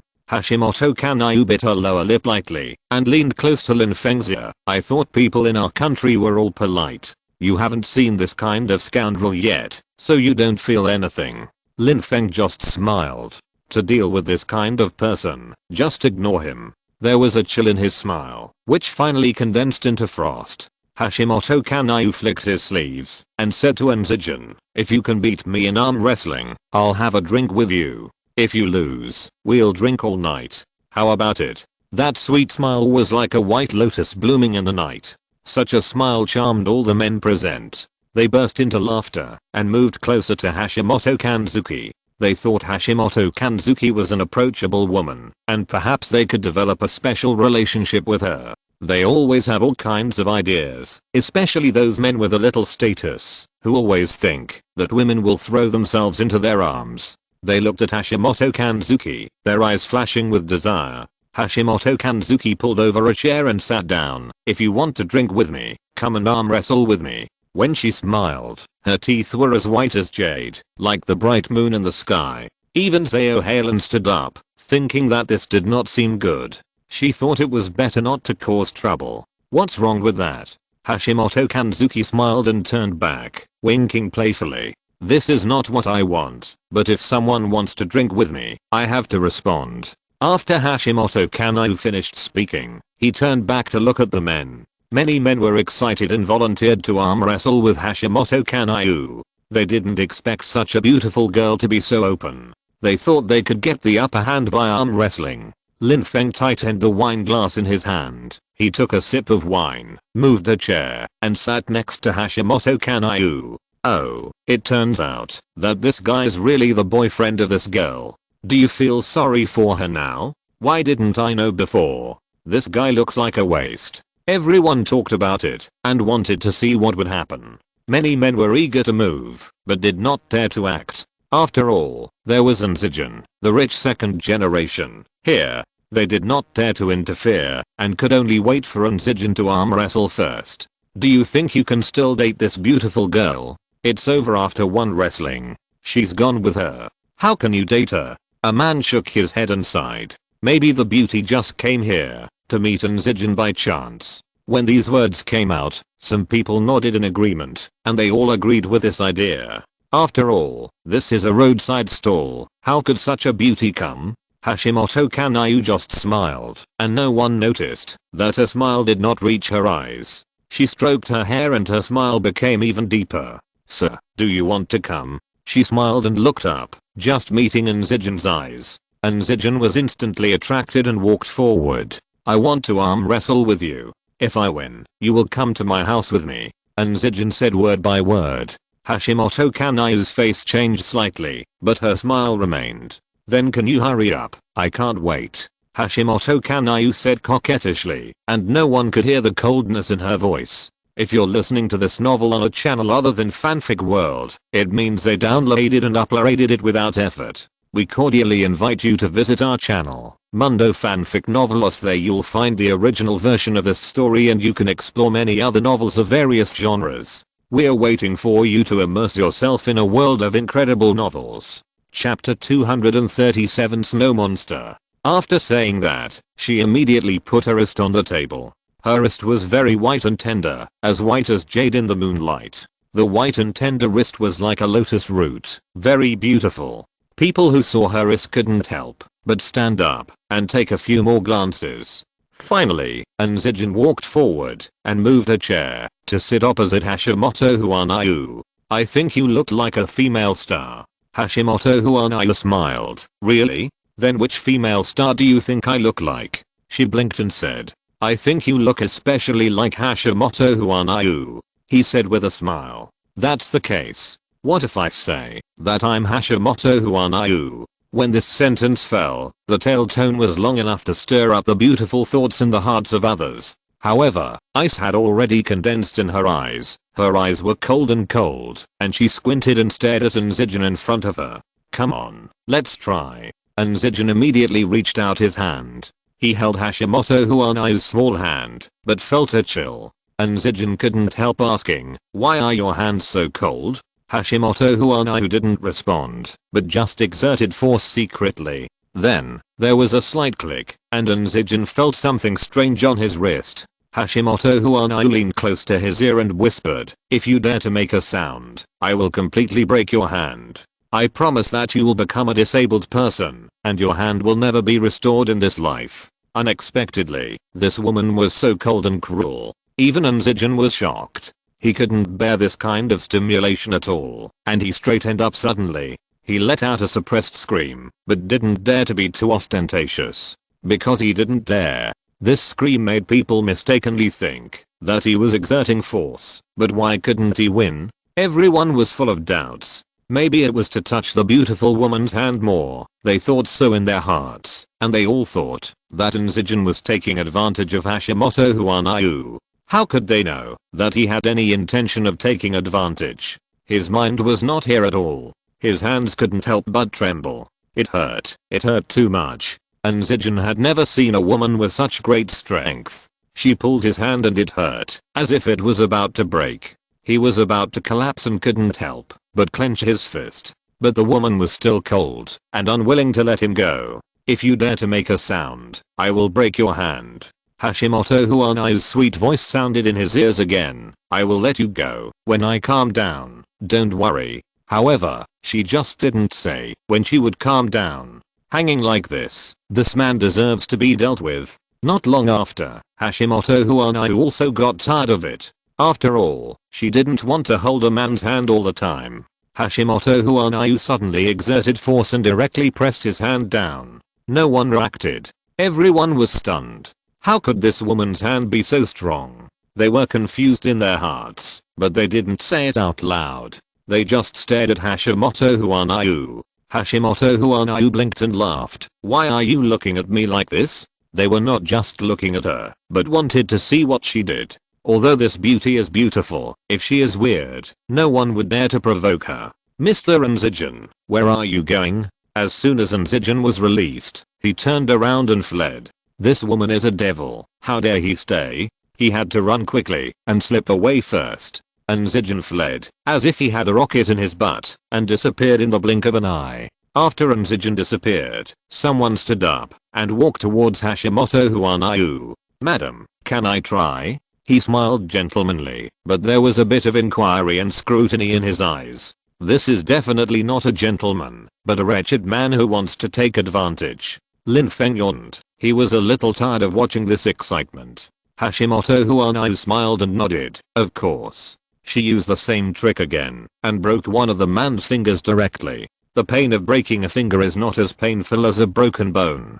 He could only bear it. "I promise, if you dare to let go, I will crush your bones. If you don't believe me, just try," Hashimoto Kanayu said, and smiled at him. Then, he suddenly exerted force, and pressed the man's hand to the other side, winning again. Those who were watching were a little impatient, because they had never expected Hashimoto Kanayu to be so strong. How could this woman be so strong? No wonder she was so courageous. It turned out that her strength was so amazing. Everyone was talking about it. Hashimoto Kanayu had cleared 2 obstacles, and there were not many left. After all, no one would have the confidence to fight her like this. Didn't you see that 2 people had escaped before? Those 2 people were real men. In other words, Hashimoto Kanayu's strength was much greater than those 2 men. Hashimoto Kanayu blinked, and her smile was not only sweet, but also gentle. "Well," she raised her eyebrows, "if no one wants to try, then I'll leave." Hashimoto Kanayu stood up and walked towards Lin Feng. "It's too boring to eat barbecue here. Let's go to another store." She actually hasn't tasted the barbecue yet. Hashimoto Huanayu is a martial artist, and it's common for people like her to be hungry. She didn't eat well, and her stomach still feels empty. She wants to go to another store to continue tasting. "Helen, let's leave." Hashimoto Huanayu gave Zao Halen a gentle smile. Zao Halen stood up and walked towards her. "Xiao, go quickly, ignore those guys." "Humph, a bunch of annoying ghosts." The 2 girls chatted happily. Behind them, several men's teeth were almost sour. They wanted to say that they were not annoying ghosts, but they didn't dare to speak, especially those who were almost disabled by Hashimoto Huanayu. Even the young man didn't even dare to look at her. "Okay, let's go quickly and ignore them." Hashimoto Huanayu took Zao Halen's hand and left happily. In fact, they were in a good mood. Soon, they changed to a barbecue restaurant with better quality. Lin Feng followed reluctantly and quickened his pace. When they arrived at the new barbecue restaurant, Hashimoto Huanayu looked back at him. "Lin Feng, how is my work arranged?" "Everything is ready." Lin Feng smiled and pushed open the door of the barbecue restaurant for Hashimoto Huanayu. This restaurant is not open air, which is indeed much better. After the meal, they were all very satisfied and did not feel any discomfort. Lin Feng breathed a sigh of relief and went back to the hotel with the 2 ladies to rest. Back at the hotel, he took a shower and prepared to go to bed. The 2 girls, for some reason, were still watching TV series in the living room, watching non-stop, without any sleepiness. Especially Hashimoto Huanayu. It seemed like she was possessed by a night owl. In the middle of the night, Lin Feng woke up in a daze and heard some movement outside. "Why don't you go back to your room?" Seeing that they were still watching TV in the living room, Lin Feng was a little helpless. "I have a bad feeling." Hashimoto Huanayu raised her head. Her eyes looked innocent. She blinked and continued watching TV, and the lady next to her did the same.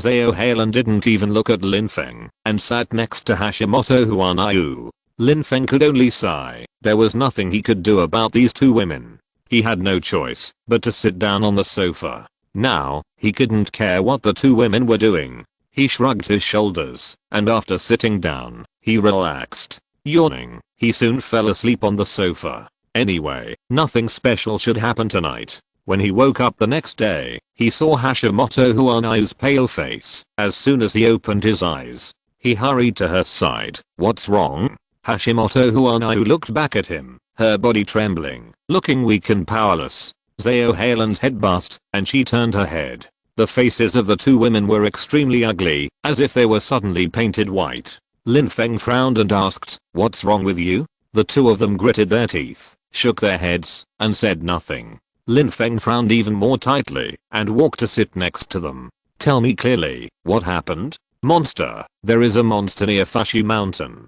Don't you want me to join the special department? I want to deal with this matter now." Hashimoto Huanayu bit her lip and looked at Lin Feng and said, "What monster?" Lin Feng was shocked and stood up suddenly. His eyes were cold and a cold light flashed in his eyes. When he stood up, his posture was straight. His eyes were cold. There was a bit of gloomy coldness in Lin Feng's eyes. Seeing such a look, Hashimoto Huanayu's tears suddenly fell. "You didn't have this attitude before. Do you know how many people died?" Hashimoto Huanayu regretted it very much. Why did she stay up all night? Otherwise, she would not miss that call. She should have rested well. This is all her fault. Her tears kept falling. "Lin Feng, it's all my fault. If she had known it earlier, she might have saved a lot of people. Many people died near Fushi Mountain. I don't know what to do now. The monster has been controlled." She didn't know the specific situation and didn't dare to ask. Her chest seemed to be blocked by something, and she felt particularly angry. She bit her lips hard, grabbed Lin Feng's hand, and her body was shaking. Zhao Halen was also panicked and at a loss. "You two calm down." Hashimoto Huanayu cried, "Professor, how can we calm down? That's my hometown," she said with a crying voice, and suddenly realized that she should deal with this matter immediately. No matter how it was handled, the matter was already like this, and she should be more anxious. She stood up quickly and stood straight. "I'm leaving now. Do you want to come with me?" Hashimoto Huanayu suddenly saw Lin Feng and said. Lin Feng nodded after a little hesitation. "Okay." The two packed their clothes and set off in the direction of Fushi Mountain, including Zhao Halen.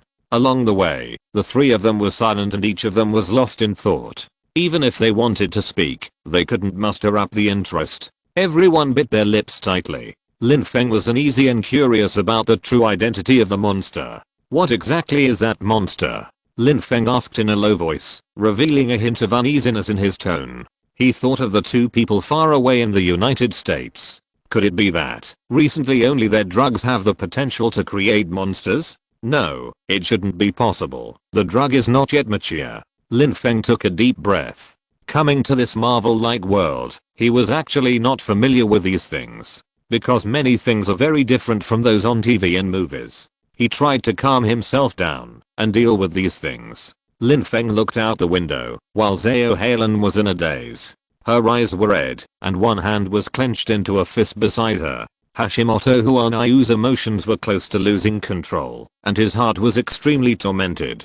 "Professor, what should I do if someone else dies? Why were you so cold and ruthless at the beginning? Can you do the same in the face of these deaths? You can do it, but I can't."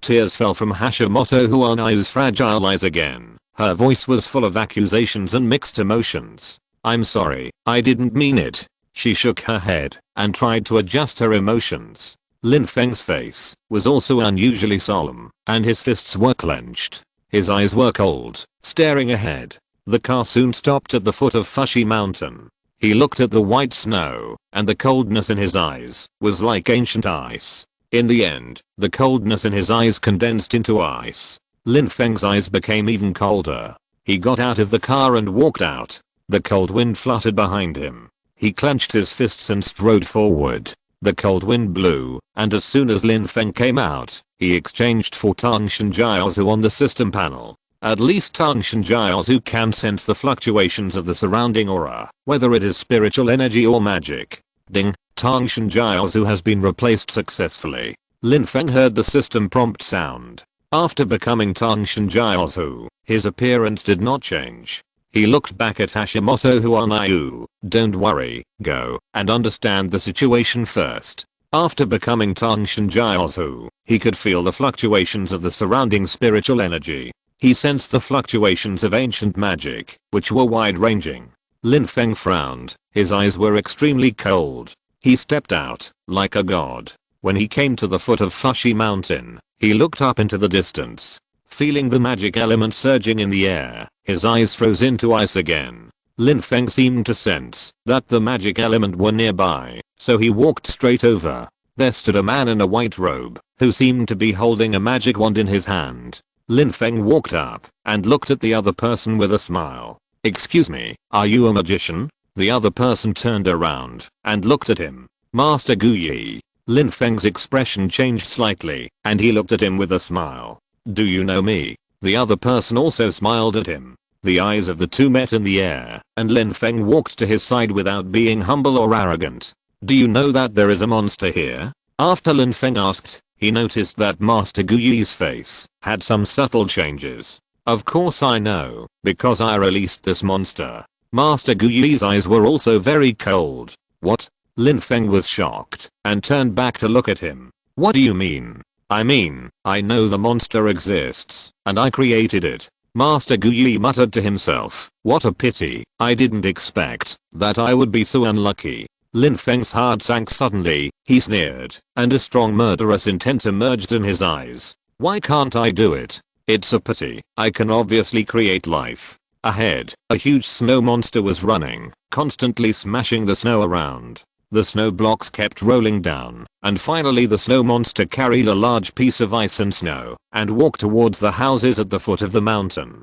There are some villas and residential areas nearby. The snow monster smashed the ice and snow at these houses, instantly freezing the whole house. Chapter 238 Great Sage, I hate trash the most. Lin Feng's face suddenly changed. "What on earth is this?" he exclaimed.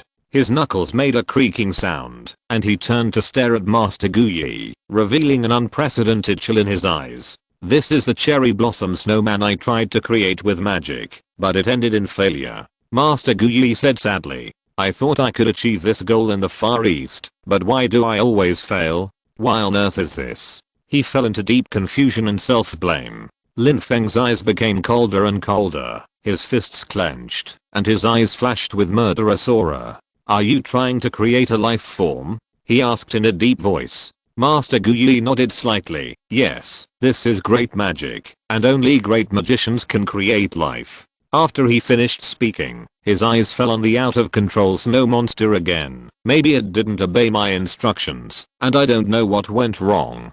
Maybe it's insufficient energy," he guessed. His face changed slightly, looking angry and frustrated.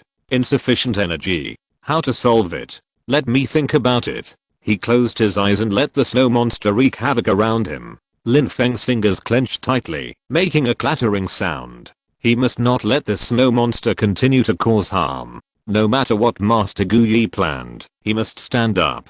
Lin Feng stood up resolutely and strode forward. "Where are you going? You will die. That snow monster will attack you." Master Gu Yi hurriedly reminded. "This snow monster will attack when it sees people. It is extremely dangerous." He emphasized again. Lin Feng looked back at him. "It doesn't matter, I'm a Chinese, and our Chinese gods will protect me." After saying that, he walked firmly in the direction of the snow monster, step by step. Zhao Halen shouted anxiously behind him. "Wait a minute.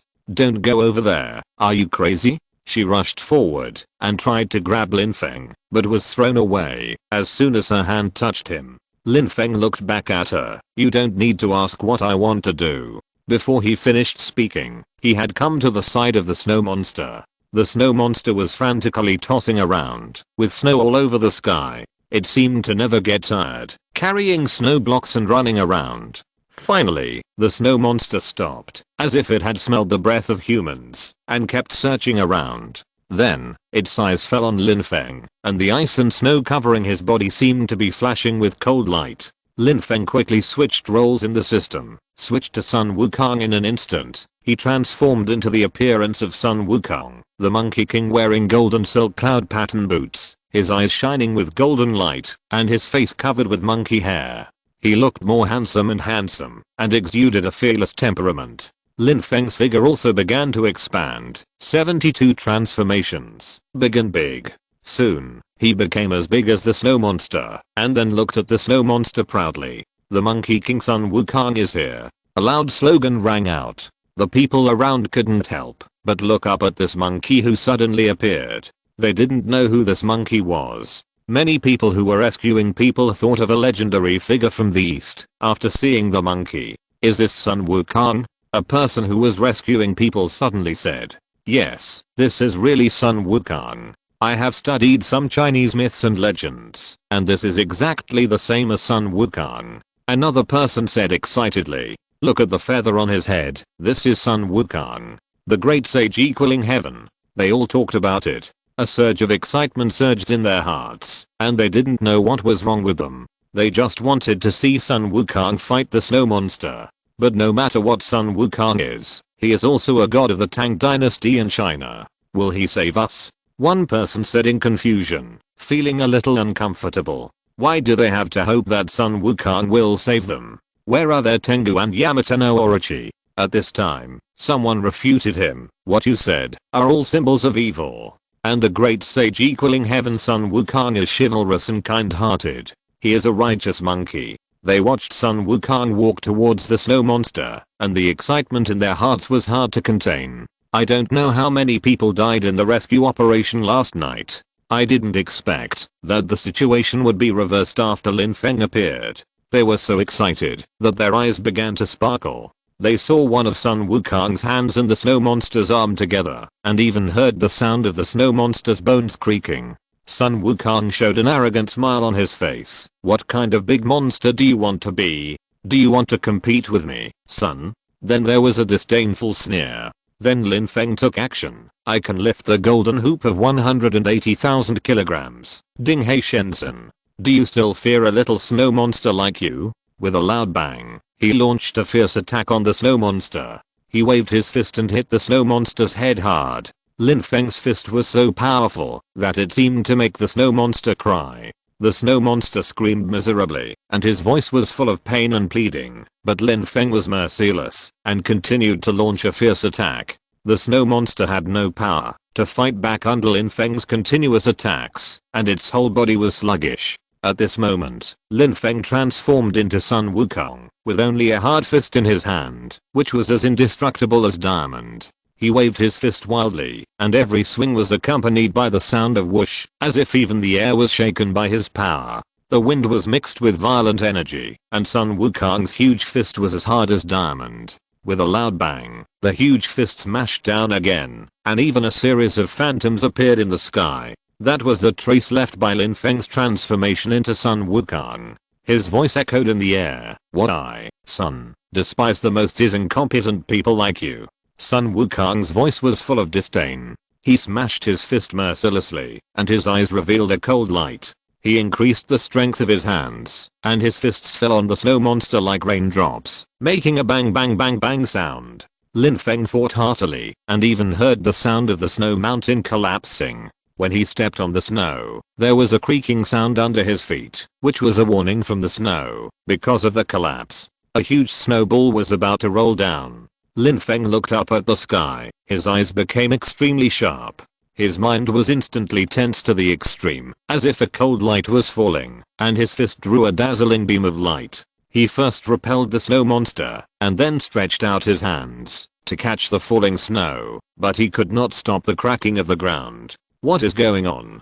The snow is about to fall. Someone shouted in horror. Oh my god, all the snow has fallen. What should we do? We will die. The onlookers around were panicked. They originally came to rescue, but they didn't expect to face such a life and death crisis. How could they resist the power of the snow? They were filled with fear and wanted to turn around and run away. However, a loud shout came from behind. Where do you want to run? Can you escape this disaster? The shouter was an old man nearby, and his calmness shocked these people. The old man's words made their hearts tremble, and despair began to spread. What a huge mountain it is. We have lived here since we were young. This is the power of nature. We can't resist it at all. The old man looked up at the mountain that could reflect almost all the sunlight. The sunlight shone on the mountain, forming a huge beam of light that reflected out, which made everyone close their eyes. The dazzling beam of light shocked people's minds, and Lin Feng's heart couldn't help but twitch twice. We can't let the snow mountain collapse. He shouted loudly. You snow monster, you really piss me off. Sun Wukong roared, and took out the golden hoop stick directly. As soon as the golden hoop stick appeared, the sky suddenly shone with golden light. It was originally just dazzling sunlight, but now it was illuminated by the golden light, which made people hallucinate. In the golden light, the majestic god appeared. Although the god was a monkey, he gave them an unprecedented sense of security. They felt that maybe this monkey could save their lives. Everyone stared at Sun Wukong and the golden hoop stick in his hand with wide eyes. He waved his golden hoop to block the falling snow and blocked it tightly. He pushed hard and all the snow was pushed back by the golden hoop and returned to the mountain. The villagers breathed a sigh of relief, but they were still a little worried. What if they couldn't hold on? Cracks began to appear on the ground, but Sun Wukong laughed and said, "I'll fix it for you." The appearance of cracks made the villagers' fear escalate again. They were worried about whether the gods could really do it. Many people showed fear on their faces, and obviously they didn't have enough confidence in Sun Wukong. "I say, don't be afraid, okay? Don't you believe in me?" Sun Wukong's playful voice was unique and contagious. When these foreign people heard the words of this monkey, their hearts miraculously settled down. The old man who was so calm before looked at Sun Wukong and muttered to himself, "Is this Sun Wukong? I seem to have seen him somewhere. This is the god of the Tang dynasty. So this is the Monkey King who went to the west to seek Buddhist scriptures. He is indeed powerful and kind-hearted. He is just a little ugly." The old man muttered and suddenly knelt down. He looked at Sun Wukong with a look of reverence on his face and then kowtowed. A soft sound came. Lin Feng turned his head and his eyes fell on the old man. "Hey, old man, why are you kneeling to me?" Sun Wukong replied impatiently. "It's as if I'm forcing you to kneel." Lin Feng wondered what Sun Wukong would do next. That's right, Sun Wukong is a thin-skinned person who only responds to softness but not hardness. How could he bear to let such an old man who even trembles when walking kneel down? Isn't this Sun Wukong bullying the weak? So, now should be. Lin Feng took a step forward and blocked the snow that was about to fall to the ground. The snow had already rolled up, but he easily swept it back. At the same time, he walked to the old man. "I've said it before, if you kneel down, when I told you not to, you're disobedient." Sun Wukong shook his head and continued, "Those who don't obey will be punished." As soon as he finished speaking, his huge palm slapped down, directly in front of the old man, but he gently helped him up. The old man looked at Lin Feng in astonishment, and he saw Sun Wukong's eyes. At this time, the Monkey King was so huge that such an action shocked the old man beyond words. The old man's body trembled again, and he hurriedly bowed down again. Then, he raised his head and looked at the Monkey King, his eyes full of joy. Then, the old man bowed again. The snow-capped mountain set off the old man's figure, which seemed so small, which made Sun Wukong even more furious. How could this old guy be so disobedient? When he saluted, a smile appeared on his face, and a trace of reverence was revealed in his eyes. Although this was the god of the Tang dynasty in the east, not the god of their side, this did not reduce his reverence for the Monkey King in front of him. Sun Wukong curled his lips. "Old man, are your legs and feet weak, and you can't stand steadily?" As he said that, he waved his hand, and the old man suddenly felt comfortable all over. It seemed that his whole body was stretched out. The old man was shocked, and then he was ecstatic. He quickly knelt on the ground again. "Thank you, Monkey King. Thank you, Monkey King." The old man felt that his long-standing cold legs were healed. This Monkey King was really powerful. He stood up and looked at Sun Wukong, and once again couldn't help wanting to kneel down. This time, Sun Wukong shouted loudly, "Enough, if you kneel again, I, Sun Wukong, will be rude to you." After shouting, he gently put the old man away from the mountain and put him on the street in the city. The old man looked up at the huge phantom and disappeared, then looked down at the street where he was standing and couldn't help but smile. Hashimoto Huanayu also looked at Sun Wukong with shock in his eyes. "This is the Monkey King Sun Wukong, the Monkey King. This is just like Erlang Shen in the United States. The gods of the East are really amazing." The image of Erlang Shen was still echoing in Hashimoto Huanayu's mind before, and now she saw the Monkey King again. How could she not be shocked? Her eyes turned gently, and her moist eyes flashed with stars. It was like stars sliding in her eyes, and then another shooting star rolled down. This shooting star also sparkled in Hashimoto Huanayu's eyes. She was full of reverence for Sun Wukong, who saved his people with a wave of his hand. Zhao Halen came over and asked carefully, "What should we do now?" It seemed that all the problems were solved by Sun Wukong, and they didn't know what to do. This is the Monkey King. In addition to tears, there was also a blazing flame in Hashimoto Huanayu's eyes. Suddenly, she raised her head, and her star-like eyes looked into the distance. "I really want the Monkey King's autograph. He's so handsome. Sun Wukong. Sun Wukong." Hashimoto Kanzuki couldn't help but shout loudly, and her voice echoed in the air. Chapter 239. If the great sage hadn't come to the rescue, I'd have been in great danger. However, no matter how she shouted, the figure in the sky did not appear again. Sun Wukong was like a meteor, which disappeared directly after shining without leaving any trace. From then on, it seemed that there was no Monkey King in the world anymore. His brilliant figure was imprinted in the hearts of all the people near Fushi Mountain. What's going on? Why did our Monkey King appear in such a small island country? The news quickly spread back to China, and the entire Chinese mainland was in an uproar. How could they accept that Sun Wukong, the Monkey King, actually went to a small island country? Because Sun Wukong was so powerful, such a powerful existence, almost no one in China had seen it. Naturally, no one could tolerate him appearing in an island country. No, they were too angry, and the netizens were all furious. The entire Chinese network collapsed directly, and all netizens were asking the same thing. Why did the Monkey King go to that small island country? Why did the Monkey King help the people of the island country? But we still have many disasters here, but we haven't seen the Monkey King lend a hand. Isn't Sun Wukong going too far? Such remarks gradually spread on the internet, like a prairie fire, quickly igniting the entire cyberspace. This fire should not be underestimated. A netizen posted a post on a large website and pinned it to the top. Just 8 words, but they expressed the voices of many people who all thought that Sun Wukong's approach was inappropriate. Why did he help the people of the island country, but not the Chinese people? Sun Wukong really went too far. He is the Monkey King, our eastern god, and belongs to us China. Everything in the island country was stolen from us China. Why did Sun Wukong help the tyrants?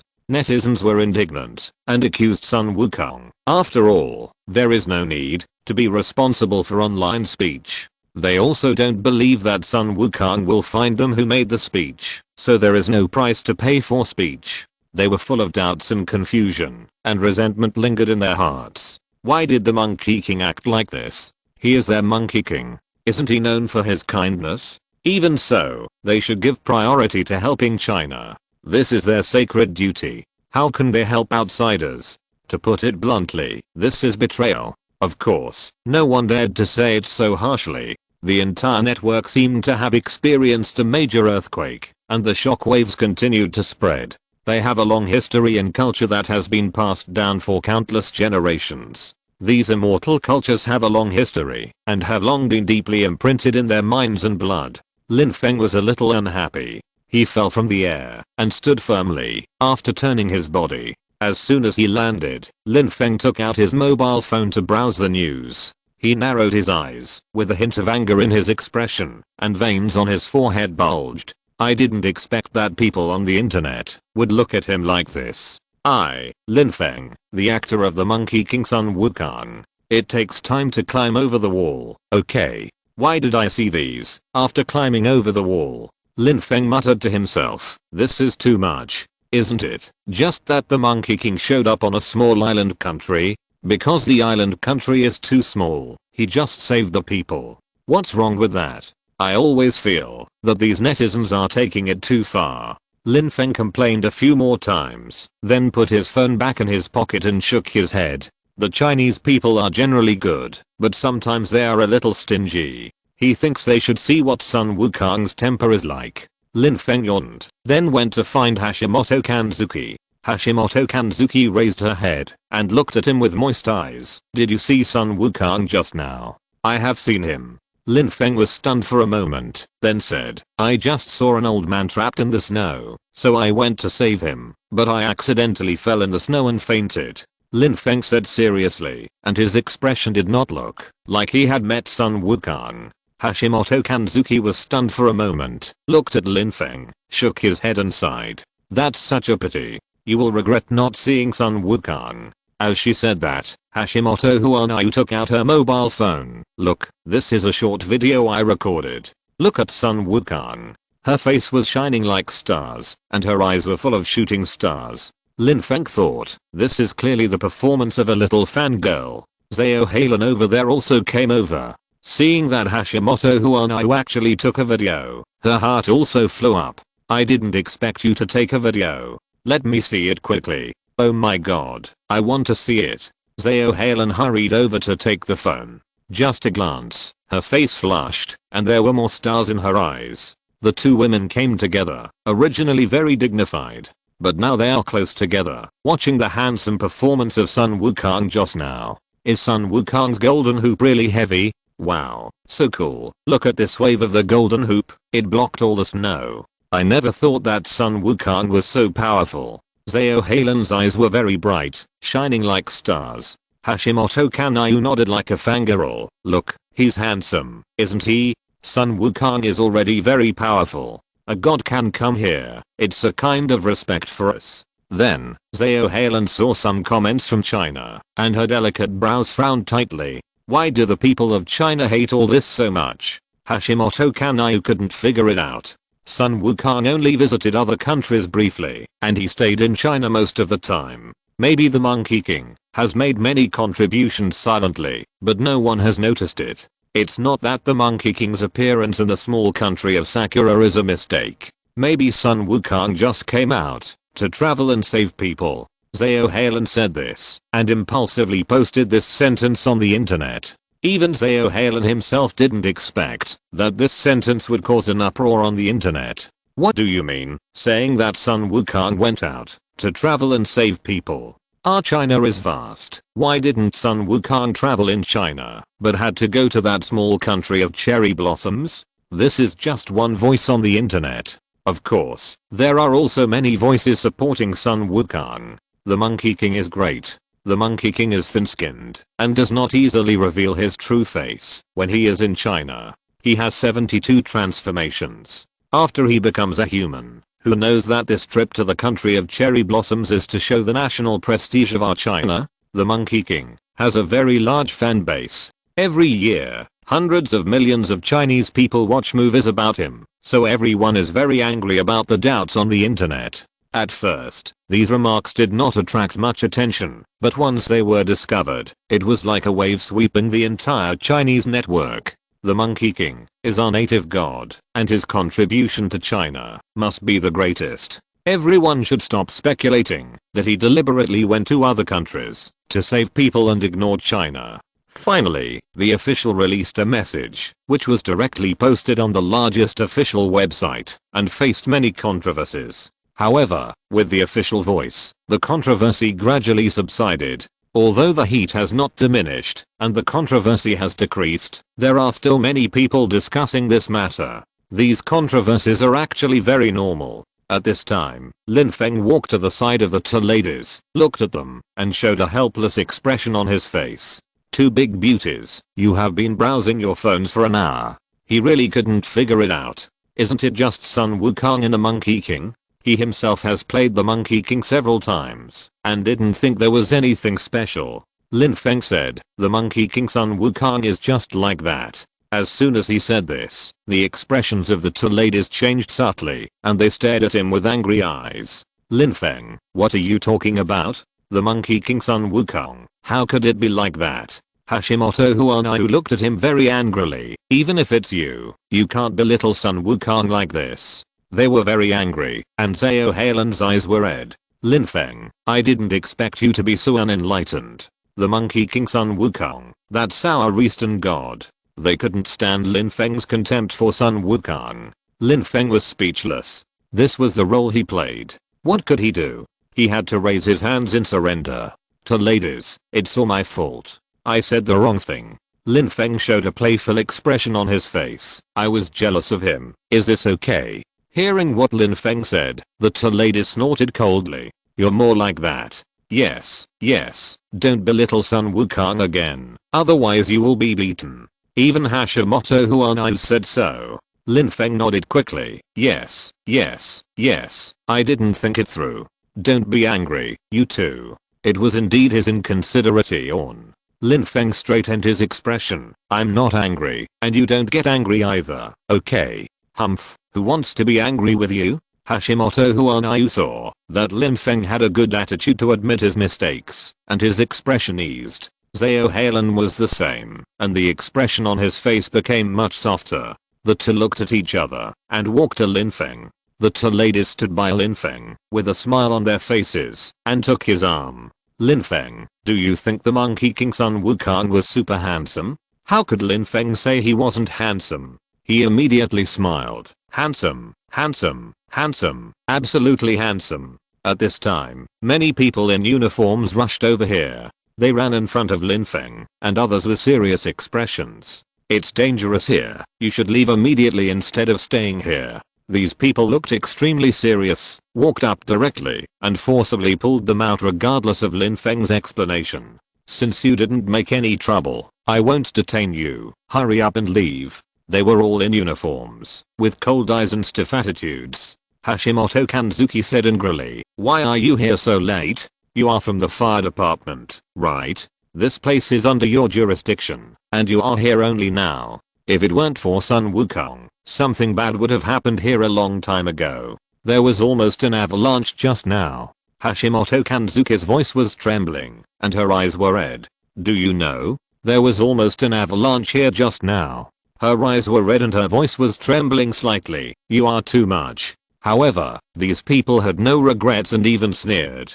Sun Wukong is the god of China. What does he have to do with us? People from other departments also noticed this side and cast their eyes over. They pouted, their expressions full of disdain. Yes, what does Sun Wukong have to do with us? We are not Sun Wukong. Even if he wasn't there, we would still come to rescue people, and our people would not suffer any losses. You are a traitor. Get out of here.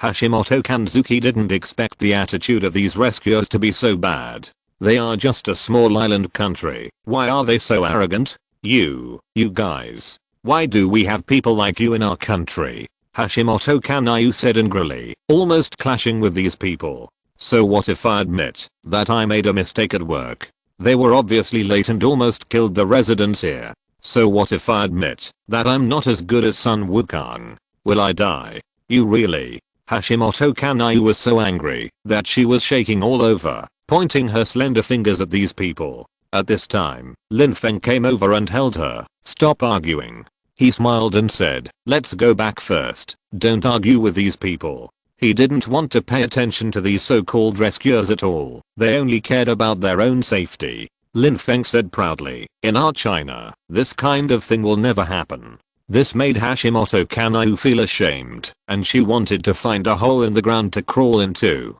Zhao Halen's expression also changed, and she looked back. Her eyes were dark, and she squinted slightly. This darkness was not directed at Lin Feng, but she had other ideas, and she was originally delicate. Zhao Halen shook her head, and said no more. Let's go quickly, don't stay here. Lin Feng urged them to leave. He walked quickly and disappeared quickly. Hashimoto Huanayu and Zhao Halen followed closely behind, struggling forward in the snow. After descending Fushi Mountain, they looked back and recalled everything that had just happened. Hashimoto Huanayu took out her mobile phone, and the screen still recorded the majestic figure of Sun Wukong shining with golden light. Lin Feng wanted to take them to a nearby store to eat something, but suddenly a series of prompts came from the system. Lin Feng's face changed suddenly, and a coldness flashed in his eyes. System, what's wrong with you again? He checked the system panel and found that Sun Wukong's score was constantly decreasing. It was about to be deducted to a blank board. At that time, there would be only one Sun Wukong left, without any skin. How can this be? Lin Feng shouted, System, what are you doing?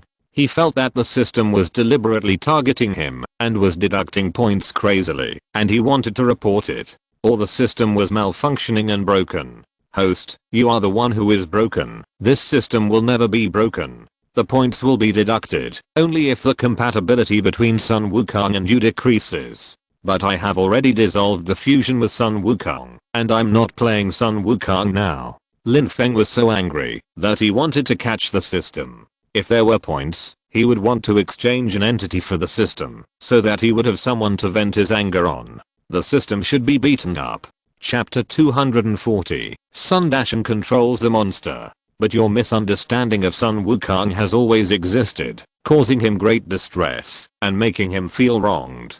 Host, you should go and solve this matter, otherwise Sun Wukong will get depression. What depression? Lin Feng almost went berserk. Is Sun Wukong that kind of monkey? He was more angry than angry. In short, I suggest that the host solve this matter quickly, otherwise there will be endless troubles. The system still said it coldly, but the tone was a bit annoying. Lin Feng took a deep breath and recovered. Okay. Lin Feng snapped his fingers and exchanged Sun Wukong directly. There was still a short time from exchange to use. Lin Feng turned around and looked at the two women. I have something to deal with, you two go shopping by yourselves. After saying that, Lin Feng's figure disappeared. His figure disappeared directly from the air, as if the water vapor was evaporated. He completely disappeared. After Lin Feng's figure disappeared, he immediately flew into the sky.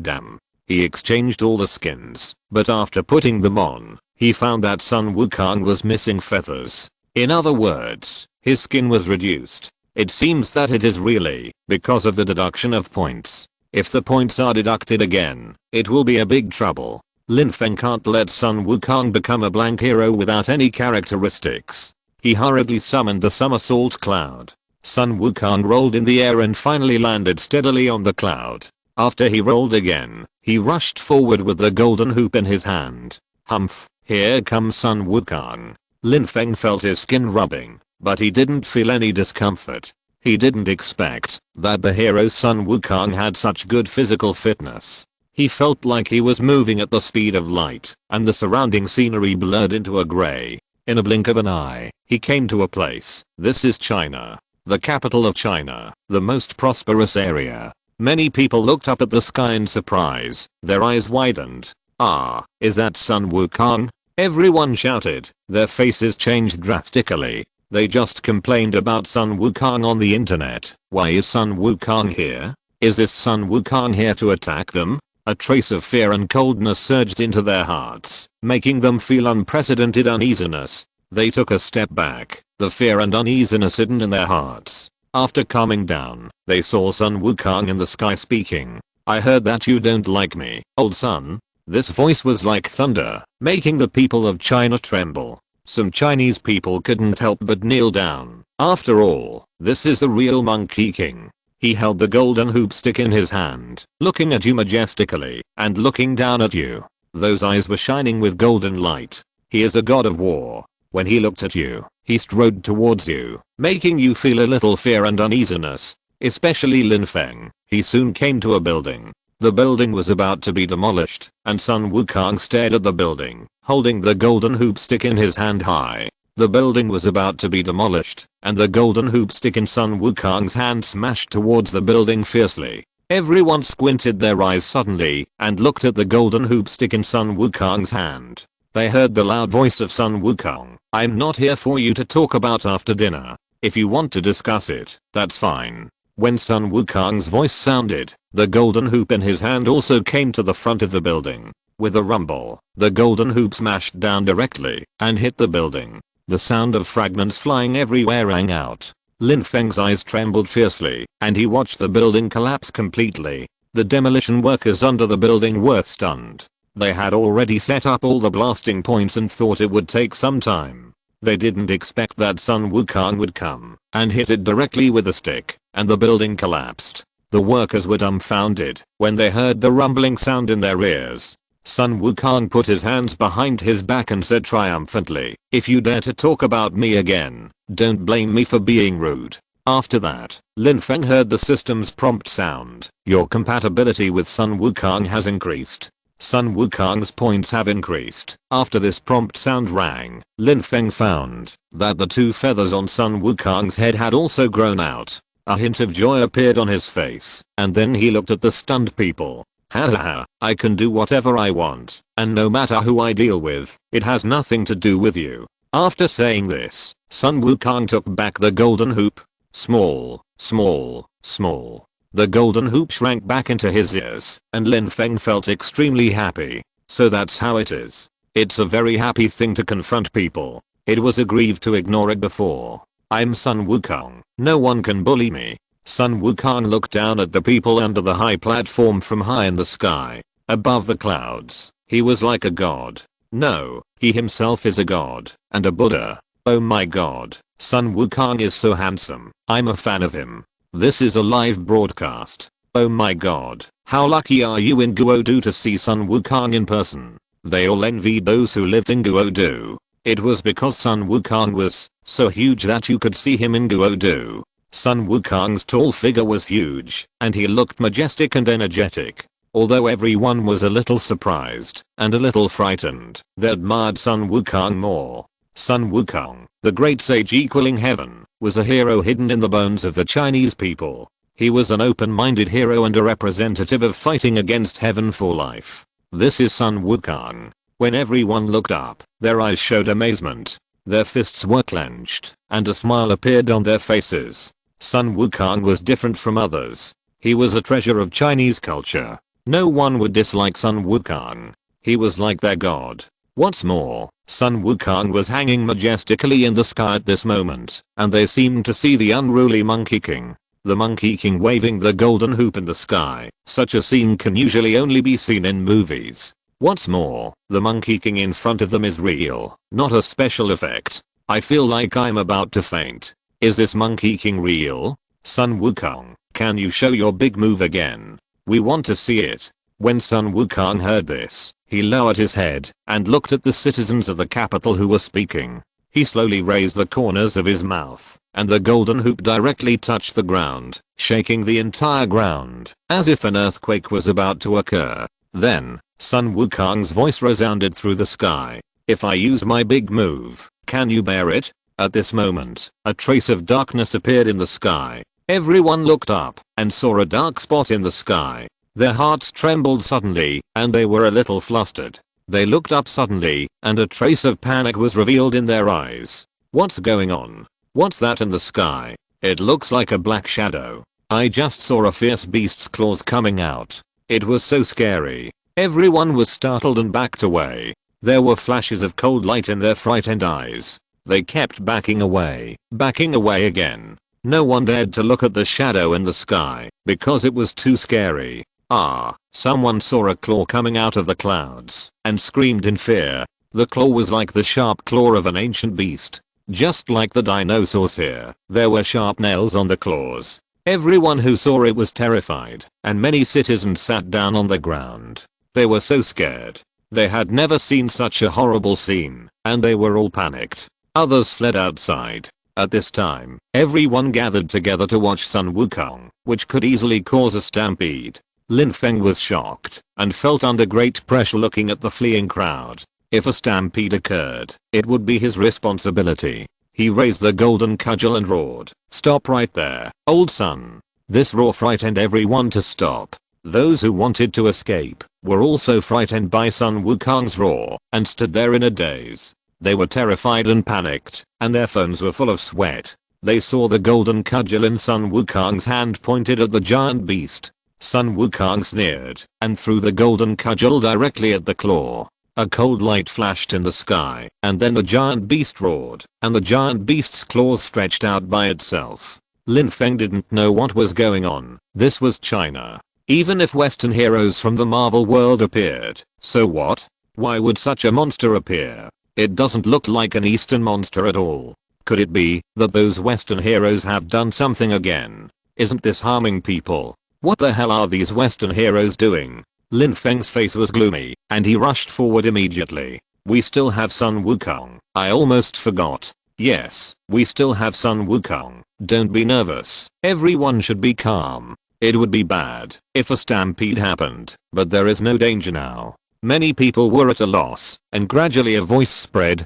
Don't run or be nervous. Sun Wukong will help us. Yes, Sun Wukong will help us. Who said before that Sun Wukong only helped small island countries and didn't care about the suffering of us Chinese? Now you know you are wrong, right? Those who scolded Sun Wukong on the internet before didn't dare to speak because now they can only rely on Sun Wukong.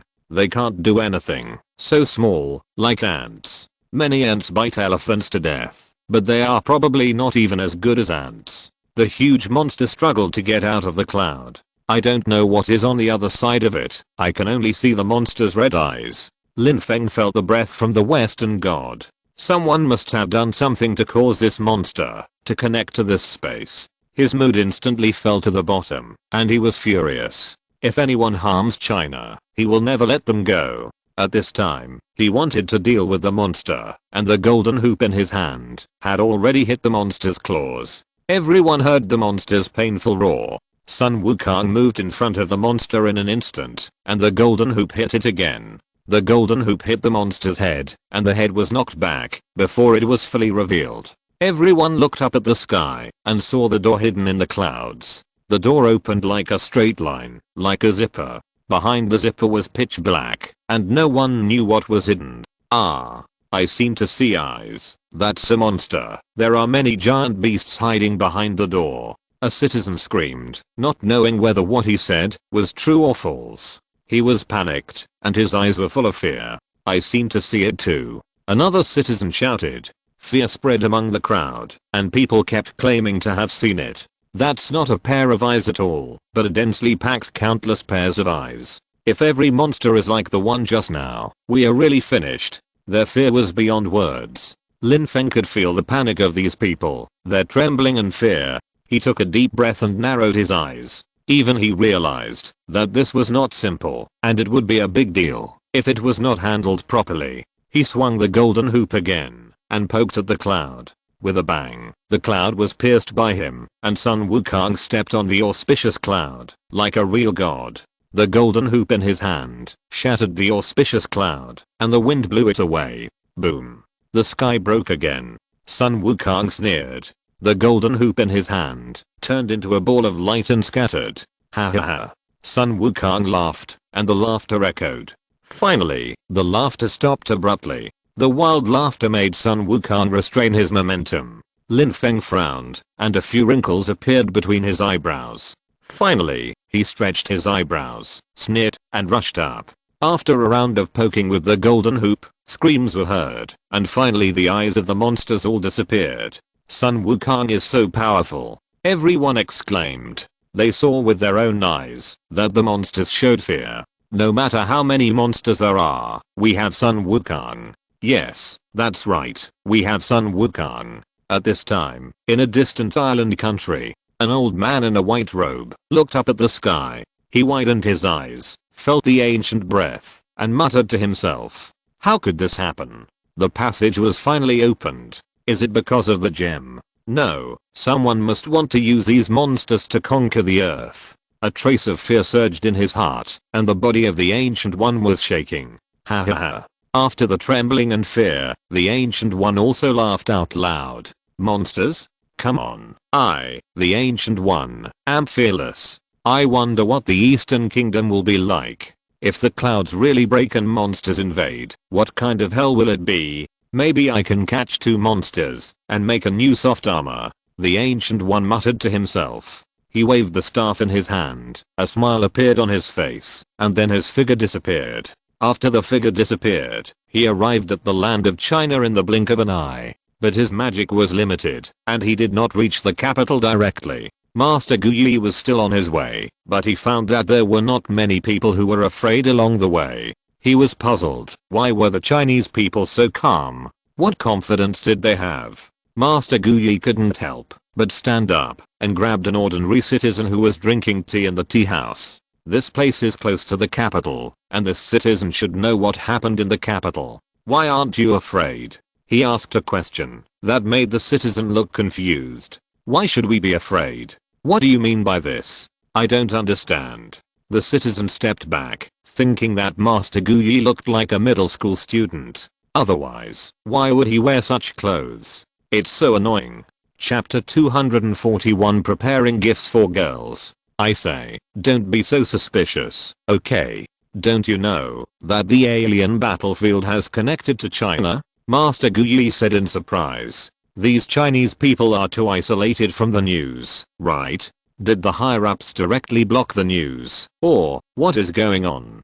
Don't you know that the monster is coming? It's an alien giant, huge in size, from an alien planet. Master Gu Yi couldn't help but say loudly. He seemed a little excited and couldn't understand what was going on. After hearing this, the citizen suddenly realized. So you mean the alien giant? He thought Master Gu Yi was a foreigner who was scared silly by the alien giant. At this moment, the citizen's disgust for Master Gu Yi decreased, but was full of sympathy. He looked at Master Gu Yi with sympathetic eyes and sighed softly. You know too little about our Chinese gods. Let me show you a video. As he said, he handed the phone to Master Gu Yi to watch. Master Gu Yi took the phone with doubts in his heart. His eyes widened. In the video, a monkey with golden light and armor? It seems to be the scene he saw in Fushi Mountain. What is going on? Isn't this the Eastern Monkey King Sun Wukong? The picture flows, and Sun Wukong holds the golden hoop in his hand, majestic and powerful. Then, he swung the golden hoop and smashed it hard into the clouds. I only heard the rumbling of the clouds. Gu Yi's heart was shocked, and the whole person was trembling, and fear surged in his heart. Fear gradually spread. Gu Yi's body was trembling, and his eyes also revealed a trace of fear. What is going on? Why did such a terrible thing happen? It's terrible. A trace of chill came, which made people shudder. Gu Yi felt the fighting spirit on the screen, and understood that the fighting power of this Monkey King Sun Wukong must be extraordinary. At least such fighting quality is incomparable to him. It's terrible. So, this is the Monkey King Sun Wukong. Gu Yi, a Western magician, also felt the extraordinary. He looked at the citizen, only to see him laughing. This is our Sun Wukong. How powerful is he? How can we be afraid of giant beasts? Ha ha ha, we are not afraid. The other citizens in the tea house also stood up. They found that Master Gu Yi was an old man and a foreigner, and shook their heads. We have Sun Wukong, so we don't have to be afraid at all. Only your Western heroes will be worried when encountering such things, right? That's right, you Westerners are really pitiful. We not only have Sun Wukong in the East, but also other gods. They spoke one after another, with pride in their eyes. They really wanted to pull Master Gu Yi to them and tell him, come to our China, don't worry about these messed up things. Master Gu Yi felt cold all over, and he quickly realized something. Is Sun Wukong really that powerful? He had to go to the capital to see if he could still see the monkey. Master Gu Yi continued on his way, but the energy of his staff had been exhausted. After all, this trip consumed too much. His magic energy is not endless. In the end, he could only call a long-distance taxi. Damn it, why haven't we reached the capital yet? Maybe by the time we get there, Sun Wukong will have already left. That monkey won't wait for anyone. Master Gu Yi showed an anxious look on his face. He didn't want to miss this opportunity. The driver frowned when he heard what he said. What are you talking about? He had heard a lot about Sun Wukong's deeds along the way, and even read the English version of Journey to the West. He knew Sun Wukong's temper very well. Hearing what Master Gu Yi said, the driver was very dissatisfied. You want to see our Sun Wukong, but you don't have to be so disgusted, right? What do you mean by that, monkey? Be careful, I won't take you and let you walk over by yourself. Master Gu Yi didn't want to argue with the driver, but just urged him to hurry up.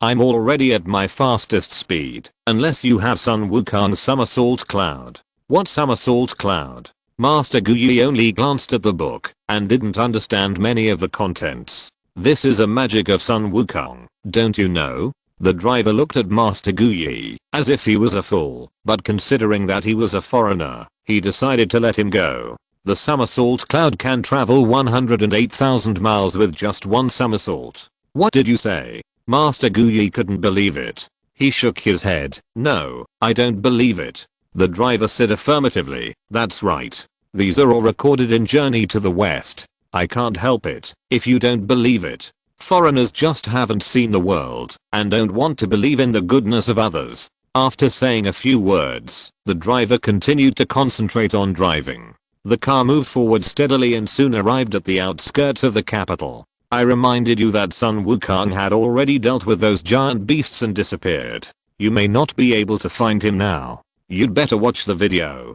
Master Guyi looked confused. He was a little bit unbelievable, but he still urged the driver to drive quickly and soon arrived at the capital. At this time, Lin Feng was shopping in the mall. It was rare for him to come back, so he naturally had to bring some gifts for the two girls. Lin Feng strolled leisurely in the capital, looking around and enjoying his leisure time. Soon, he stepped into a store and prepared to choose a gift. At this time, Hashimoto Kanzuki called in, and her sweet laughter came.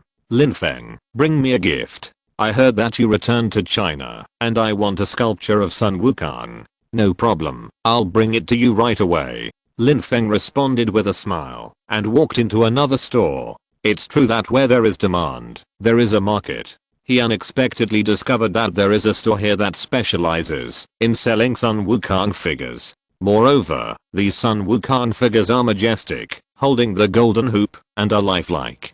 Sun Wukong's eyes were wide open, and Lin Feng smiled and walked closer, reaching out to pat its head, with a smile on his face. Sun Wukong, you are really the great sage equaling heaven. He and Sun Wukong seemed to have an indissoluble bond, and Lin Feng randomly picked two figures. One for Hashimoto Kanzuki, and one for Zhao Heilun.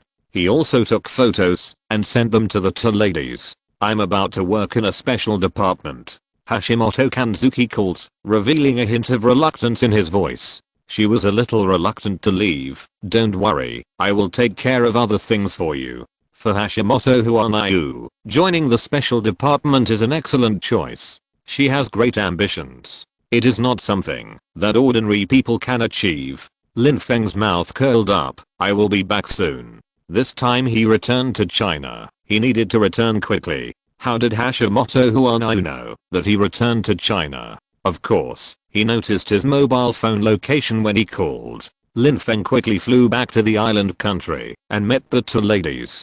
Hashimoto Huanayu was still beautiful and charming, with her hair falling softly. Zhao Heilun accompanied her, with a bright smile on her face. The two looked at Lin Feng with gentle eyes and walked over. Where is the gift you brought for us? Take it out, and let us see it. Hashimoto Huanayu was about to leave. She took Lin Feng's hand, and asked with a smile. Zhao Heilun also held Lin Feng's hand, her eyes flickering. Lin Feng smiled, and took out the box of figurines. When the two women saw the outer packaging of the box of figurines, they screamed with joy. It's really Sun Wukong, and it's so beautiful. The workmanship is amazing. They couldn't wait to unwrap the package. The extraordinariness of the figurine can be seen from the outer packaging, and the finished product is beyond imagination. Wow, it's so beautiful. Hashimoto Huanayu exclaimed. It's really beautiful. I like this gift very much. Zhao Heilun also nodded in praise, with a gleam in her eyes. She blinked and looked at Lin Feng with a smile. Lin Feng, I'll ask you to bring me a gift next time. Don't forget me. Lin Feng smiled and nodded. Don't worry, you are all my good friends. They talked and laughed, and walked out together. Soon, they came to the roof of a hotel. Lin Feng looked up at the sky. A helicopter appeared in the sky. Although it was still far away, Lin Feng could already hear the roar of the plane. The helicopter slowly landed on the top floor of the hotel. Two foreigners got off the plane. They were well trained. They walked in front of Hashimoto Huanayu and saluted. I'm going to work. Don't miss me. Hashimoto Huanayu turned around and said to her friends and Lin Feng with a smile. Zhao Heilun was a little reluctant and hurried forward to hug Hashimoto Huanayu tightly. You go. I will miss you. She also longed for work, but her strength needed to be improved. However, she would work hard to improve herself and fight side by side with Hashimoto Huanayu in the future. Lin Feng also came forward and looked at her with a smile. You work well over there, and remember to find me if you have any difficulties. Hashimoto Huanayu also opened her arms and hugged Lin Feng. Don't worry, I will definitely find you if I have any difficulties. I'm not a fool. I have such a good resource and I won't use it. Although Lin Feng was indifferent to others, he had always been very good to her. Thank you for your care during this time. I will miss you. Hashimoto Huanayu said, turned around and boarded the helicopter.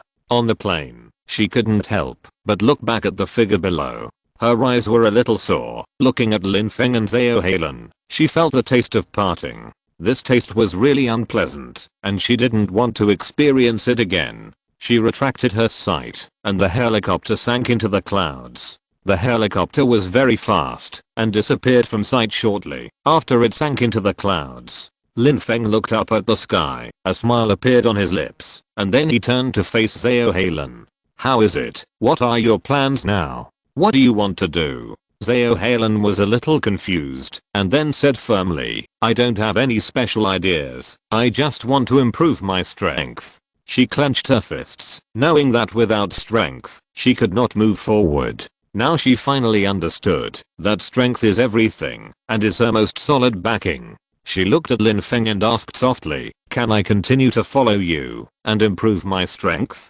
Lin Feng nodded, of course, you can follow me, but I can't guarantee that I can help you improve your strength. He is just a professor now, not a martial arts master, but he can find a suitable teacher for Zhao Halen. Thank you, Lin Feng. Zhao Halen said gratefully. She knows Lin Feng's character and knows that he will do what he says. This man is warm-hearted, responsible, and responsible. Zhao Halen looked up at the sky, and the white clouds made her miss Hashimoto Huanayu. As soon as Hashimoto Kanayu left, I began to miss her. After saying that, she smiled slightly. Let's go back to the hotel first and pack up.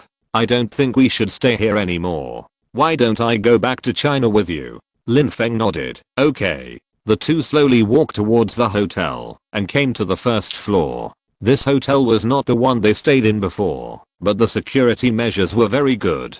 When Lin Feng came down from upstairs, several security personnel also verified their identities. Knowing that they came to the top floor to receive foreign personnel, their attitude became particularly respectful. Back at the hotel, Lin Feng packed up his things, and Zhao Halen also quickly packed his luggage and stood with him. Okay, let's go back to China now. Zhao Halen looked at the luggage at hand, feeling a little emotional. She put a strand of hair behind her ear and recalled the experience during this period, and the emotion on her face gradually turned into a smile. Lin Feng, you know, I have never regretted it. She never regretted doing these things, and she never regretted knowing these two people. Let's go back. Lin Feng went to the first floor to check out. He checked out and took back the checkout card. As soon as he walked out of the hotel, Lin Feng's phone vibrated. Who would call him at this time? Almost no one knew his identity. Who was this? Lin Feng was confused and took out his phone to take a look. He was a little surprised when he saw it. He didn't expect that it was a call from the United States. Who called you? Zhao Halen found that Lin Feng's expression was wrong and asked hurriedly. Lin Feng smiled slightly. It's someone from the United States. It doesn't matter. I'll ask them what's going on. Is the United States dissatisfied with Hashimoto Huanayu? So I want to tell him about the situation here. When Lin Feng saw the number, he knew that it was not from that department. He was even more confused, and a trace of entanglement flashed in his eyes. But soon, Lin Feng calmed down and said to the phone, hello, I'm Lin Feng. Mr. Lin, we are an experimental institution in the United States. We would like to invite you to come and conduct experiments together. The conditions we offer are very generous. Can you come and take a look? It's an experimental institution. Lin Feng was a little surprised. Although he was a professor, it was the first time that someone from the United States invited him. He looked up and glanced at Zhao Halen.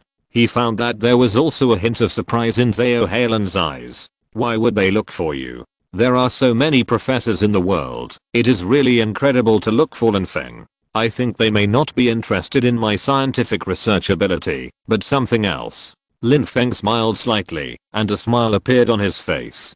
He said nothing, but just held the phone tightly. After thinking for a while, Lin Feng agreed directly. Okay, I will take a plane to the United States now, and you can send someone to pick me up. After that, he turned to Zhao Halen. If you don't want to go, you don't have to go. Who said I don't want to go? I also want to go with you. Zhao Halen smiled and said with a smile. There was a gleam in her eyes, and her smile revealed a bit of cuteness. Chapter 242 Hiding and watching the show. Okay, then we'll go together. After Lin Feng arrived at the airport, he sent his flight information to the other side, and then got on the plane. More than 10 hours later, they arrived in the United States. The air here is relatively fresh, which is completely different from the environment of the island country. Soon someone came to greet them and drove a bus to take them to an experimental base. The experimental base is vast and boundless, and every place is cleaned spotlessly.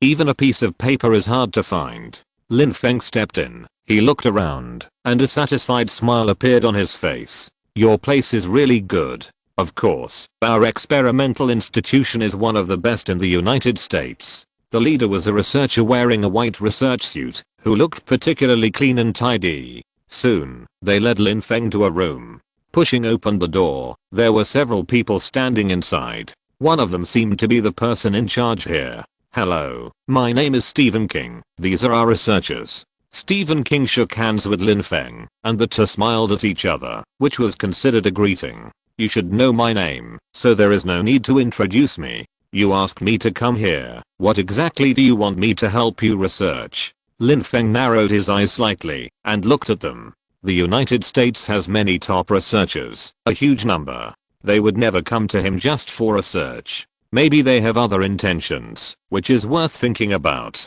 Lin Feng stared at the person in front of him, and the smile on his face gradually disappeared. The other party was startled and hurriedly said, "We have something to ask you for help, but we can show you all our research materials." After that, he took out a USB flash drive and handed it to Lin Feng. Lin Feng inserted the USB flash drive into the computer and checked the information inside. He was slightly surprised when he saw it. Isn't this the research that Luxa wanted to do before? How did it become a project of this experimental institution? Lin Feng turned around suddenly and stared at Stephen King with a sharp gaze. Is this the experiment you want to do and what you want to study? Don't you think this is cool? Stephen King also laughed. Look, if the experiment is successful, we can have super powerful artificial heroes. Stephen King was excited, clenched his fists, and waved them gently, with a smile on his face. If it succeeds, the whole world will be ours. We trust you, so we asked you to help check. The most important thing is to ensure the safety of the experimenters. Lin Feng finally understood their purpose. A trace of coldness flashed in his eyes, and he nodded. After Lin Feng finished reading all the information, Stephen King continued to introduce the drug. This drug is called C-77 genetically modified drug. You see, the genetically modified ingredients in it are all the most advanced technology. After saying that, he smiled and looked at Lin Feng. If you confirm that it is correct, we will sign a confidentiality contract. There was a little more seriousness in his eyes. After a pause, Stephen King continued, we must ensure that you keep it confidential and cannot disclose any information. Of course, this is my duty. I have professional ethics. Lin Feng kept smiling, but there was a subtle chill in his smile. After he finished laughing, he followed Stephen King to a room to sign the contract. At this moment, he turned his eyes and noticed the people around him. Standing next to him was a disfigured experimenter with a hideous and terrifying face. Although his appearance was disfigured, Lin Feng still recognized Hinukazo. Lin Feng's eyes fell on Luke Sasso, who also noticed him and smiled at him. The two nodded to each other. Finally, Lin Feng turned his head and said nothing. Following Stephen King, they came to a room, and as soon as they entered, Lin Feng immediately called up the system panel. Exchange for Tangshan Sect Master. Lin Feng's voice was cold and ruthless. As soon as the voice fell, the system prompt sounded. Beep. With this sound, Lin Feng felt a subtle change in his body. These changes happened quietly in his body, and Tangshan Sect Master had already possessed him.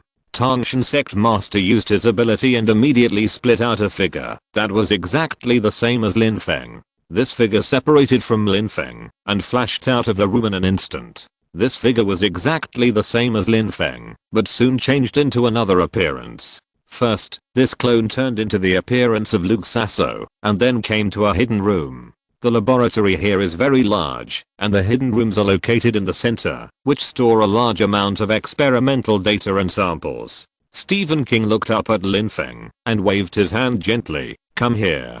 Lin Feng quickly approached and stood beside him. This is your contract. If you are dissatisfied, please feel free to ask. Stephen King was very polite and stood aside, ready to listen to Lin Feng's opinions at any time. Lin Feng was quite satisfied with this. He nodded and took the information and read it carefully. After a moment, he said, "It looks okay. I think this information is quite suitable.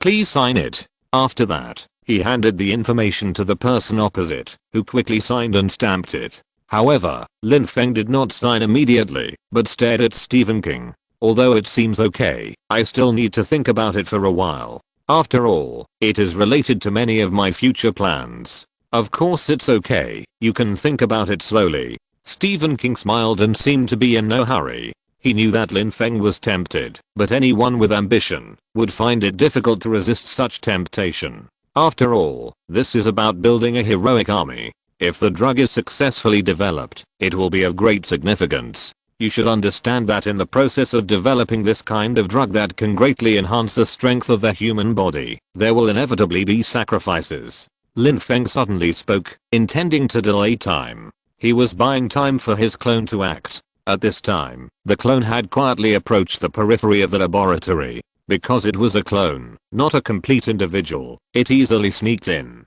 At the same time, in another office, Lucaso frowned. He felt extremely uneasy in his heart, always feeling that there was something wrong with Lin Feng, but it was difficult to explain. His face changed slightly, and his mind became more and more uneasy. He clenched his fists, his face showed an uneasy expression, and his shoulders shook with it. Finally, he was determined and seemed to have thought of something. That Lin Feng is a foreigner, who knows what his intentions are. "No, I have to go and see." After saying that, he quickly walked towards the central laboratory door. At this moment, Lin Feng's clone had entered the laboratory. It quickly found the drug samples, which were placed on the table. Lin Feng was shocked, but he knew that he couldn't rush for success. He had to destroy everything at once, but before that, he had to check it out first. Lin Feng came back to his senses and found Stephen King staring at him. "I want to see your experimental subjects first, is that okay? After all, the information is all theoretical. Without experimental results, how can I know if it can be realized?" Stephen King's expression changed slightly. "We did find a few willing experimental subjects, but they have not started the experiment yet. Since it has not started yet, we can sign a temporary contract first and make plans when the time is right," Lin Feng said firmly. Stephen King's face became even uglier, and he was obviously dissatisfied with Lin Feng's behavior. But he hoped that this young Oriental man could help them. This Oriental man has magical abilities. As an Oriental professor, he can increase the survival rate of experimental subjects. This will undoubtedly indirectly increase the success rate of drug experiments, which is crucial. So Stephen King suppressed his dissatisfaction and walked out with Lin Feng silently. Lin Feng could see that Stephen King was angry, but he didn't care. He followed Stephen King and walked towards a laboratory. There are many laboratories here, large in scale, and each one is well equipped. Stephen King pushed open the door of the laboratory and saw several people standing inside. These were the new experimental subjects, all high school students, still young. The high school students looked up and seemed a little surprised. They didn't expect to see foreigners here. Lin Feng also nodded to them. "Hello." He smiled and shook hands with them one by one. After the two looked at each other, the high school students turned to Stephen King and asked, "What is this foreigner here for?" "He is here to ensure your safety, and this Oriental has very magical abilities," Stephen King said frankly. Lin Feng nodded. "Indeed, I can increase your survival rate, but this also means that there are risks in the experiment. You may die, understand? I mean, the mortality rate of this experiment is very high. If you don't mind, you can continue the experiment, but it's really dangerous." Lin Feng expressed his point of view directly. After hearing this, Stephen King's face changed slightly, but he chose to remain silent. This batch of experimental subjects failed to succeed as expected, so let's try the next batch. The key is that the success rate of the experiment must be improved. As for the life and death of the experimental subjects, he doesn't care too much. I've mentioned to you before that death is inevitable. Stephen King defended himself. Lin Feng continued, "This mortality rate is far beyond your imagination, so you have to think carefully. Everyone's life is unique. If you die because of it, it's not worth it."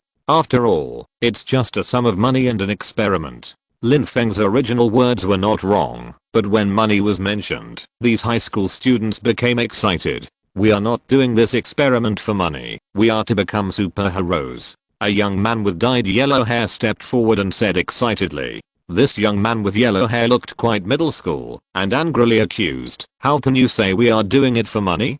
Perhaps he was too emotional, and the other high school students also became excited. "Yes, we are not doing it for money. You are insulting us by saying that. We want to be superheroes to save all the injustice in the world." Lin Feng was speechless for a moment. Were these middle school boys brainwashed? He said nothing. Since they volunteered to do so, let them be. Lin Feng curled his lips. "Well, let's talk about the experimental process and the pain you will endure." No matter how he persuaded them, these middle school boys insisted on participating in the experiment. In the end, Lin Feng had no choice but to let them go. Anyway, he didn't plan to participate, and this laboratory would be destroyed soon. Luke Sasso came to the outside of the middle rows of laboratories, and he felt something strange. For some reason, he had a sixth sense, and walked straight to one of the laboratories. At the same time, Lin Feng's clone found some materials, and quickly made a sensitive bomb. He distributed these bombs in multiple places. It must be said that this laboratory really has everything. Making bombs is not a problem, and it is even possible to make a small nuclear bomb. As long as you have the ability. After he arranged the bomb, he released some flammable gas to fill the entire laboratory. After doing all this, he saw Luke Sasso. Lin Feng immediately stepped aside, turned into a transparent man, and disappeared quietly. As soon as Luke Sasso entered the laboratory, he smelled the strange smell in the air. His face suddenly changed, and his expression became nervous. How could this happen? Why are these flammable gases filling the entire laboratory? He quickly sounded the alarm, and quickly evacuated the laboratory. Hearing the alarm, many security personnel and experimenters rushed over. Luxa was anxious, because these laboratories stored important samples. For safety reasons, he did not carry these samples with him, but placed them in the relatively safe intermediate laboratory. However, the current situation means that these samples are also difficult to preserve. How can Luxa accept this? A look of despair appeared on his face. The expression on his face was extremely terrifying, with cracks, and looked a little hideous. Finally, he clenched his fist and swung forward with all his strength. As he swung his fist, the entire laboratory exploded instantly. The explosion sounded, and the laboratory in front of him was engulfed in flames. His face changed again. All the samples were about to be destroyed, and then the experimenters hurried over. Stephen King was originally talking to Lin Feng, and he didn't expect this to happen. He hurried over after hearing the explosion. Lin Feng followed Stephen King and took back his clone. They came to the exploded laboratory and looked at the blazing fire. Due to the explosion and the presence of flammable gas, the fire spread rapidly. Stephen King's face changed drastically, and his breathing became rapid. What on earth is going on? Why did the fire catch on fire? Send someone to investigate the cause of the fire quickly. What are you all standing there for? He roared, his face livid. Stephen King turned his head and glared at Lin Feng, his expression extremely ferocious. And what are you doing? Hurry up and act. He waved his fist vigorously and hit Lin Feng directly. Aren't you very strong? Hurry up and find a way to put out the fire. Lin Feng just spread his hands. We haven't signed the contract yet. Besides, you can't solve such a big fire. What can I do alone? He just smiled, and the people in front of him could hardly hold back their laughter. What on earth do you want to do? Stephen King asked with a gloomy face. I don't mean anything else. Lin Feng shook his head gently. Chapter 243 Crazy Destruction. Don't think too much. I just wonder if there will be any information left in your lab after this fire. He still had a smile on his face when he said this. Then, he continued to look ahead, staring at the blazing fire. The fire was still fierce, reflecting the entire sky red. Lin Feng had a faint smile on his face, as if he really liked seeing this fire. Lucaso looked back and saw his smile, and he was immediately furious. It's all your fault, an Oriental. Everything was fine without you. He rushed towards Lin Feng and punched him hard in the face. You are a bastard. I'm going to beat you to death. He clenched his fist hard and hit Lin Feng's face with amazing force. With a bang, Lin Feng's face was hit to one side. Lin Feng's face changed slightly, and he sneered.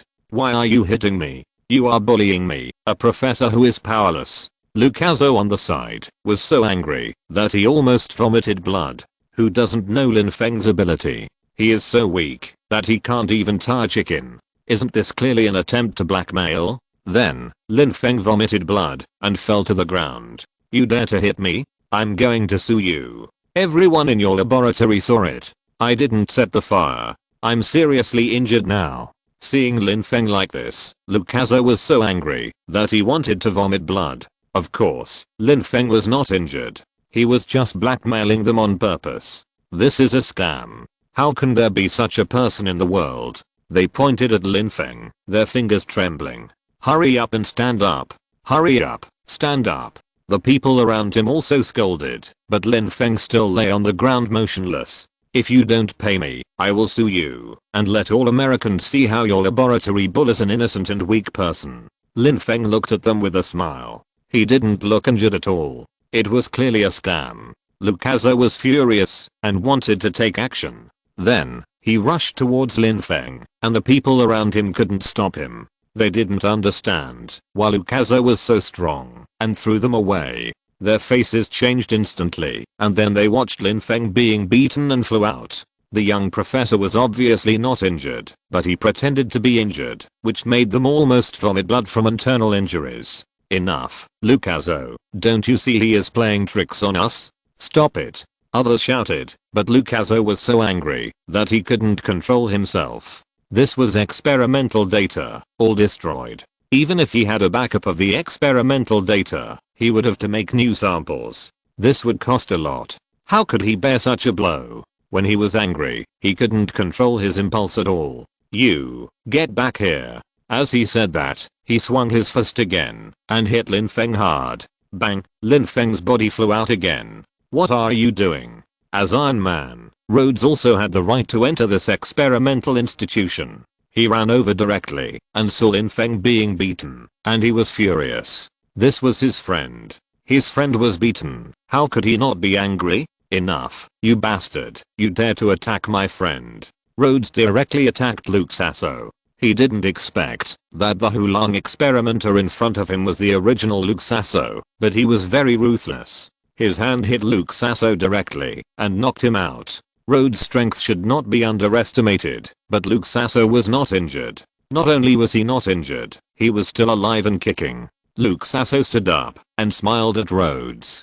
Do you think you can still beat me? This sentence sounded inexplicable to Rhodes, but it made him angry. You are just an experimenter. Why do you have such strong strength? Although Rhodes was annoyed, his IQ was still online. He didn't think that an experimenter would have such strong abilities. After all, he was just a researcher and a professor. Where did you get such a strong physical fitness? Even he himself had to use steel to strengthen his bones and appearance to have such strength. And the man in front of him was not wearing any steel armor. Rod's eyes showed doubt, and he punched again. His fist hit the opponent's face hard.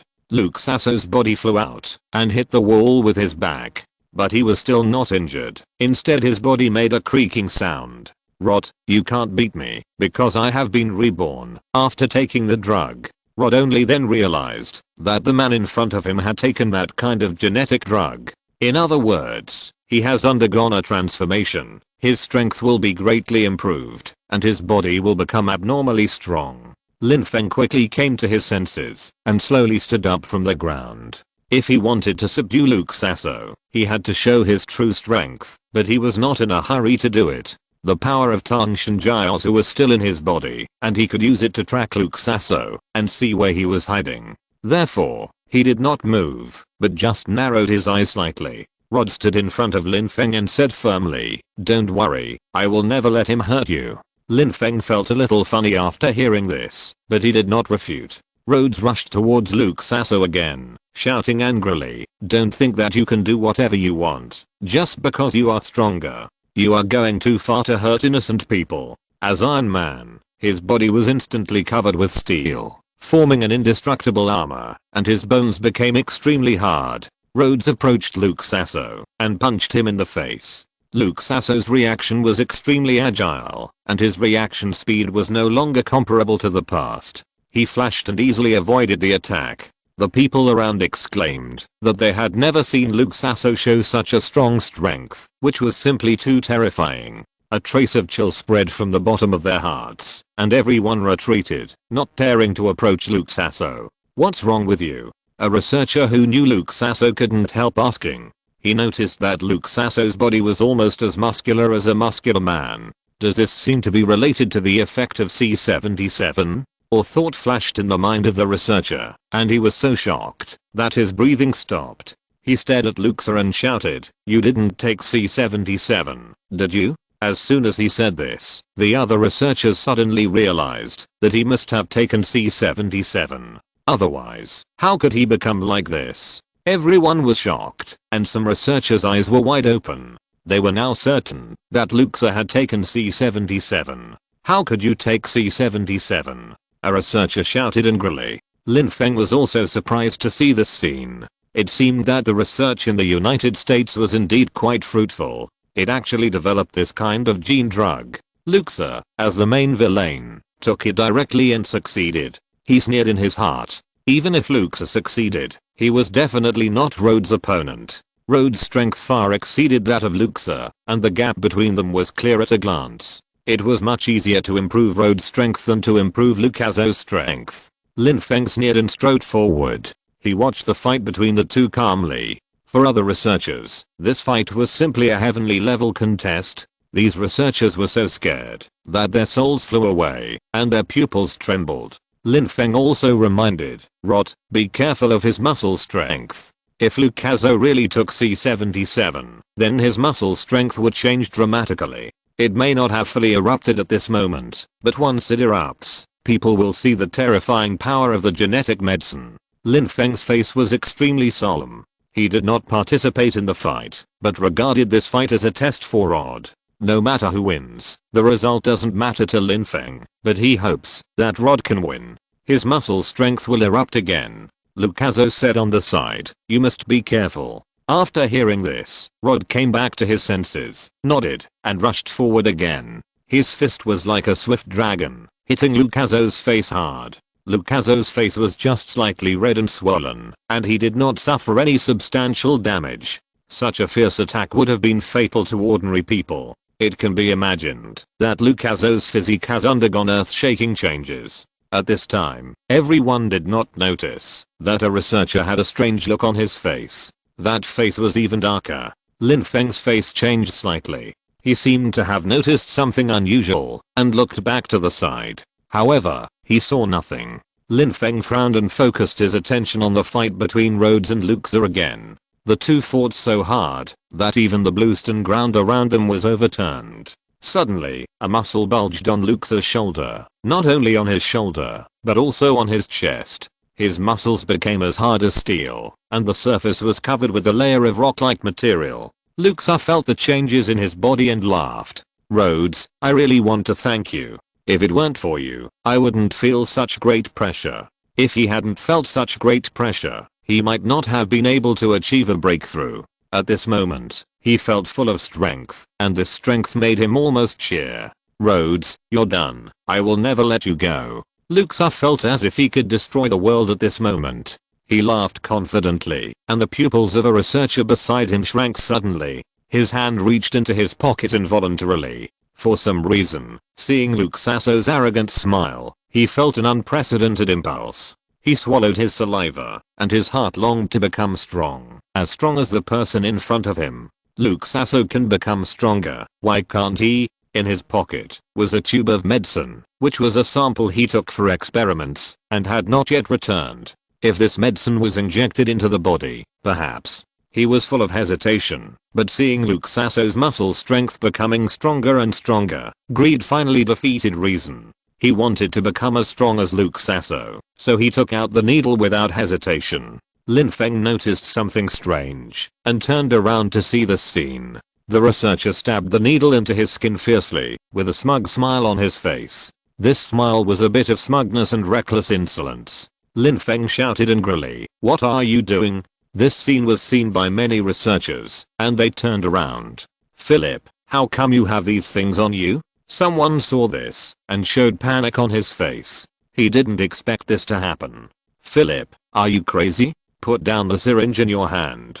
Someone shouted and rushed towards him, trying to snatch the syringe. The one who rushed over was a researcher. He came to Philip. He must not be allowed to inject C-77, otherwise things will get out of control. He rushed in front of Philip and punched Philip's arm directly while stretching out a hand to grab the syringe. He grabbed the syringe and was about to laugh, but found that the other researchers were extremely pale. He looked back and saw that the faces of those researchers were pale. They whispered, "There is no medicine in the syringe." The researcher who grabbed the syringe suddenly realized it. He looked down at the syringe, but he didn't expect it to be empty. In other words, Philip had already injected it, and the situation was irreversible. "Philip, you're going to die. Do you think you're a Superman? That's crazy. Why isn't Philip like this normally? How did he become like this?" C-77 usually leaks some gas. Maybe it's because he absorbs too much that his personality changes.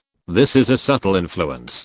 An old professor stood up and said. After the old professor finished speaking, his face looked ugly and his hair turned a lot grayer. Philip was his favorite student, the only student he valued so much. He didn't expect this to happen, and his face changed drastically. Lin Feng walked forward and observed Philip carefully and found that the researcher's muscles began to change. When Lucaso was fighting with Rhodes, he looked back. When he saw the situation here, his face changed instantly. Because when he took C-77 before, he didn't change as fast as Philip. What's going on? Did C-77 mutate? How could Philip's body change so fast? This is impossible. Lucaso's heart was shocked. He didn't expect this to happen, and he was distracted for a while. He and Rhodes were evenly matched, and he was hit by Rhodes when he was distracted. That's enough, Luxa. Take care of yourself first. Don't worry about other people's business. Rhodes roared. I just need to defeat you. I won't let you go. He swung his fist at Luxa again, swinging it non-stop. Bang, bang, bang. His fists hit Luxa's face again and again. Luxa's face showed purple marks and deformed at the same time. But his brain skeleton remained the same, without any change, and his body was even stronger. Lin Feng's attention was focused on Philip. He had a premonition that the situation was very unusual and would be very scary. It was an intuition. Philip's bones continued to bulge, and his muscles began to swell. His stature continued to grow, and finally reached 2 meters. After reaching a height of 2 meters, Philip twisted his body, his eyes red. He was completely different from his previous self, roared, and punched the ground. If you're listening to this novel on a channel other than Fanfic World, it means they downloaded and uploaded it without effort. We cordially invite you to visit our channel, Mundo Fanfic Novelos. There you'll find the original version of this story and you can explore many other novels of various genres. We're waiting for you to immerse yourself in a world of incredible novels. Chapter 244 Weird Rabbit. Philip, who was 2 meters tall, punched a big hole in the bluestone floor. The researchers gasped and retreated. The bluestone floor was extremely hard, and the fact that it could be broken showed that Philip's physical fitness had greatly improved. Even the pit caused by the battle between Luxaso and Rhodes was not as deep as this one. There is no harm without comparison, and they all turned their heads. The battle between Luxaso and Rhodes has entered a white-hot stage. The two of them went back and forth, and neither of them was willing to retreat a step first. The fists were waving, bringing gusts of wind. Lin Feng couldn't help holding his breath when he heard the wind. Now he is the master of Tangshan, but he is helpless. Unless he becomes another mythical character, but this will expose his identity. Lin Feng was entangled in his heart and thought about a solution. He clenched his fists and couldn't think of a better way for a while. Looking around, he quietly retreated. Soon, he slipped into a laboratory. Lucaso, stop fighting. Control Philip first. A researcher ran to Luxaso and shouted. They found that Philip seemed to be out of control and kept attacking the surroundings. He has too much energy in his body and can't control it, so this is what happened. Another researcher stared at Philip and narrowed his eyes. After the researcher finished speaking, the old professor nodded in agreement. These genetic drugs may change people's personalities. It's inevitable. Genetic drugs will change genes, so personality changes are not surprising. The old professor hid aside, not daring to confront Philip head on. He took out his mobile phone and wanted to make a call, but Philip rushed over. "Philip, I'm your teacher. Do you really want to attack me?" the old professor shouted. Philip paused, but still punched the old professor. Fortunately, the force was not strong, and the old professor took a step back to relieve the force, and did not fall down. He was secretly happy that Philip seemed to still recognize him. "Philip, don't do this. Stop it now," the old professor pleaded. Just as he was about to make a call, his mobile phone was snatched away by Philip. Philip threw the mobile phone at the opposite car and stepped on it. Philip's fist could even break the bluestone floor, and the mobile phone was even easier. With one kick, the mobile phone shattered instantly. He sneered, his eyes shining with coldness. "HMM. Philip didn't say much, just groaned, and turned to attack the others. He was no longer the familiar face he used to be. The old professor was in pain, and raised his hand to scratch his head. He didn't expect this to happen.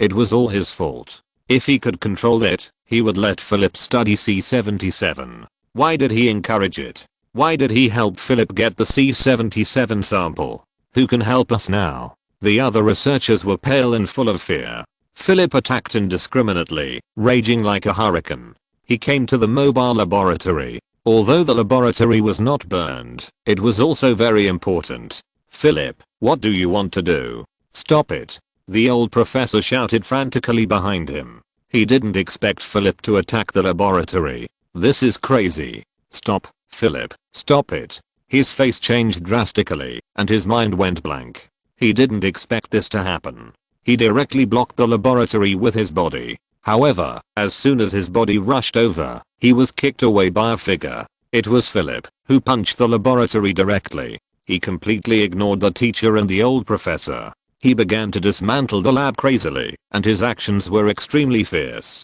Bang, bang, bang. His power was getting stronger and stronger, and he couldn't control it at all. Horrible. This was much more terrifying than Iron Rhodes. "No. Rhodes, hurry up," they shouted loudly, hoping that Rhodes could solve the crisis in front of them. However, Rhodes stood still, like a statue. "This man has fallen into madness. Maybe he should destroy this lab," Rhodes said lightly. "These labs are the root of the disaster, so it doesn't matter if they are destroyed."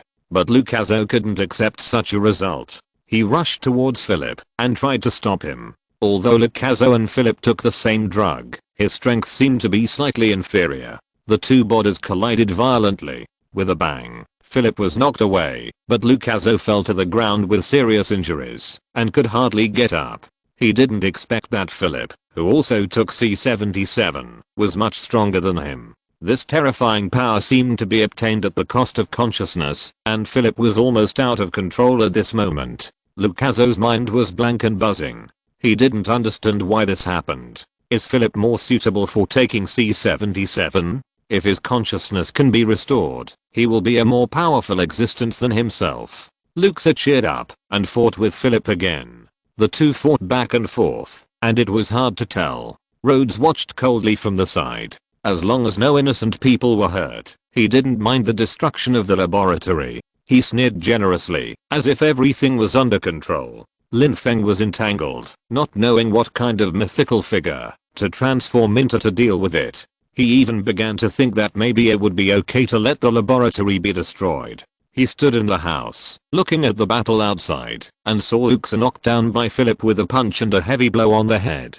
Philip also felt dizzy and almost fell, but he quickly got up with anger in his eyes. He attacked the laboratory while fighting with Luxa. Neither side was at a disadvantage, and the means of attack became more and more fierce. At this time, Rhodes suddenly exclaimed. He found that Philip seemed to have a new change, and his bones and muscles became harder. This guy is still upgrading C-77. When will this end? Does C-77 change people so much when they take it? Before Rhodes could think deeply, Philip roared and grabbed Luxa and smashed him against the wall. Luxa was knocked dizzy and could no longer stop Philip. Philip began to ooze mucus. He didn't know what the mucus was, but it looked extremely scary. Seeing this, Rhodes rushed forward and said, "Stop, Philip." He didn't want innocent people to be hurt. If this continued, the consequences would be disastrous. Rhodes felt that he had to take responsibility, so he punched Philip. His fist was heavy and powerful, and he hit Philip in the face. Although Philip was knocked away, he flew back quickly. The two seemed to be evenly matched, but Rhodes actually relied on external energy. After a few moves, Rhodes found that Philip's strength was increasing again, and there was more and more mucus on his body. During the fight, the mucus even splashed out and sprinkled on the tiles on the ground. The laboratory floor is made of tiles, bluestone, and marble. No matter what material, once it is touched by the mucus, it will be deeply corroded. The researchers are good at observation and discovered the corrosiveness of the mucus at a glance. They shouted in horror, "Be careful, this guy's mucus is extremely corrosive." Rhodes became more cautious after hearing this, but the mucus on Philip suddenly splashed a lot. The mucus shot out like an arrow and splashed on a researcher. The researcher had no time to dodge. After being hit by the mucus, his body trembled violently. Then, he found that his skin began to fester, corroding all the way to the bones, and even continued to corrode downwards. He shouted in horror, and everyone was terrified when they saw this. "This thing is too dangerous." They retreated one after another, but the mucus splashed over a wide range, and it was difficult to avoid it. They could only hide outside the laboratory, but Philip was dismantling the laboratory. You can hide for a while, but you can't hide forever. Lin Feng also looked solemn, and could only hope that Rhodes could come up with a solution. If Rhodes was helpless, then he might have to go into battle himself. Lin Feng had some plans in mind. Suddenly, a mythical figure appeared in front of everyone, attracting special attention. If he wanted to transform, he might choose an image like Erlang Shen or Sun Wukong that had the ability to transform. Or, he could just become. Lin Feng searched the system panel and found the options of Black Bear Spirit and Jade Rabbit Spirit. It would be a good idea to transform into a Jade Rabbit. In this laboratory full of fantastic ideas, it is not surprising to let a rabbit undergo an elite transformation. Lin Feng had a plan in mind and was ready. "Rod, stop him quickly, don't let him get close." Everyone shouted and hid in the dark, letting Rod rush to the front. However, Rod was not sure that he could defeat the monster with one blow. Philip's strength was already the best among the crowd, and with the blessing of the biochemical weapon, no one could defeat him. The old professor shouted loudly, "This is a genetic mutation. I didn't expect it to happen so many times." If it was really a genetic mutation, then everything would have a reasonable explanation. Rhodes was helpless, staring at Philip, gritting his teeth and said, "You asked for this." He resolutely activated the latest form of the armor and rushed towards Philip. He threw a punch and hit Philip in the face. With a bang, Philip's face was distorted. Philip glared at Lin Feng, but had no other reaction. His emotions seemed to stay only on the surface, such as simple emotions such as happiness and anger. As for more complex emotions, Philip had none at all. He only knew how to destroying all the buildings and people around him. The mucus around Philip splashed everywhere and splashed on Rhodes' steel armor. At first, Rhodes didn't care, thinking that the mucus had little effect on steel. However, as time went on, he noticed something strange and his face changed suddenly. This mucus actually had a strong corrosive effect on steel. His armor began to be corroded. If it corroded to the control center or energy core, the armor would be scrapped. Rhodes hurriedly dodged and went around behind Philip. At this moment, he was in trouble. All his strength came from the steel armor, even his bones and defense. This horrific situation overturned his cognition. He had to find a new way out to survive in this dangerous environment. "Philip, why did it become like this?" the professor on the side shouted. "These mucus must have something to restrain them. You stop him first. I'll go find the restraint. Wait for me to come back." After saying this, he turned and ran. However, as soon as he said this, Philip's expression changed. Philip smiled coldly and rushed towards the professor. Seeing this, Rhodes immediately took action and blocked the professor. The other researchers hid in the laboratory and did not dare to confront Philip head on. Rhodes heard his armor creaking, which was a sign that the armor was damaged. He could only try to repair the armor first. Fortunately, the armor had a self-repair function. But the problem was that the speed of repair was far less than the speed of destruction. If he continued like this, he would be in big trouble. However, he had no choice but to keep attacking and attacking. Bang! He punched Philip, but it had little effect. Philip also punched back and hit Rhodes' armor. Rhodes' armor shook, and his body trembled violently. Rhodes quickly came to his senses and widened his eyes. "Why are you standing there? Go find the antidote for this monster." Rhodes roared.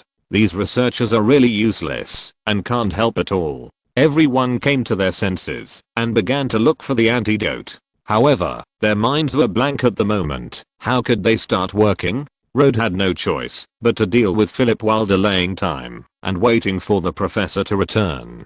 Philip roared and rushed to the laboratory, directly knocking open the door. Even Rhodes couldn't stop him. At this time, Lin Feng had transformed into a snow white rabbit, which was extremely cute. The rabbit was very fast and shuttled between the laboratories. Philip frantically destroyed the laboratories and finally found one. He slammed into a corner of the laboratory and the corner collapsed. Boom. There was another loud noise. After the corner collapsed, Philip rushed in like a violent tank. He wantonly destroyed everything around him, which was really unstoppable. His attack was completely superior to everyone else. This sudden attack was so fierce that many people were caught off guard and had no power to fight back. For a moment, despair enveloped everyone. The thought of running away flashed through their minds, but where could they escape to in such a desperate situation?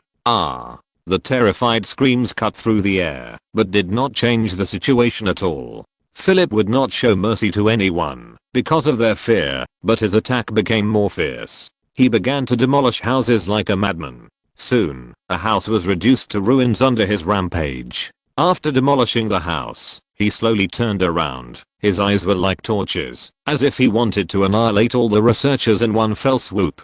The researchers were terrified and saw a white shadow flash by. It was a rabbit that jumped out of the laboratory, and its speed was dazzling. The researchers looked at each other, confused. When did they raise rabbits in the laboratory? Why was this rabbit so ferocious that it dared to rush straight to Philip? The rabbit was agile, with sharp teeth and claws, and launched a fierce attack on Philip. Philip was caught off guard, and the rabbit's claws left 3 deep claw marks on his face. The claw marks on Philip's face were particularly eye-catching. He was stunned. He didn't expect that a rabbit could pose such a threat to him. "A mere rabbit dares to challenge me?" Philip's words revealed a hint of sobriety. The researchers secretly rejoiced that Philip had not completely lost consciousness, and external stimulation could still make him regain some sanity. The old professor hurriedly shouted, "Philip, wake up. Do you still remember your ideals and dreams?" Chapter 245, Escaped Mutants. However, Philip ignored the old professor's call. Instead, he became very interested in the rabbit in front of him. "Where did you come from, rabbit? Why have I never seen you before?" He was full of desire for power, and the energy contained in the rabbit made him excited. Philip said, "Although you have energy, your strength is still insufficient to compete with me." He actually tried to win over the rabbit. "I know you must have consciousness. As long as you follow me, I will not treat you unfairly." Philip smiled and stretched out his hand to the rabbit. Did he want to study the rabbit or make friends with it? This scene made everyone feel extremely weird, and cold sweat broke out on their foreheads. They watched the rabbit nervously, only to see it raise its head and chest, and kicked Philip fiercely. This kick was so powerful that it kicked Philip directly away. Bang! Philip hit the wall, and slowly slid down. He was confused, and at a loss. "You!" he roared hoarsely, glaring at the rabbit. "How dare you do this to me?" Philip roared and pounced on the rabbit. Everyone was worried about the rabbit. However, the rabbit was very flexible and easily dodged Philip's attack. It jumped to the side and kicked Philip again. This time, the force was even greater than before, and Philip was kicked away again. Philip's forehead was bulging with veins, and he was extremely angry.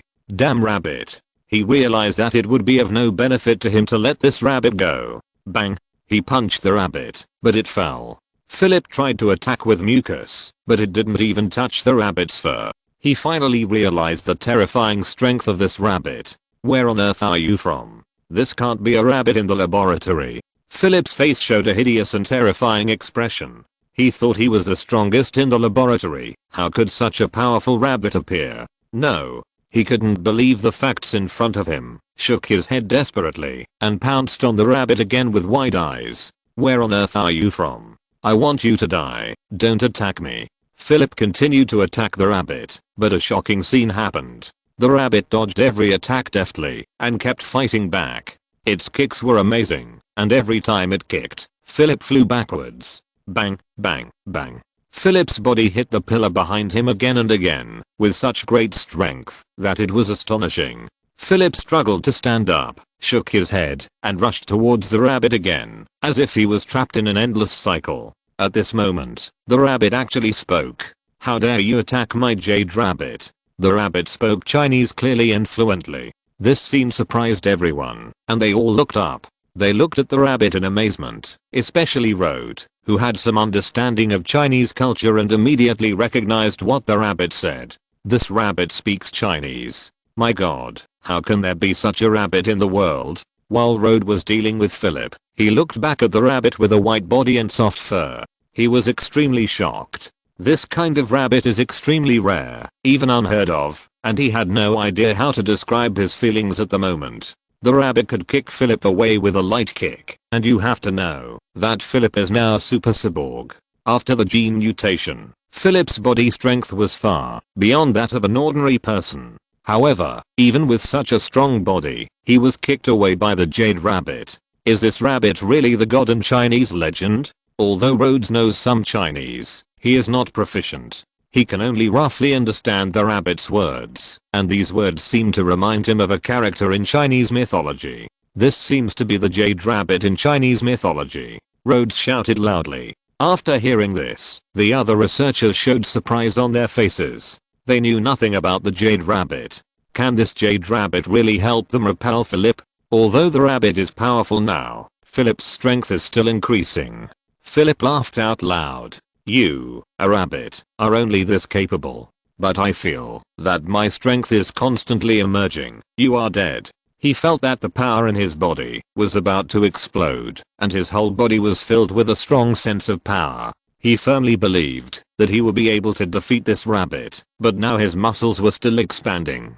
Philip felt unprecedented joy, and all his previous research was in vain. It turned out that what he had been pursuing was this kind of hearty sense of power. This sense of power made him feel much more comfortable, and a smile appeared on his face. Haha. Philip rushed towards the jade rabbit without any fear. His strength increased again. Rode hurriedly shouted to the jade rabbit, "Be careful, jade rabbit, his strength has been increasing. I don't know where you come from, but you must be careful." He was very worried about the safety of the jade rabbit, and his mood was nervous and tangled.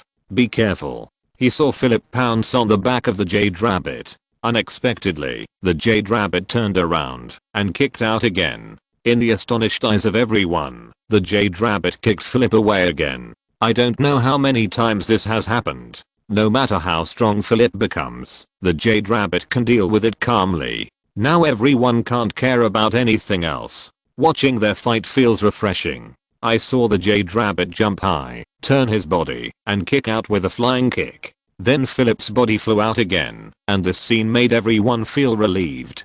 Haha, it turns out that Philip is just like this. Even if he took that medicine, he was still beaten by a rabbit. The way he was beaten is really a bit pitiful. They all felt that Philip was very pitiful and shook their heads. They had long forgotten how majestic Philip was before, beating them almost to cripple. Lin Feng sneered. It was easy for him to deal with Philip, but he felt that Philip's strength could be stronger. He said a sentence through the mouth of the jade rabbit. Rot, hurry up and catch him. After all, he was a jade rabbit, not a special one for catching people. He couldn't catch Philip. If he burst out too much energy, it might arouse other people's suspicion. Rod reacted and rushed forward. At this time, Lucaso also reacted and rushed forward with him. Lin Feng didn't know what Lucaso wanted to do. Maybe he wanted to use Philip as an experiment. Lucaso's fighting posture was much more fierce than Rod. He completely used his body as a means of attack. There was no protection around him, and all the mucus sprayed on him. His body was corroded, but he still rushed towards Philip without hesitation. As a result, he was knocked to the ground by Philip, and his body trembled. Philip rushed forward bravely, and turned over at the same time. With such a roll, Philip was like a flexible dragon, and rolled out again in an instant. He seemed to be attacking Luke so fiercely, but in fact he was quietly looking for an opportunity to retreat. Jade Rabbit quickly reminded, he's going to escape, surround him. But at this moment, Philip's body suddenly burst out with amazing strength, and his physical fitness instantly improved a lot. This increase in strength made his muscles tense, as if every inch of his skin was full of strength. He punched Rhodes away, and cleverly dodged Luke's attack, running away. Philip pressed his hands on the wall, and the whole person bounced up 3 or 4 meters high like a spring. Every time he did this, he could jump a very long distance. Not long after, his figure disappeared from everyone's sight. Oh no, chase him. I'll call someone now. A researcher shouted anxiously, and hurriedly took out his mobile phone. However, when they reacted, the Jade Rabbit had already disappeared. Lin Feng walked out of the research room next to him, looking at these people, and couldn't help feeling a little pity in his heart. He frowned and said to them, "You don't need to look for anyone. Philip's escape is ultimately your fault." These people turned their heads and glared at Lin Feng. "What do you mean we failed to do our job? At least we were still at the scene. But what about you? Yes, you hid. Since you hid, why do you show up now?" Everyone glared at Lin Feng. Lin Feng curled his lips and ignored their shouting. He was too lazy to argue with these people, but walked towards Rhodes and gave him a hug. Rhodes' face was full of regret. "It's all my fault that I couldn't catch him." Lin Feng shook his head. "It's not your fault, it's their fault. Don't blame yourself too much." He patted Rhodes' shoulder gently. "This matter has passed. Let's go first." "Wait a minute, didn't you sign a contract with us?" a researcher shouted loudly. Lin Feng pushed him away directly. "Why should I sign a contract with you? Your research has become like this, and you still have the nerve to call me? Do you have any shame?" he retorted unceremoniously. His words made the researcher pale. The researcher's mouth twitched, but he didn't dare to refute. He remained silent, and Lin Feng took Rhodes away. The two walked out of the institute and came to a remote corner. "Where should we go now? I'm confused." Rhodes' eyes flashed with confusion. As Iron Man, his original purpose was to protect the country. But now, he felt that the country didn't seem to need his protection. What the country really needed was the awakening of the people. He longed for this awakening very much. The redness in his eyes gradually faded, and his body stood as straight as a javelin. Finally, he held Lin Feng's shoulders tightly. "Lin Feng, what do you think I should do? What are you confused about? If you encounter injustice, go and take care of it. If you don't encounter it, it means that the world is peaceful." Lin Feng thought this was normal. He spread his hands. "Isn't this good? There is nothing to take care of." This made Rhodes unable to refute. "What about you? What are you going to do? Where do you want to go? By the way, isn't there a crack in your country?" Lin Feng suddenly remembered something and raised his voice. Rhodes was startled by his sudden increase in volume. "Are you talking about the crack full of monsters?" Lin Feng frowned, his brows full of solemnity. His expression changed slightly, but he didn't say much. "Yes, it's the monster crack." The other party nodded to confirm. "Don't you want to take care of it?" Rhodes wanted to see a trace of worry on Lin Feng's face. However, there was no. Lin Feng was still calm. He even showed a sneer on his face, with a hint of sarcasm. "Why should I care so much? But I want to know how the crack was formed." If the crack really posed a threat to China, Lin Feng would naturally not sit idly by. He just felt that for now, this crack did not have much impact on them. But the hidden dangers did exist after all, and they must be investigated clearly. "Why don't we go and ask Thor?" Lin Feng suggested. Rhodes was surprised. "Who is Thor?" "You will know if you come with me. He knows your Western myths very well." Lin Feng did not directly say that Thor was a god. Western myths were not complicated for him, but he did not know many of the details, especially the names of the gods, which are the most difficult to remember. In contrast, the mythological system of the East is more vast and has more gods, but the cultural heritage is more complete and orderly. This is related to the depth of the heritage, not the number of gods. I'll try to sense Thor's breath, Lin Feng said, slowly closing his eyes, and there seemed to be a hint of warmth in the air around him. These breaths gently surrounded him, making him feel particularly comfortable. As he closed his eyes, layers of mist gradually filled the air around him. These mists gradually gathered. When Lin Feng opened his eyes again, his eyes flashed with cold light, and dots of light danced in his eyes. Finally, a smile appeared on the corner of his mouth. I already know where Thor is. Come with me to find him. Unexpectedly, Thor was in a nearby bar, and he might be troubled by something. So they walked in the direction of the bar. Although it was nearby, it was still a long way to get to the bar, where Thor was in the huge United States. However, they had a lot of fun chatting along the way, and with their strength, they didn't feel the journey was long. Arriving at the door of the bar, Lin Feng looked around first, and found that the bar was not busy. But considering that it was daytime, it was normal for the bar to have few people. However, judging from the heat in the air, it would be crowded at night. Lin Feng strode into the bar, locked his eyes on the lonely figure, and then walked over. What are you thinking about? Lin Feng turned his head to look at Thor, and asked with a smile. Thor's body trembled, and he looked up at Lin Feng. What I think is none of your business. Get out of the way. He felt that the man in front of him seemed familiar. He knew Lin Feng, but he didn't feel familiar because of familiarity. He knew that Lin Feng was a professor in China, but he always felt that Lin Feng was very similar to a certain god. That god, it was Sun Wukong.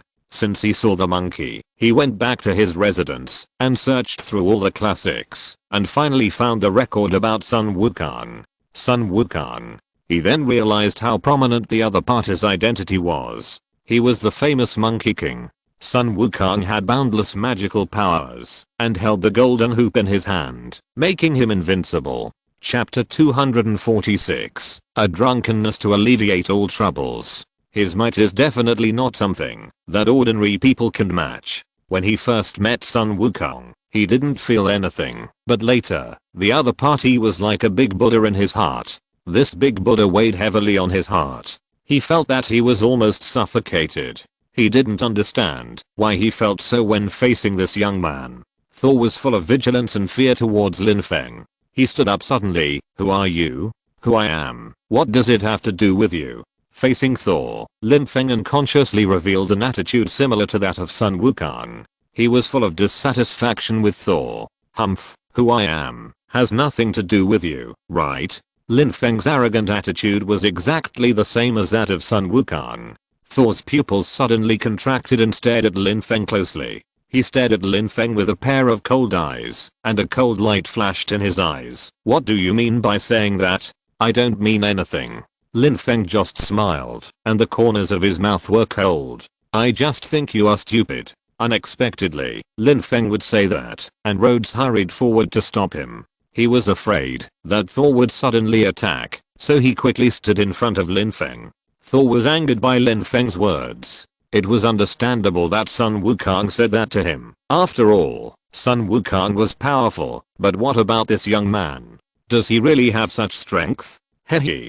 Thor laughed lowly from his throat, walked forward, and put one hand on Lin Feng's shoulder. His eyes were cold and ruthless, and his hand tightly grasped Lin Feng's shoulder. He wanted to squeeze Lin Feng's shoulder hard to make it creak, but he didn't expect that the shoulder was so hard. Rhodes didn't expect Thor to attack Lin Feng, so he immediately stepped forward and punched Thor's arm. With a bang, he felt like he was hitting steel. Even though Thor's divine power was sealed, his strength was far beyond that of ordinary people, and his strength was not greatly affected. When attacked, he immediately fought back, and the force of the counterattack was so great that Rhodes' arm cracked with one punch. What do you mean? You attacked my friend, and you want to attack me? Rhodes glared at Thor angrily. The two sides were on the verge of a fight, and Thor didn't understand why they were like this. I said you came here to pick a fight on purpose, right? What does my drinking have to do with you?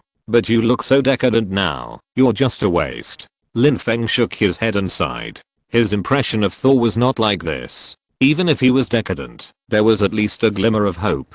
But now, Lin Feng sighed again and took a step back. He narrowed his eyes, and there was a coldness in his eyes. Now you are a complete waste. I think you are a waste to the extreme. I don't understand why you come here to get drunk.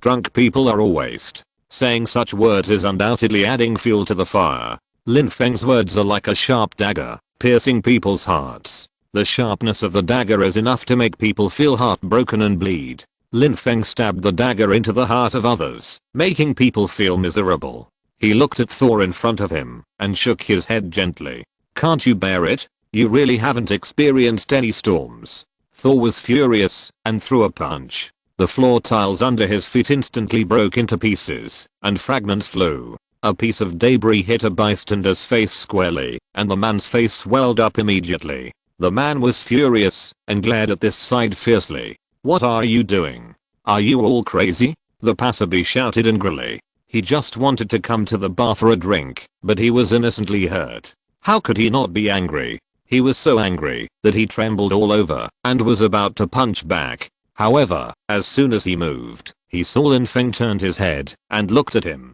Just this glance made him feel timid and stopped.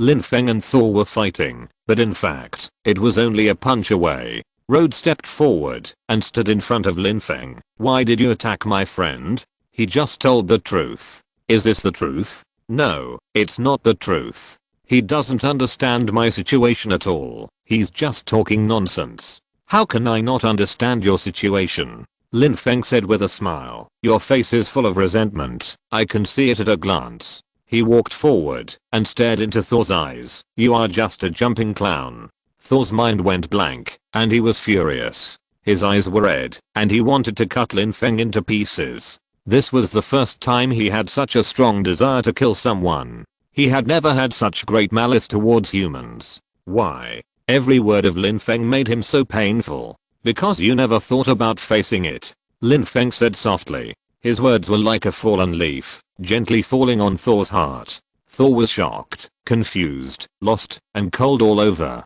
He looked at Lin Feng with gritted teeth, and suddenly, he lost all his momentum, and fell to the ground. Sol kept pouring wine and soon finished all the wine on the table. Boss, bring some wine. Hurry up. I want more. He yelled and acted crazy in the bar. The boss came over and had no mercy on this troublemaker. He waved his hand and prepared to drive Sol out. Lin Feng whispered a few words in Rod's ear. Rod looked puzzled. Why are you doing this? You want to help this kind of person? Lin Feng said firmly. Why can't I help? I'm sincere. After that, he said to Sol, drink slowly. Rod pulled the boss aside, stuffed him a bank card, and told him the password. The boss swiped the card and saw that there was a lot of money on the card, and his face eased instantly. It's okay, you can drink as much as you want. All the wine in my store is for you. Rod was rich and powerful, and the money in the card was enough for them to squander. Lin Feng smiled slightly, and the boss took the money and didn't ask any more questions.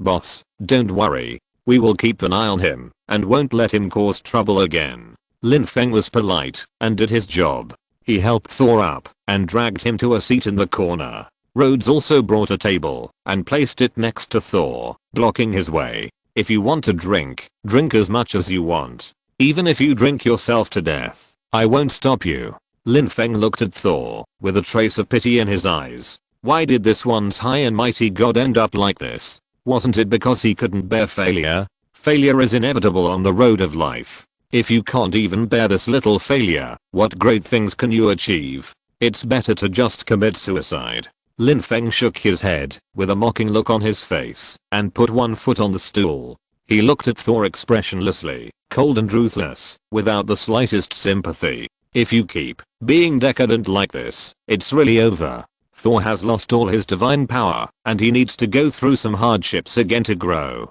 Instead of blindly pursuing what you have lost, you should look for new strength. Thor kept drinking until he finished all the wine. Lin Feng winked at Rhodes, and he quickly brought new wine. The wine kept coming, and Thor drank heartily, and finally a smile appeared on his face. Haha.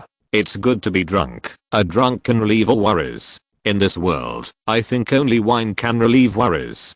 Thor had never known that there was such a wonderful thing in this world. He was drunk and lay on the ground unconscious. Although he was a god, he was also a destitute god, with no power left, just like a mortal. Lin Feng looked at him with a trace of pity in his eyes. At first he had no sympathy, but now he also knew that the pain Thor was suffering was not trivial. Lin Feng, you think so much of him. Is there something special about him? Rhodes was still surprised in his heart. He had never seen the professor care so much about anyone. Special? Maybe. Lin Feng thought for a moment and smiled. He was a human being, not some magical creature. He is very powerful. Lin Feng turned to Rhodes and whispered, there are very few people with such strength. Not only is he extremely powerful, he also has a sincere heart. Thor has a charismatic personality and is destined to grow up. Lin Feng suddenly thought of making friends with him. Perhaps he could control this character in Western mythology. It would be great if he could unify the world. He thought so in his mind, and a smile gradually bloomed on his face. Maybe it can really come true. He smiled rather cunningly. After Thor fell drunk, he slept like mud, motionless. He had never drunk so much before, but in fact he was short of money and had very little left. As a god, he would not rob, and he was lazy at work. The money left was very little, just enough to have a few drinks in this bar. Lin Feng thought for a moment and helped him up. He took him to a hotel and put him on the bed. Rhodes, you should stay in another room. Lin Feng felt a little apologetic. How can I always let you accommodate him? Rod shook his head, no problem. He was willing to squeeze in and take care of Thor at the same time. He always felt that this person was a little strange. He frowned and stared at him. Is he not a human? Rod suddenly said. Lin Feng turned back in surprise. How do you know he is not a human? He is really not? Rod was shocked and widened his eyes. I didn't expect that he is really not a human. What is his identity? He is a god.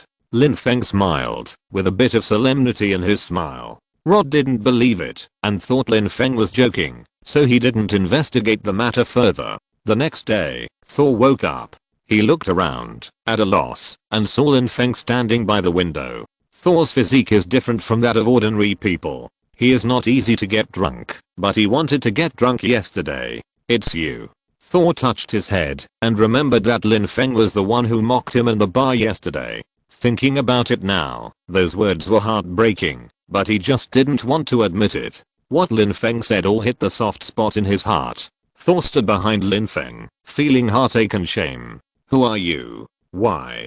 He felt that Lin Feng was like Sun Wukong and saw the shadow of Sun Wukong in him. You know what? You are very similar to a friend of mine. Thor walked towards Lin Feng, whose back was as tall as Sun Wukong. Except for the golden hoop, everything was so similar. He came behind Lin Feng and narrowed his eyes. Lin Feng also turned around. Can you let it go? He said with a smile. Maybe I can let it go. Thor hesitated for a moment and said cautiously. He didn't know if he could really let it go, but he felt uneasy. I'm sorry, I can't let it go. Thor smiled bitterly, and after thinking about it carefully, he really couldn't let it go. Since you can't let it go, then go and solve it. Lin Feng smiled. You go back. How can I go back? I haven't found my divine power yet. Thor blurted out, and was stunned after he finished speaking. He didn't expect that he would say this. What's going on? Isn't what he said. I'm sorry, that's not what I meant. Thor shook his head. I mean, you don't have to hide it. I know you are a god. Lin Feng's words shocked Thor. I know you are a god who has lost your power. Lin Feng looked at him with a smile. I can help you regain some of your power. Thor felt uncomfortable all over. But it wasn't really uncomfortable, but that kind of wonderful feeling, surging all over his body. He couldn't help but straighten his body and stare at the person in front of him. Everything about him seemed to be seen through by the other party, and the panic of being seen through made his pupils shrink suddenly. He was so scared that he couldn't help but retreat again and again, frowning. Why did he feel that this young man was so scary? This terrifying pressure was even stronger than Sun Wukong. Sun Wukong acted directly, but this person was more elusive and more threatening. Lin Feng was helpless. Why are you so afraid of me? I won't hurt you. No, you will. Thor shook his head. He really thought Lin Feng would hurt him. Moreover, it was the kind of harm that would completely engulf him. Although he was afraid, he also knew that this was unreasonable. He quickly gathered his thoughts and asked doubtfully, "Can you really help me restore my divine power?" "Of course I can, but I can only restore part of it. The rest depends on you. As long as the 6 gems can be found, even if one of them is a replica, it can help Thor." Lin Feng didn't have too much greed for the gems. He just wanted to help Thor. Thor narrowed his eyes and slowly approached. He said to Lin Feng, "Thank you." "Don't worry, you don't have to thank me so quickly. I still need some time to check the specific situation." Lin Feng said calmly, "Okay, I'll wait for you. I hope you won't let me down." After Thor finished speaking, he felt much more relaxed. He took a long breath and a smile appeared on his face. It was his luck to meet Lin Feng. Only then did he remember that they had not exchanged names. Although he already knew that the other party was a famous professor, he also knew his real name. "Hello, I'm Thor." He stretched out his hand and shook it tightly with Lin Feng. The two looked at each other again, with calmness and solemnity in their eyes. Lin Feng had a good impression of the man in front of him. At least when he was not in high spirits, he was a very kind person. Thor had a kind of magnanimity, which was very attractive. "Very good," Lin Feng said. His smile became more gentle. "I know you are an amazing person." At present, he needs to help Thor find the traces of the 6 gems. Or, it would be fine to find other energy gems. The most important thing is to help him regain his divine power, so that he can return to his hometown. Chapter 247. Listening to your words, I wake up from a dream. My brother came to see me, Thor said bitterly. Lin Feng narrowed his eyes. "Your brother came to see you. Shouldn't you be happy?" He asked this deliberately. Thor's brother came to see him. It must be no good. Lin Feng walked up and patted Thor on the shoulder. "Getting on good terms with your brother may help him turn over a new leaf." "I can't do it. I really can't do it." Thor scratched his head and said. His heart was filled with pain and unspeakable bitterness. In the end, he squatted on the ground with his head in his arms, his face full of embarrassment. Then, he gritted his teeth and suddenly looked up at Lin Feng. "If you can help me recover my divine power, I will regard you as my best brother from now on." He held Lin Feng's hand tightly, staring at him with red eyes. "You are my best brother." Lin Feng looked at Thor. His expression also became more serious. "Keep working hard." He pulled Thor up with a smile on his face and patted his shoulder. "Don't worry, I will always be with you," he said, and pulled Thor up from the ground and gave him a hug. "You don't have to say anything now. I need time to find something that can help you restore your divine power." Lin Feng thought that if he could transform into a roaring skydog, he might be able to smell the breath of the gem. He felt a headache. He could transform into Erlang Shen, but not have a roaring skydog. Lin Feng turned on the system and saw a prompt pop up in the system. "You have not obtained the permission to use the roaring skydog. Please obtain it again." Lin Feng felt dizzy and almost got angry. What was going on? Why didn't he have the permission to use the roaring skydog? How could he get it? He quickly asked the system. "How to get the roaring skydog? You need to complete 100 good deeds, and the special dog breed needs to rescue 100 dogs." Lin Feng had a strange look on his face and had to nod. "Okay, I accept this task, but I want to take Thor with me." He couldn't leave Thor alone, lest he start to have wild thoughts again. "Okay, bring the characters. The task will be doubled. Please rescue 200 dogs." Lin Feng almost vomited blood. Is this system teasing him? "System, can you not be so ridiculous?" Lin Feng asked angrily. The system responded indifferently. "No. In any case, this is a task assigned by the system. Just complete it." Lin Feng can only accept it helplessly. "Come with me to the street. Let's rescue the dogs," Lin Feng said to Thor. He must get the role of roaring skydog. He didn't expect the system to do this. Although he was a little annoyed, he had no choice but to rescue the dogs. Dogs are not common on the street, but they are not extinct. Lin Feng stopped and looked at Thor on the side. The expression on his face was very strange, as if this matter was extremely difficult for him. Lin Feng frowned and walked in front of Thor. "Thor, what's wrong?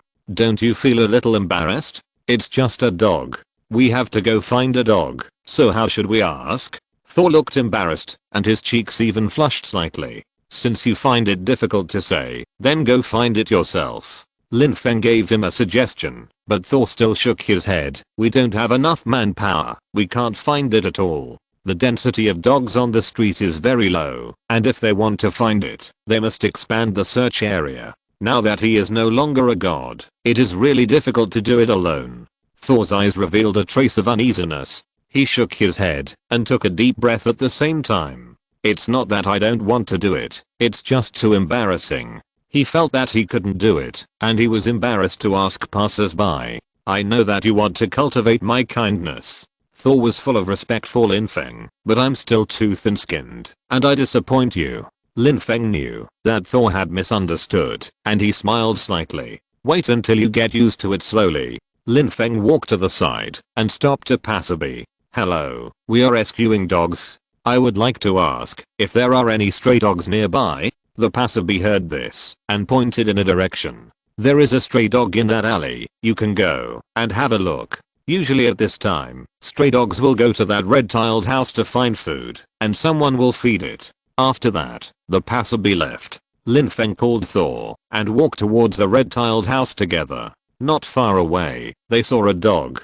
The dog was very cute, with soft and smooth hair. The dog was eating, and its yellow hair was very fluffy. It raised its head and looked at Lin Feng, and it seemed that it did not feel any malice, so it continued to lower its head to eat. Lin Feng walked towards the dog. At this time, he saw a little boy feeding the dog, and the little boy also looked very cute. Little boy, is your family willing to adopt this dog? Lin Feng asked the little boy. A figure appeared behind the little boy, who should be his father. The little boy's father stepped forward. Our family will not adopt this dog. He was firm in his attitude and did not allow the little boy to refute. If you want to take it away quickly. It comes to our house for food every day. This dog is too dirty. Sol stepped forward angrily. In that case, you should find other rescue stations to rescue this dog. The middle-aged man couldn't help but say, why don't you find one? At least we feed the dog. What did you do? This sentence left Sol speechless and he didn't know how to respond. He was left with silent anger. He couldn't even ask passers-by, so what qualifications did he have to blame the other party? Lin Feng reached out and held Sol, smiling at the middle-aged man. Then we will take this dog away. If you want to adopt it, you can apply. After saying that, Lin Feng grabbed the dog's neck. After being caught by Lin Feng, the dog behaved very docilely. It felt a powerful strength from Lin Feng, and this strength made it feel scared. It has soft hair on its body, and the yellow hair is fluffy and soft. Lin Feng picked up the dog and stuffed it directly into Sol's arms. Sol had never come into contact with such a weak life. He was a little reserved and even didn't dare to use too much force. He couldn't help but say, don't give this dog to me. I'm afraid I'll crush it to death if I use too much force. The dog was so weak that he was a little overwhelmed. Lin Feng couldn't help but say, you are no longer a god. Your power is not that great. As long as you are careful, it won't hurt the dog. Thor was stunned for a moment, and his expression was extremely awkward, painful and confused. Yes, he no longer has divine power. Does he still think he is as powerful as before? This feeling made him uncomfortable. He smiled bitterly and said, I'm too incompetent. It's not that you are incompetent, but you haven't learned how to use your power to do what you can. Lin Feng said as he walked, like a philosopher. Even if you are no longer a god, you are still stronger than most humans, aren't you? If even I can do it, why can't you? This sentence was like a wake-up call, and Thor suddenly realized it. He stood there, as if his whole body was full of strength again. This feeling was so wonderful, that he even felt his breathing become rapid. Thor stared at Lin Feng with eyes wide open. You're right. He muttered to himself, and the power surged in his body again. He straightened his back like a real man. You know, yesterday Thor was just a down-and-out man who drank in the bar to drown his sorrows. Why am I so decadent when I haven't lost all my power? That's because I once had a stronger power. But so what? If you have power, but don't use it, then isn't this power wasted? He used to be too arrogant and looked down on humans and these weak people, but he never expected that these seemingly weak humans did much more than him. Thor's face bloomed with a smile. He couldn't help but open his arms and hugged Lin Feng tightly. Even Lin Feng could feel that this hug was full of warmth. Lin Feng also smiled and hugged him back. Lin Feng's eyes flashed with a bright color. Did you think of something? Nothing. I will help you rescue these dogs. I will do my best. Thor was full of energy, looking at Lin Feng with admiration. He finally understood that this man was here to save him. This man has a huge power in his body, which can directly help him. After Thor let go of Lin Feng, his smile became even brighter. His eyes were shining, and he hugged Lin Feng again, and patted his back hard. Lin Feng's mood became even happier, and he took him to send the dog to a nearby rescue station. This dog needs to be taken care of. Who will pay for it? The staff of the rescue station looked at them, and the meaning couldn't be clearer. Lin Feng walked straight up and said to the staff, I will pay for it.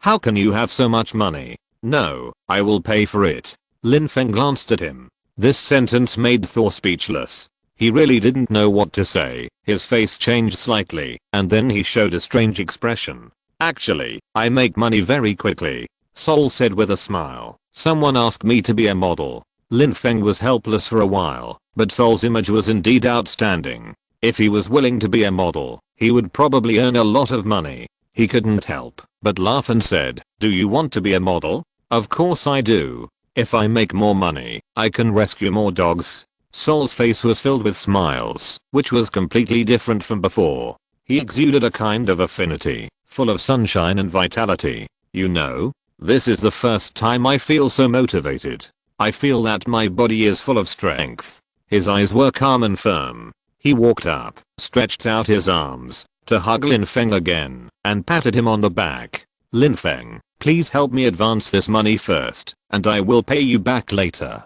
The staff of the rescue station looked at them in surprise, not knowing what they were up to. These two people are too weird, right? Pay me first, and then find another dog. The staff of the rescue station were indifferent. He didn't receive much salary these days. How could he put in more money? Lin Feng was also very clear about this situation. He didn't say much, but smiled and said, this is a bank card. Take it first. He stuffed the bank card into the employee's hand. The employee was very surprised and thought that this person had a problem with his brain. But he also knew that some people just love dogs and are willing to pay for them. I received the bank card. Will you come again? Of course I will come again. You must use this money on the dogs. I will send someone to check the account at any time. Lin Feng was worried that the money would be misappropriated or embezzled. He didn't want to be a sucker. He continued, you should have a donation system here, right? The employee of the rescue station nodded. Yes. Lin Feng breathed a sigh of relief. That's good. He snapped his fingers. Just treat my money as a donation. Okay, you can come and check the account when the time comes. Although the employee's attitude was indifferent, he would not do such an immoral thing. At least he could guarantee that the money would be used entirely on the dogs. Lin Feng then turned around and took Thor in another direction. This time, Sol was much more generous and enthusiastic than before, and took the initiative to stop a passerby. Hello, I would like to ask if there are any stray dogs around here. We want to rescue them. The passerby was a beautiful girl. The girl was holding a dog leash, and on the other end of the leash was a super cute puppy. The puppy was frightened by Sol, barking but not biting. Sorry, my dog is a bit noisy. You guys go over there and take a look. I think I saw stray dogs there. The girl pointed in the direction. There was a small park over there where old people were taking a leisurely walk. Lin Feng and Sol walked over there. This is a small park full of harmonious atmosphere, and both young and old people love to come. Young people come here to walk during their vacations, and the elderly come here every day to enjoy their old age. Look, there is a stray dog over there. Lin Feng saw a dog running over at a glance. The dog's hair was dirty and messy, and it was obviously not properly taken care of. There were old people feeding the dog, and there were young people chasing the dog away. Sol walked towards the dog and reached out to pick it up. The old man looked up at him. What are you doing? Sol smiled and replied, I want to save this dog. Don't worry, the rescue station has the funds. It's rare to see a young man as kind-hearted as you. The old man looked at him with a happy face and patted his shoulder vigorously. Young man, keep this enthusiasm. Other old people also gathered around him. Seeing how kind he was, they wanted to introduce their granddaughter to him.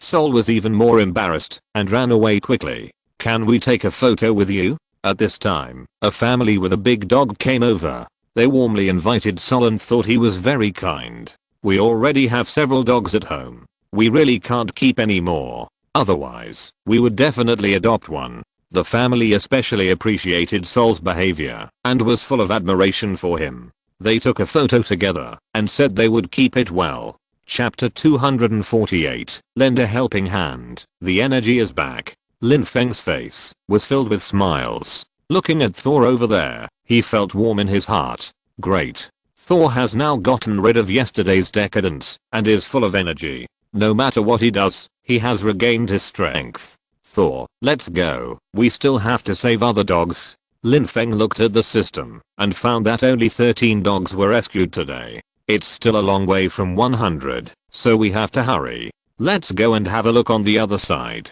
Lin Feng took Thor away and came to another street. After a whole day, it was dark and Thor's stomach was growling. He turned around and looked at Lin Feng embarrassedly. I'm a little hungry. He spent all his remaining savings at the bar yesterday and now he is penniless. Thor's expression was strange, and Lin Feng knew that he wanted to eat, but had no money. Let's go. I'll take you to eat. I'll treat you. Lin Feng didn't want to embarrass Thor, so he smiled and pulled him to a restaurant. This restaurant is similar to a food stall, and it's pretty good. It seems to be a restaurant opened by Chinese people. Lin Feng smelled the familiar aroma of food when he entered. Boss, give me some fried noodles. My big brother wants a large portion, and I want some fried beef noodles. Lin Feng said with a smile, and then pulled Thor to sit down. If it's not enough, order another 2 pounds of beef. When the boss served the dishes, he said again, add a roasted lamb leg. The boss responded, and went to prepare. They chatted here. Not far away, there was a gangster cursing and swearing, which was particularly annoying. Lin Feng couldn't help but look back and look at the gangster. The gangster was glared at by him and immediately lowered his head. The gangster should be drunk. He could feel Lin Feng's momentum. In addition, there was a tall Thor beside Lin Feng, so the gangster didn't dare to act rashly. But at this time, another thin young man in white walked in. The young man accidentally stepped on the beer bottle thrown on the ground by the gangster. With a plop, he fell on the gangster. And the gangster was holding a beer bottle in his hand. The bottle fell to the ground, and the beer spilled all over him. What are you doing? Are you doing this on purpose? The gangster stood up and glared at the young man. His eyes were fierce, and he was righteous. After being glared at by Lin Feng just now, he didn't dare to cause trouble for Lin Feng and Sol, so he had to vent his anger on this young man. The gangster raised his hand and slapped the young man. The young man was stunned and didn't know what was going on. The boss hurried over. What are you doing? I don't allow hitting people in my store. The gangster was drunk and was not polite even to the boss. Is this store yours? You said it's your store? Wait until I smash it, and then I'll confirm it with you. The gangster said aggressively. This sentence frightened the boss. The boss runs a small business, so how dare he interfere in the affairs here? He just prays that the store will be safe. The gangster stared at the young man. Pay me money. If you don't, I'll beat you up to vent my anger. Thor stood up suddenly. This guy's too much. He really couldn't stand this kind of bullying behavior. The young man did nothing wrong. The gangster was just wearing an ordinary shirt. How could he be bullied like this? Don't go over there yet. Lin Feng reached out and grabbed Thor, shaking his head gently. He narrowed his eyes, and a hint of coldness appeared in his eyes. Wait a while before taking action, so that you will be more confident. Thor understood the meaning, and did not act rashly again. The gangster poured another bottle of beer in his hand on the young man, and crushed the young man's glasses. Lin Feng nodded, and Thor walked over. You crushed someone's glasses, you have to pay. Thor's tall body directly blocked the gangster. The young man looked up at him, and felt an unprecedented sense of security. He didn't expect that there would still be people who would do what is right in this day and age. Didn't you say you would compensate for your shirt? You have to compensate for these glasses and clothes, too. Sol slapped the table, and Lin Feng couldn't help but look over. The table was smashed to pieces by him and collapsed. Sol said innocently, "Boss, let him compensate for this table too." The boss was so scared that he trembled and dared not speak, but the gangster was frightened. Sol raised his big hand and pretended to slap the gangster. The gangster collapsed to the ground in fear and shouted, "Don't do it. Don't do it. I'll pay for it. Isn't it okay for me to pay for it?" He had no idea how much the glasses and the table cost. If he was beaten, it would be miserable. The gangster looked bitter. "I'm sorry, it's all my fault." He quickly took out all the cash and stuffed it into Sol's pocket. "All this money is for you." Lin Feng's mouth twitched slightly. He didn't expect the matter to be resolved so easily. After the gangster paid the money, he fled in a hurry. Sol stuffed the money into the young man, who looked confused. After a long while, the young man smiled and nodded. "Thank you. I have been bullied for a long time, and you are the first person to help me." The young man's eyes were full of gratitude. Thor smiled embarrassedly. "You still don't know how to express yourself. As long as you are more generous in the future, you will not be bullied." After helping the young man, Thor happily returned to his seat. "You know, I feel my strength is back." In fact, his strength has not increased, but the feeling is different. He feels that his muscles are strong and full of energy. Thor looked at Lin Feng with deep eyes. "If it weren't for you, I wouldn't know that there are such happy things in the world. I was weak before. It was entirely my own problem. I can't blame others." He suddenly thought of Sun Wukong. "You know, Sun Wukong also said about me before." What Sun Wukong said was true, but he didn't believe it and rejected it before. Now he can tell Sun Wukong that he is no longer that weak person. "I really want to see Sun Wukong again." Thor couldn't help but sigh. He saw the shadow of Sun Wukong in Lin Feng and was very grateful to this good brother. "If Sun Wukong saw you, would he see another self?" Thor asked with a smile. Lin Feng was embarrassed. He was Sun Wukong, but that was the role he played. "Maybe." Lin Feng touched his nose. Thor was so excited that he drank a few more glasses of wine. He used to have a good alcohol tolerance, but he got drunk tonight.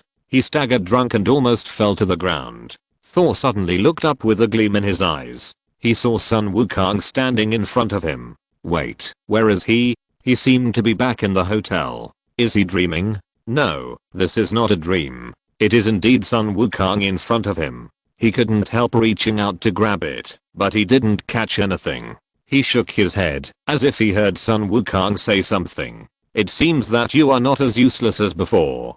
Keep working hard." "Thank you." Thor shouted loudly, watching Sun Wukong's figure gradually disappear. Thor looked around, but couldn't find his shadow. He really thought he was dreaming. When he woke up the next day, he saw Lin Feng. "You know, I dreamed of Sun Wukong last night," Thor said excitedly, his eyes sparkling. He shook his arms and couldn't help clapping his hands. He said, "I'm finally not useless anymore. I'm so happy." He found his direction. Even if he was weak, as long as he wanted to help others and release the power of others, he would no longer be weak. Weakness is actually a test of the individual, and I'm a complete existence. His face was shining. Thor's eyes showed a bit of calmness, and the smile at the corner of his mouth added a bit of tenderness. "Lin Feng, you are so similar to Sun Wukong. I will always remember you. You will always be my good brother." He finally understood, while Lin Feng said that he could help him regain his strength. At this moment, he really felt that his strength was returning. "About my brother, maybe you don't know, but..."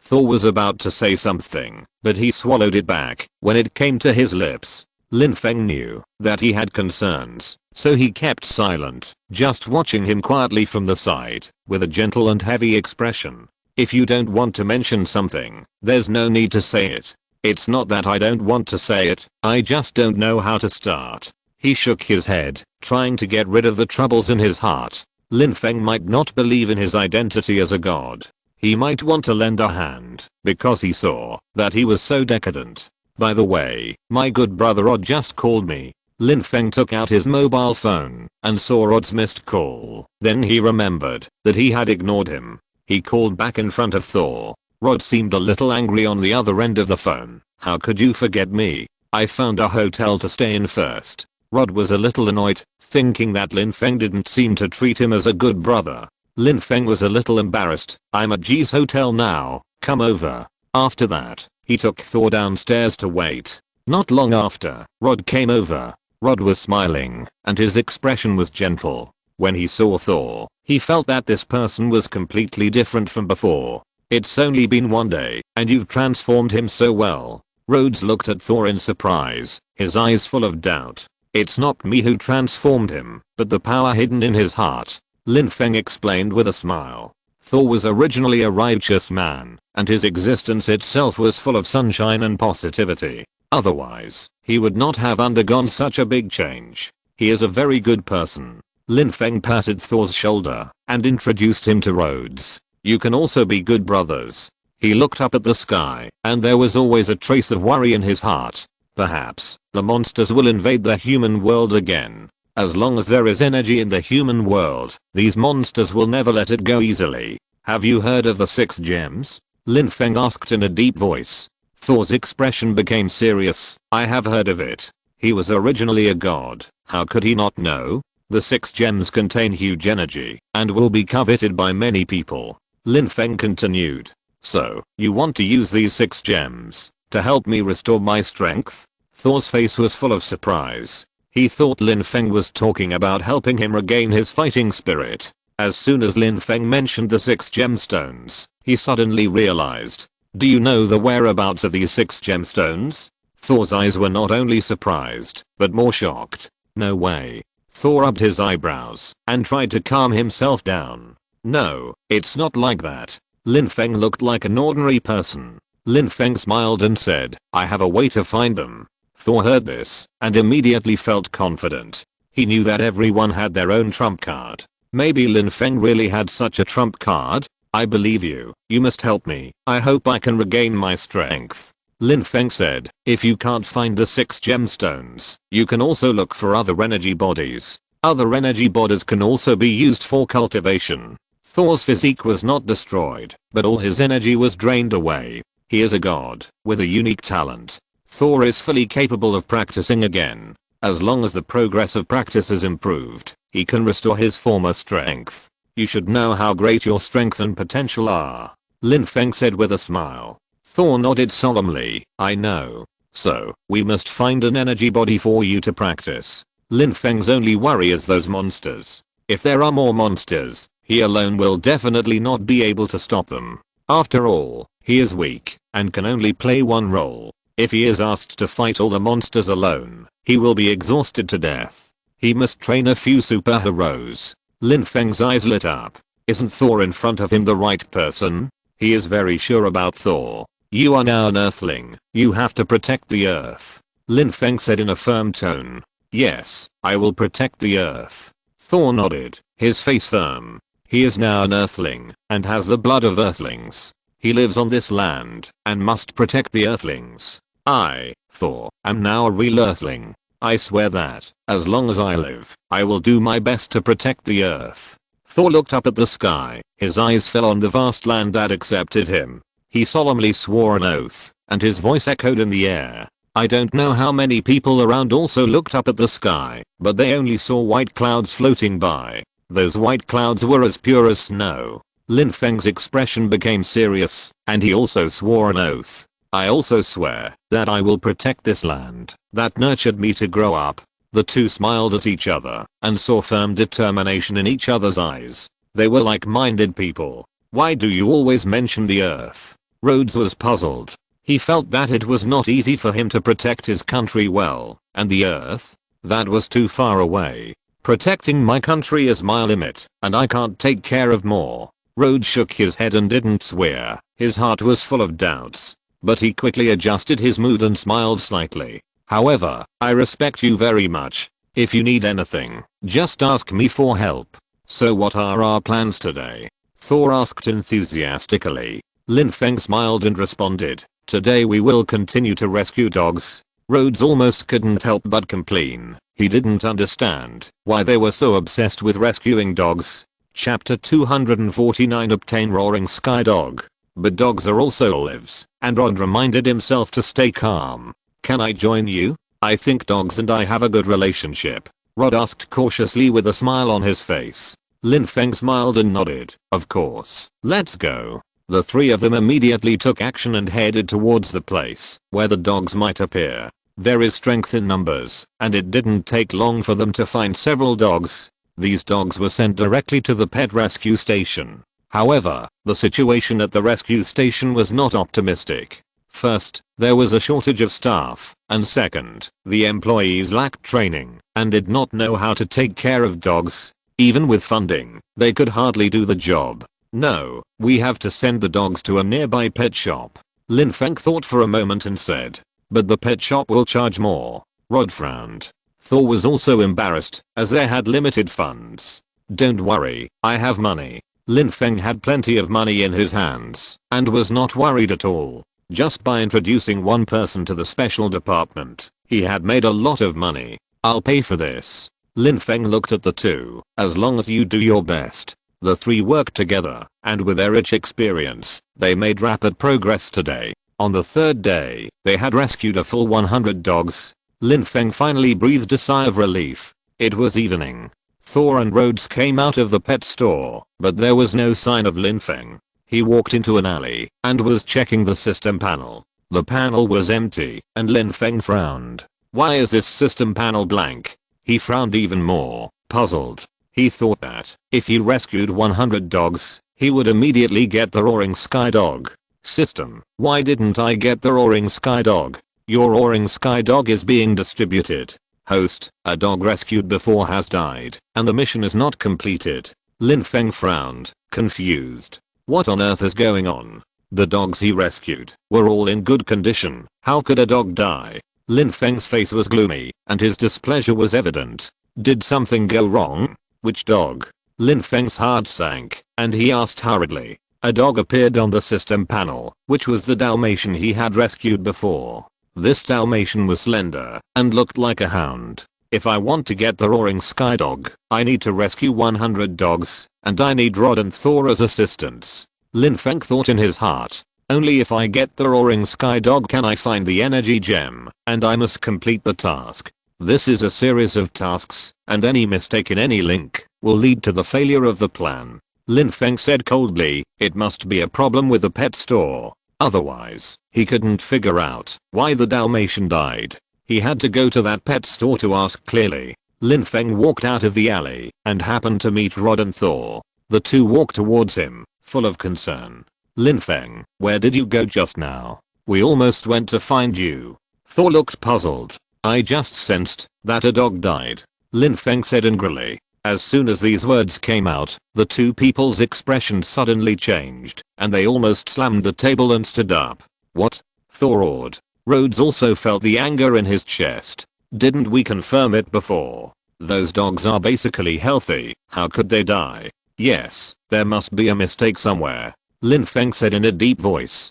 They must find the source of this omission, so they embarked on the road of exploration. Lin Feng's eyes were deep and dim. He really couldn't think of who would kill these innocent dogs. They are just ordinary dogs. Even in the United States, such things happen from time to time. This is not a paradise. They quickly rushed to the doghouse where the dog was sent. Because they had cooperation with many doghouses, they quickly locked the target and found the person in charge. Why did the dog die? Lin Feng asked, grabbing the collar of the doghouse owner. The boss's face suddenly changed, and he hurriedly looked up to explain. What do you mean? We didn't do anything.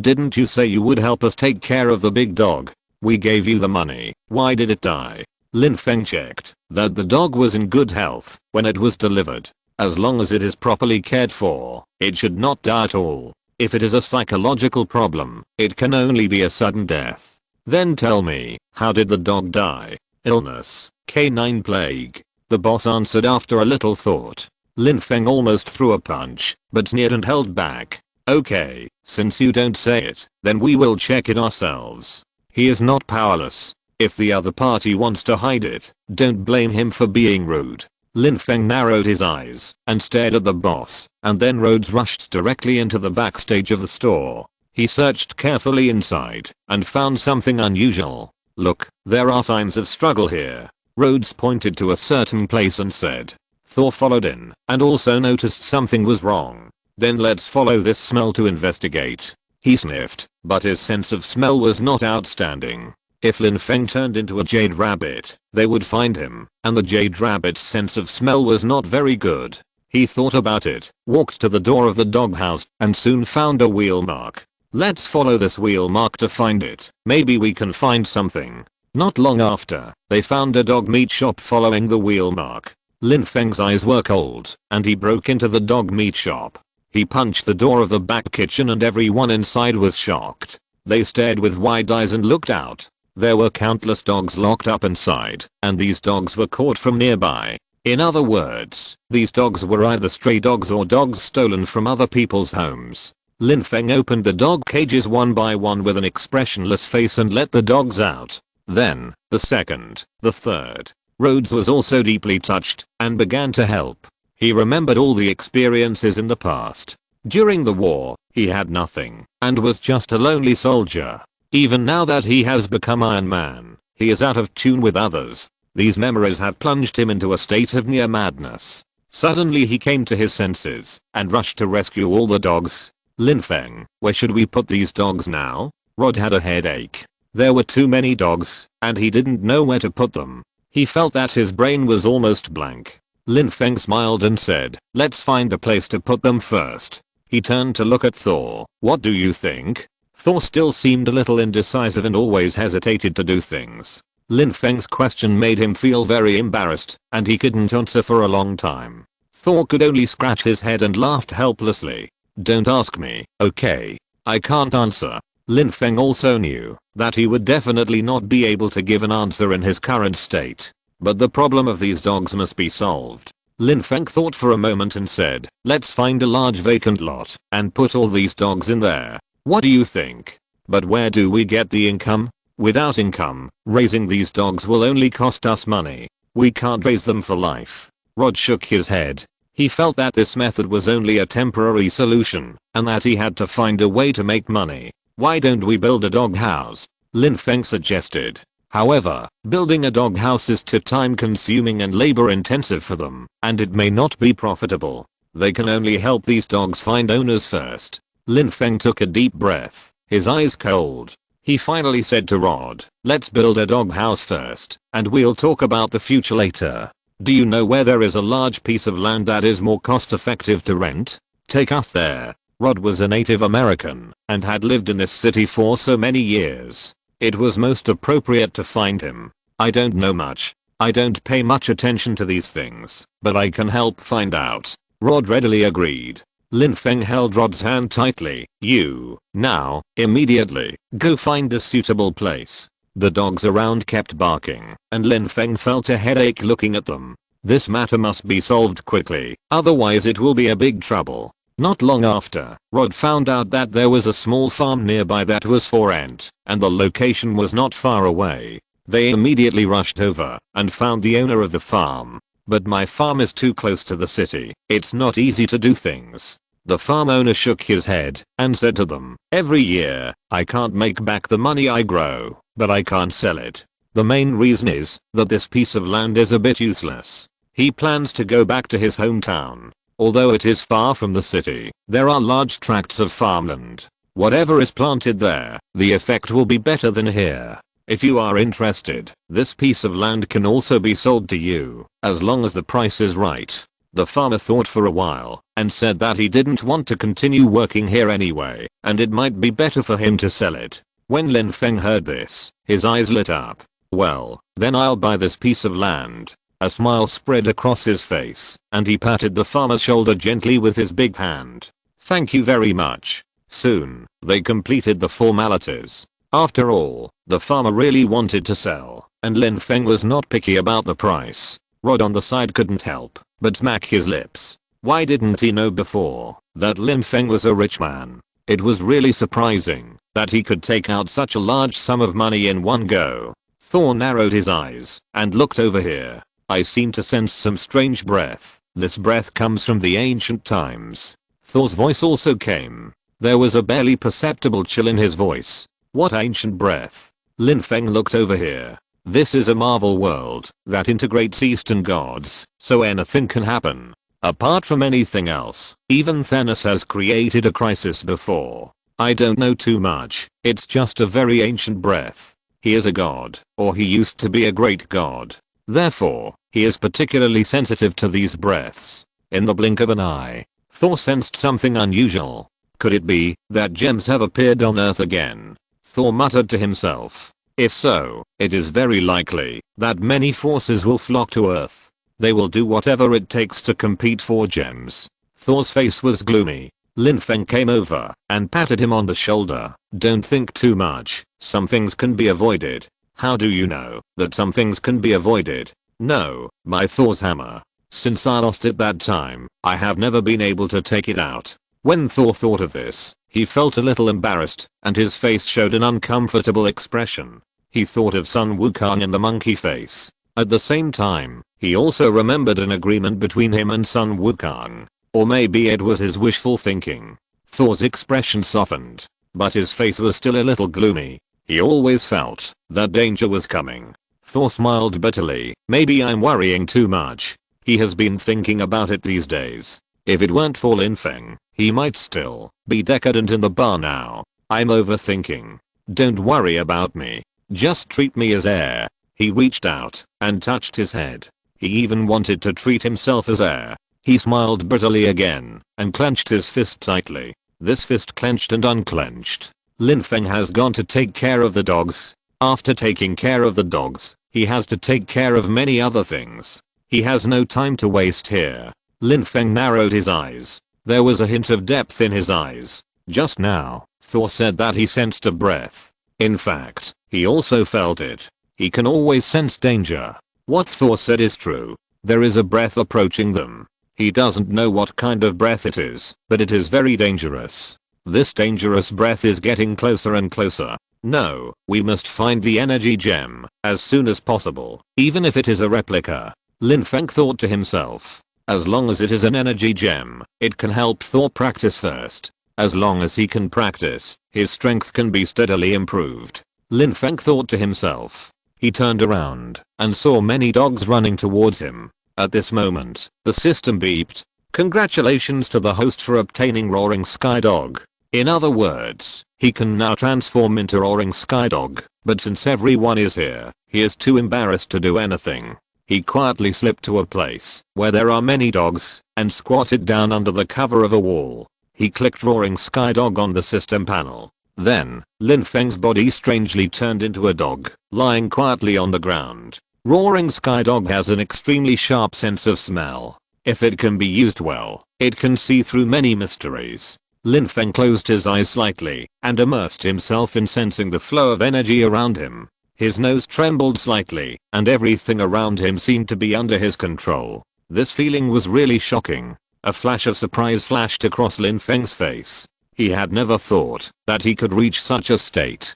The energy around him surrounded him like a stream within his reach. As long as he wanted, he could capture information from these energy flows and analyze them one by one. This power made him feel as if he had turned into a god, dominating everything around him. Roaring Sky Dog. He once thought it was just an ordinary dog under the seat of Erlang Shen. I never expected that his strength would be so unfathomable. There really is no weakling around Erlang Shen. Lin Feng couldn't help but marvel in his heart. This was the first time he felt such a strong surprise. He realized that, as long as he was willing, he could find all the energy gems and help Thor embark on the road of cultivation. Chapter 250. When beating a dog, you have to look at its owner first. He could even summon other Marvel heroes to discuss plans. For example, the Hulk, Phoenix, etc. But he still needs to act with caution. Lin Feng shook his head. Thor alone was enough for him to worry about. Although Thor had unlimited potential, he was also a problem youth who needed careful training. However, if he could be used properly, China might be blessed. Lin Feng trusted Thor's strength. In his eyes, Thor's strength should not be underestimated. As energy accumulates, Thor's strength will become stronger. This is a process of energy recycling, not traditional cultivation, so it progresses faster. While Lin Feng was thinking, he jumped out of the bushes, and Thor noticed the dog.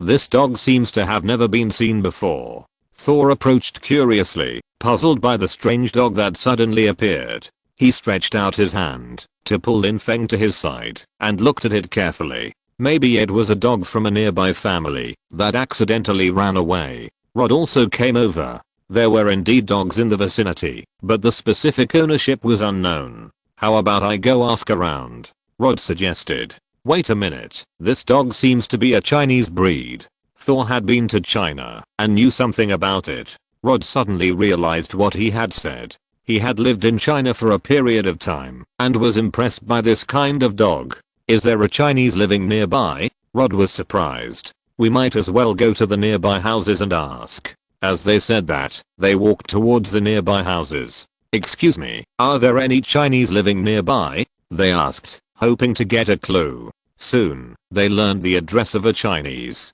They went up and rang the doorbell, but were told that the dog was not theirs and their dog was at home. Lin Feng was not welcome here as a roaring sky dog at the moment. The locals prefer tall and mighty dog breeds, and roaring sky dog is rare. At this time, a group of majestic and powerful dogs ran by not far away. The Chinese man did not expect so many dogs to appear suddenly. He was also a dog lover, so he ran to see what was going on. Those dogs seem to have been professionally trained and are ready to compete. Someone said. Everyone gathered around and was amazed at the outstanding performance of the dogs. Oh my god, that dog can jump up to 3 meters high. Someone exclaimed. Everyone looked in the direction of the sound and saw a dog soaring into the air and biting a 3-meter high circle. There were also many small drones flying around, each with a circle hanging on it, constantly moving under the command of the operator. The heights of the drones varied.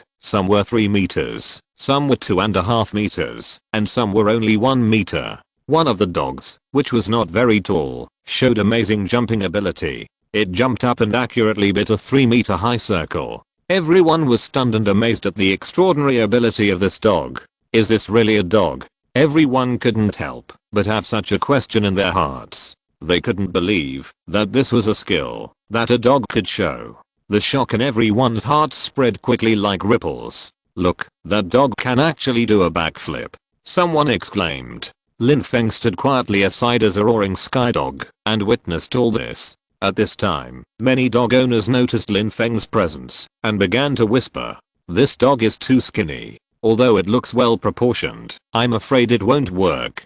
Such a skinny dog must not have enough physical strength. I really don't know how its owner takes care of it. It may be a breed problem. This kind of dog is naturally weak. People talked about it and cast strange eyes on Lin Feng without disguising it. Lin Feng didn't want to pay attention to these gossips, but considering his current identity as Roaring Sky Dog, he couldn't tolerate these pity and contempt. Following Erlang Shen for a long time, Roaring Sky Dog has developed a proud temperament. So, he walked out slowly, raised his head proudly, as if showing his nobility to everyone. Everyone exclaimed again. I didn't expect this dog to be so elegant. When it stood up, I was really amazed. It was like an aristocrat from the last century. People's eyes were fixed on Lin Feng, the Roaring Sky Dog, and they were full of expectations for him. Whose dog is this? Is it here to participate in a beauty pageant?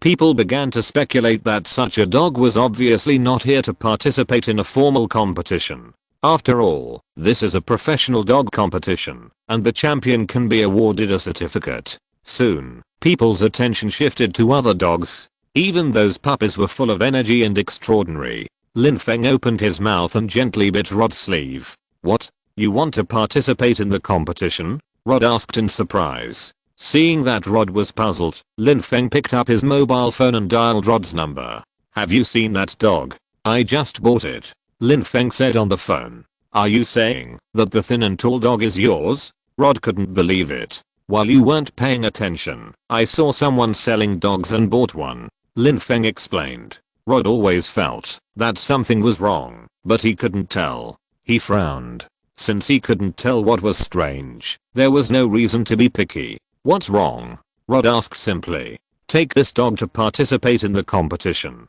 Lin Feng said. Where are you now? Rod looked around, but couldn't find Lin Feng. He quickly called Thor over. Feel it and see if you can find Lin Feng's breath.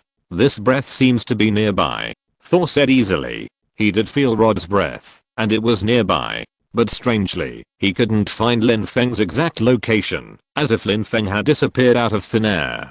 Thor's face changed slightly. Don't you know where he went? How should I know? We are all independent individuals. Rod shook his head. They each do their own thing and won't ask about each other's affairs. Rod lowered his voice and said, he and I are just friends. They are just friends. Thor narrowed his eyes. Then let's go look for it nearby. However, they searched everywhere but couldn't find any trace of Lin Feng. At this time, they found that the dog was nearby and was looking at them.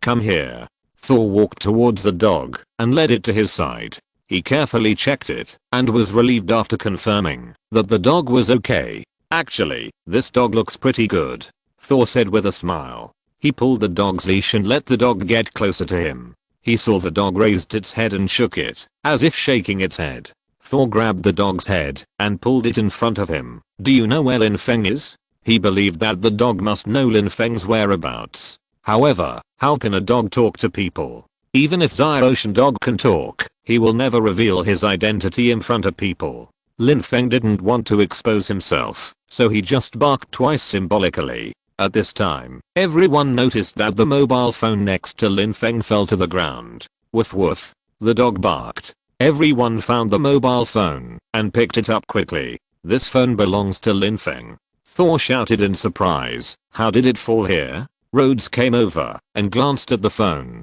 Don't worry about this for now. It's important to do what he says. He knew the current priority and other trivial matters could be put aside for the time being. Rhodes always trusted Lin Feng's arrangements because he knew that Lin Feng had a clear plan for every action. Thor turned to Rhodes and said, we just need to be careful. Rhodes nodded and agreed. Don't worry, wait until the dog finishes the competition. Then we'll go find Lin Feng. Maybe he's already back. Thor thought so in his heart. After all, Lin Feng is a living person, not a cat or dog, and it's impossible for him to disappear easily. Thor knew Lin Feng's ability very well and believed that he would not be easily subdued by ordinary people. Then, Thor brought the dog to the competition site. We want to sign up for the competition, he announced loudly, attracting everyone's attention. What's going on? Why did you bring such a skinny dog to participate? This competition has events such as crossing obstacles. How can this dog complete it?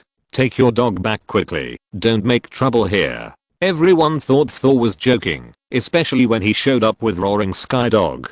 Thor's face was thick enough, and he didn't care about it at all. You are too prejudiced. Does a skinny dog mean it has no strength? Thor said indignantly. He firmly believed that this dog was stronger than other dogs. Sol had absolute trust in Lin Feng. This man always did things in an orderly manner and never lied to him. Sol calmed down and scratched his head. Listen to me, this is the competition site. Just because you are loud, you are not qualified to disqualify my dog from participating. His dog was born qualified to participate. Here, no one can target Lin Feng's dog.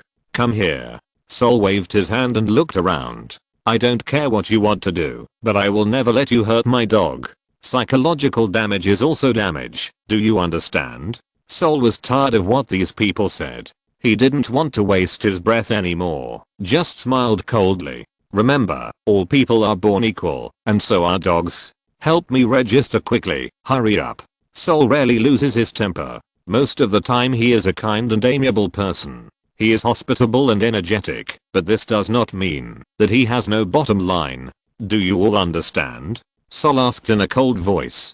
His expression also revealed a chill, which made everyone silent. No one dared to despise the dog anymore. Thor didn't expect the effect to be so good. It seems that sometimes it is necessary to be a little fierce. Rod turned his head and said, let's go. He looked cold and took Thor and the dog to register. Once you register, you must complete the competition. Otherwise you will have to pay a penalty. The staff at the registration office reminded him. He raised his head and said, the penalty is not a small amount. Just don't change your mind at the last minute. The ranking is not important. Hurry up and register. Thor urged impatiently. He was already very angry and extremely disappointed with the behavior of these people. He narrowed his eyes and scanned their faces one by one. Hurry up and register. After the registration was over, Thor brought the dog to the competition site. He hung a number plate on the dog, and the number plate was hung on the dog's neck. Lin Feng felt a little helpless. After all, He was the roaring sky dog beside Erlang Shen. Beating a dog depends on the owner. Who dares to bully Erlang Shen's dog? Of course, Lin Feng also knew that he was just adapting to the dog's personality. Erlang Shen's dog must be arrogant. Erlang Shen is so arrogant. If the dog is not of this character, they can never get along well. At least that's what Lin Feng thought. Sol narrowed his eyes slightly. Dog. He pulled the dog. We are going to compete now. He led the dog to the starting line. With a command, the dogs rushed forward. As long as you finish one lap, you can move on to the next event. The staff had explained the rules of the competition to Sol in advance. Sol immediately told the dog after hearing it. This is the ocean dog. After that, Lin Feng jumped up and rushed forward. His speed was obviously much faster than the other dogs. The speed difference was too obvious. Everyone witnessed this scene and was stunned. They didn't expect this dog to be so outstanding. This dog is so amazing. Everyone exclaimed. Everyone looked up and stretched their necks to watch the running dog. Its speed is like a gust of wind, amazingly fast. They were amazed. It's unbelievable that there is such a fast dog in the world. The most important thing is that this dog left the other dogs far behind. Its speed was even more outstanding, and its body was slender. I had not thought that this body type was special before, but now, its slender body jumped over the obstacles lightly, which was impressive. It was an obstacle. Everyone noticed this, and their eyes widened. Seeing the dog soar into the air and jump so high, everyone was shocked. It turned out that this dog could easily jump over a height of 3 meters with just a random jump. Before, they were surprised that a certain dog could jump 3 meters high, but now it seemed that it was a piece of cake for this dog. Amazing. In the end, Lin Feng defeated the other dogs with a huge advantage. Everyone was not only surprised, but also shocked. Everyone restrained their emotions and cast a slightly panicked look in this direction. Then, their attention was all focused. Look here, look. They shouted to the dog, completely attracted by Ocean Dog. Ocean Dog stood coldly, and after the game, it jumped into the nearby jungle and disappeared without a trace. The whole dog disappeared into the forest. Thor watched its back as it walked away in the woods. Why does this dog look so much like? He hesitated and didn't finish the second half of the sentence. By the way, where is Lin Feng? Someone asked. His presence has been lingering nearby, but he has not been seen. Is he in trouble? Everyone wanted to find him, but they didn't know where to start. End of this chapter. Thank you very much for reaching the end. Don't forget to like. Looking for more exclusive content and immediate access? Subscribe to our Patreon. Remember, every like, subscription, or donation encourages us to continue. Thanks to everyone. See you in the next video.